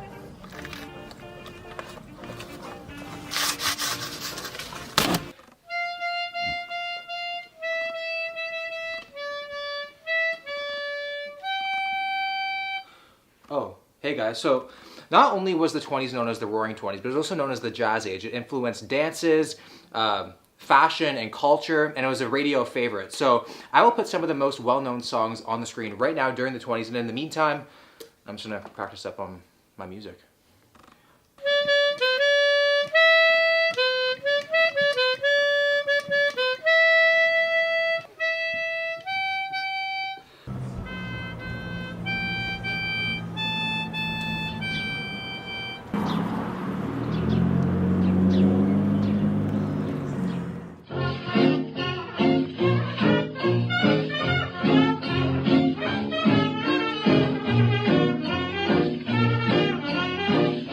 So this evening we are at a speakeasy right now, also known as Blind Pigs. It was an illegal tavern where they sold alcoholic beverages. So I'm here with my mom and my sister. Look how bougie they look. They look like true flappers right now. Meanwhile, I look like them like the damn chimney boy. I feel like I should go upstairs or something like that. Maybe you should. Yeah, but usually speakeasies are run by organized crime members, most notably Al Capone. So just obviously my mom's running this one today. What would be your crime? Definitely not murder. So the food this evening we are going to be having are just some traditional stuff they would have at a speakeasy. Shrimp cocktail, meatballs, and a cheese platter. But before you eat, do you guys want a drink? We thought you'd never ask. Yes, please. Yes. Okay, so the most popular alcohol back in the day was gin. They called it bathtub gin. It was, people found very easy ways to make it and distribute it. So we are going to make a cocktail right now called the Colony cocktail. So they found ways to mask the taste of the gin because it obviously tastes like crap because it was illegal. Okay, so we're gonna be following the recipe right now. So we're gonna be throwing into a shaker here some ice. Mom, yours is first. Now we're gonna go in with 1.5 ounces of gin. And then we're gonna go in with 1/2 ounce of this cherry kind of liqueur. I'm just gonna eyeball this. Cassis. It's called cassis. I don't know what the heck this is called. I don't drink. Now we're gonna go in with 1/2 shot of grapefruit juice. Good.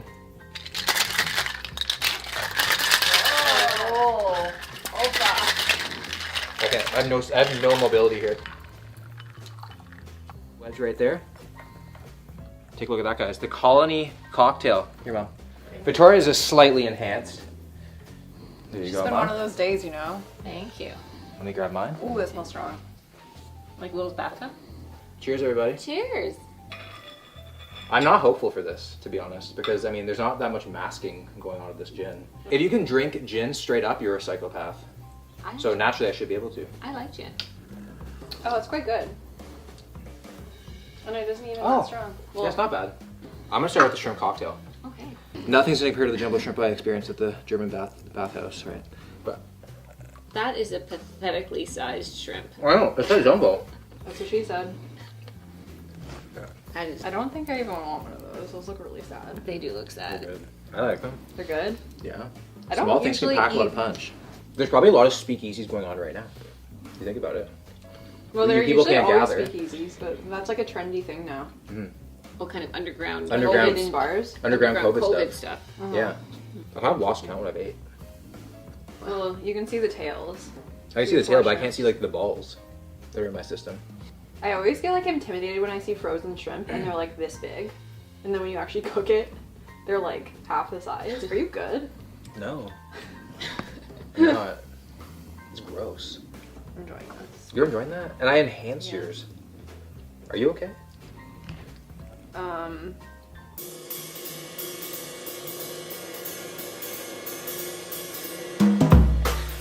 Okay, we are gonna wrap up the night with some 1920s snacks. So joining me is the other lady in my life, Katie. And she loves chocolate. You're a chocoholic, Oh right? my god, it's bad. Yeah, so when I told her that we're having some of these goodies, she was like, can have I to be in get this on video? it. Yeah. Yeah. So we got some Nestle drumsticks invented in 1928. We got some Reese's cups, also invented in 1928. And then we got an O. Henry bar invented in 1920. What do you want to start with? Reese's. Reese's? Oh, yeah. I feel like this is like everyone's like favorite. Don't you think? I think it's top contender. Like I love peanut butter, and just like any loved one, it rightly deserves to be covered in chocolate. Don't you agree? No comment. No comment. Calories 230 for the pack. It's not bad. It's like a protein bar. Sans the protein. Yeah, slightly off macros. They're in the fridge. Yeah. Oh my god. That's gonna be hard not to eat the whole thing. I'm not like a massive chocolate peanut butter fan. And the reason being is I find that they're both so rich that they just clash. No, they don't clash. Reese's has done, they figured it out. So next up, we are going with the Nestle Drum Stick. So I got made fun of all the time as a kid when I ate these. Why? Because I always started at the tip. No, you didn't. I was raised to start at the tip. It's focusing on your face. I want to focus on the next. You're a better snack than the cone. These are like those 1-bite brownies. I dare you. Those are 2-bite. I just want to see what I can do. You're drooling. No gag. No gag. No gag.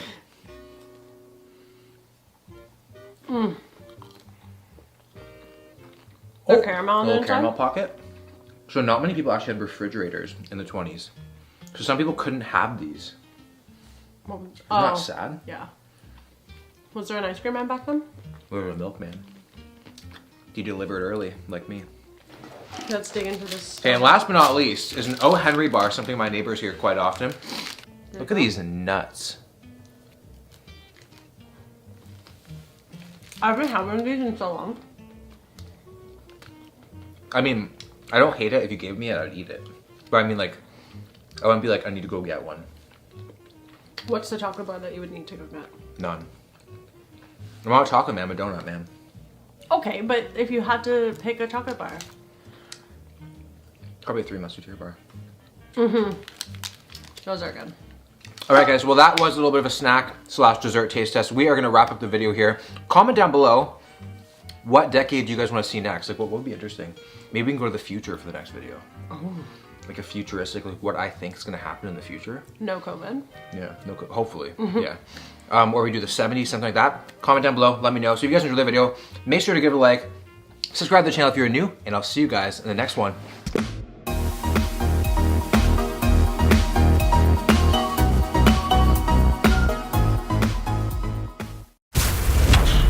The following infractions won't put you behind bars, but they'll definitely hinder your gains. This is gym crimes. 90% of weightlifting is mental.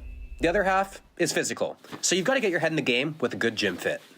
Cross-branding in the gym world is like combining Taco Bell and Pizza Hut for lunch, except the diarrhea, it's coming from your closet. You think finding a girl's hard? This is showing them that loyalty isn't your strong suit. This is social media suicide in the fit girl world. A no makeup post, that's pretty brave. But an uncoordinated ensemble is just straight up lazy. Andrew Tate has multiple wives, but that doesn't make it right. I recommend just picking one. So who is it gonna be? CG or Ben? Obviously, I'm a little biased. No matter how dirty your bulks might get, at the end of the day, a clean fit leads to clean reps. It's pre-workout time to maximize your workout, but you're the type of person who has a meal that's so dense in calories, carbs, and fat, it's priming your body for hibernation rather than hypertrophy. The pasta, it's great, but the Alfredo sauce will make your veins feel like they're pumping quicksand. Look, pre-workout's not the time to make Nona proud. After all, the only weight that she's tossing around is the guilt that she makes you feel for not visiting her enough. Now let's dig in.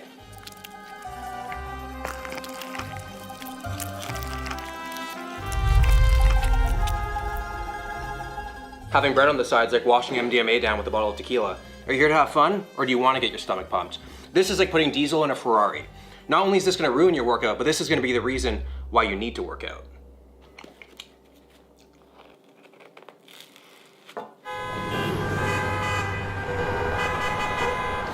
Come on, buddy, I'm 2 scoops deep. Don't think I won't deadlift your Jetta off the road. Let's The post-workout anabolic window isn't real, but there are consequences to a mistimed pre-workout. A lot of things come early in this car, but never a pre-workout buzz. If I wanted somebody to come early, I just hop in the back seat. Getting stuck in traffic with an itchy face and tingling skin is the closest thing a natty will ever get to road rage, besides the Chick-fil-A drive-thru running out of grilled chicken. You're always blasting Avicii, but you have so much excess energy, you're headbanging to lo-fi chill hop.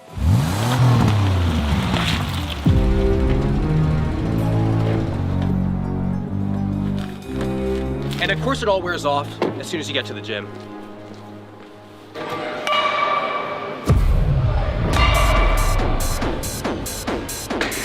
The gym is full of amazing treats for your muscles, but this isn't a build your own froyo bar. If you're looking to load something up that's not the barbell, do it off the gym floor. You don't need to stand out like a pork chop in a synagogue. If you're looking for attention, maybe put up a good lift. Pre-workout time, everybody. It's a 2-scoop kind of day.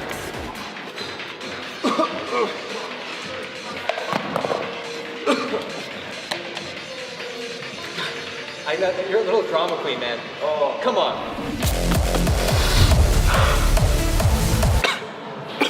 Not only are you showing everybody you're an idiot, you're also showing them an underdosed, overpriced pre-workout an influencer sold you.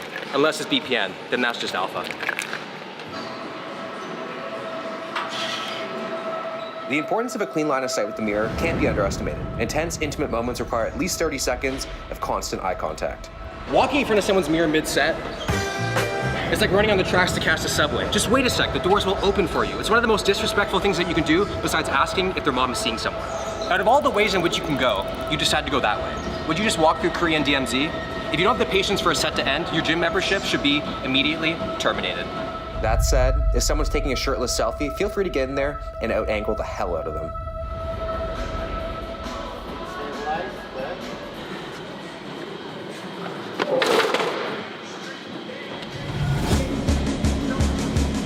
Would you put dog food in cereal? Would you put lime juice on a condom? The world has certain ways in which it operates. I don't know if this is anabolic manifesting, but the journey to re-racking hundreds takes time and patience. You don't need a rush from 0 to 100. Even Bundy was realistic starting with his teddy bears. A lot of things in life are supposed to be spread in their 20s, but not dumbbells. All weights have a place in the gym, but like I learned with syrup, you can't just spread it anywhere.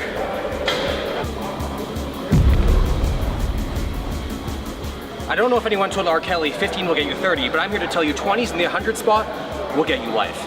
You're 6 sets into your bicep tricep superset workout, and it's time to initiate the bicep vein. Instead of worrying about dropping your body fat, you whip out candy, telling everybody you probably showed up in a white panel van. Look, carbs are glorious fuel, but this isn't the Tour de France. A great pump comes from a great workout, not washing down your Alfredo sauce with sugary candy. You know you don't need this. Face the facts. Like when you got cheated on in your past relationship, you're using this as an excuse to justify your actions. Taking weights off the power rack in the middle of somebody's set, that's like going to your buddy in the middle of the lap dance and asking if he has your phone. It's like sitting down at a restaurant and asking the table next to you if they have napkins and cutlery. If you do this, you're the type of person to high beam oncoming traffic.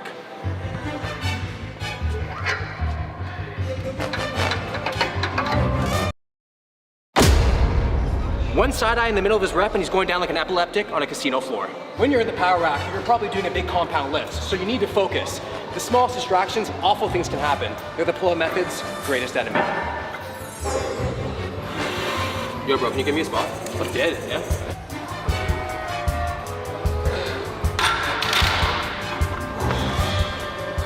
Thanks bro, appreciate it. Yo, okay, give me a spot too, actually. I gotta go babysit my dad's hamster, so I can't. I'm sorry. It's called the Iron Paradise, but you still gotta treat others how you wanna be treated, like an anabolic 69. This kind of attitude's why 50% of marriages end in divorce. Oh, you got time more. The world is all about quid pro quo, whether it's political favors or sandpapery camp hand jobs. Remember, gym karma is real, and barbell don't lie.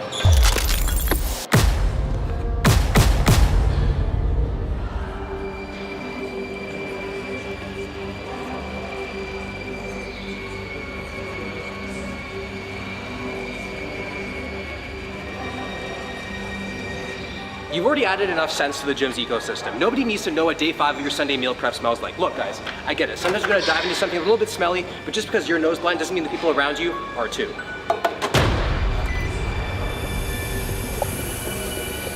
Forget smelling salts. One whiff of this, people are gonna be PR ready or passing out like they just hit a deadlift world record.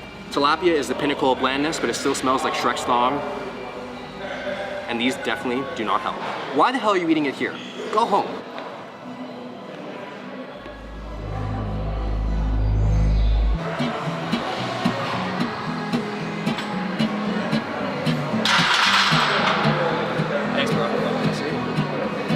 Looks good, let's try one more time, right?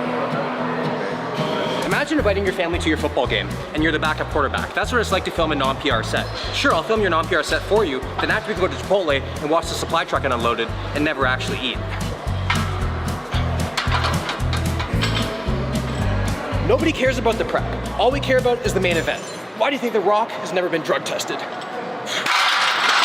You're wasting the person's time, and more importantly, they're losing their pump. If this is a tactic to pick up girls, then I hope the cousin you took to prom is still single. If you're looking to record your form, maybe invest in a tripod, and who knows, you might find another use for it too.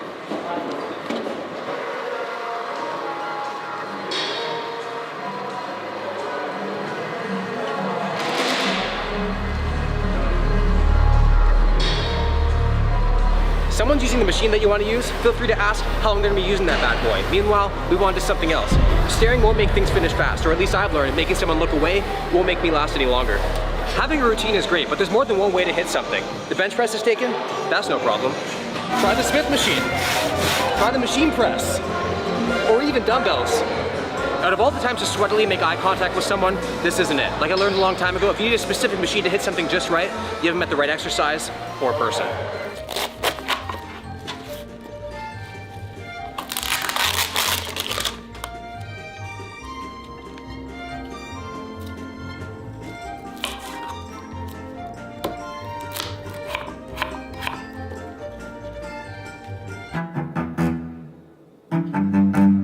Imagine building a red room without leather, or going to a frat house without a new pledge to haze. No one and nothing is gonna get finished. No protein in this meal is as counterproductive as buying condoms on the way to a family reunion. All that hard work for nothing, like all those merit badges I was told I could earn the special way? Look, I know buying new clothes is expensive, so why not stay the same size small by withholding important building blocks?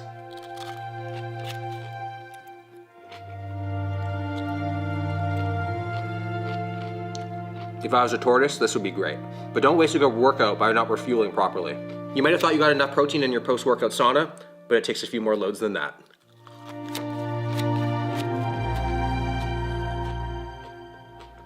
Oh, I think I got a mouthful of dirt.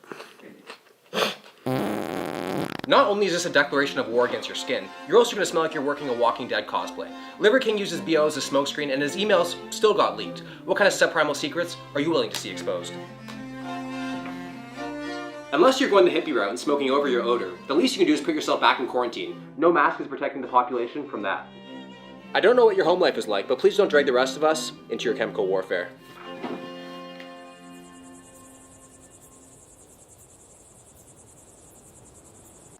Oh my god, he's so cute. What? I had better ideas for staying up, but he said it wasn't worth the sacrifice and gains.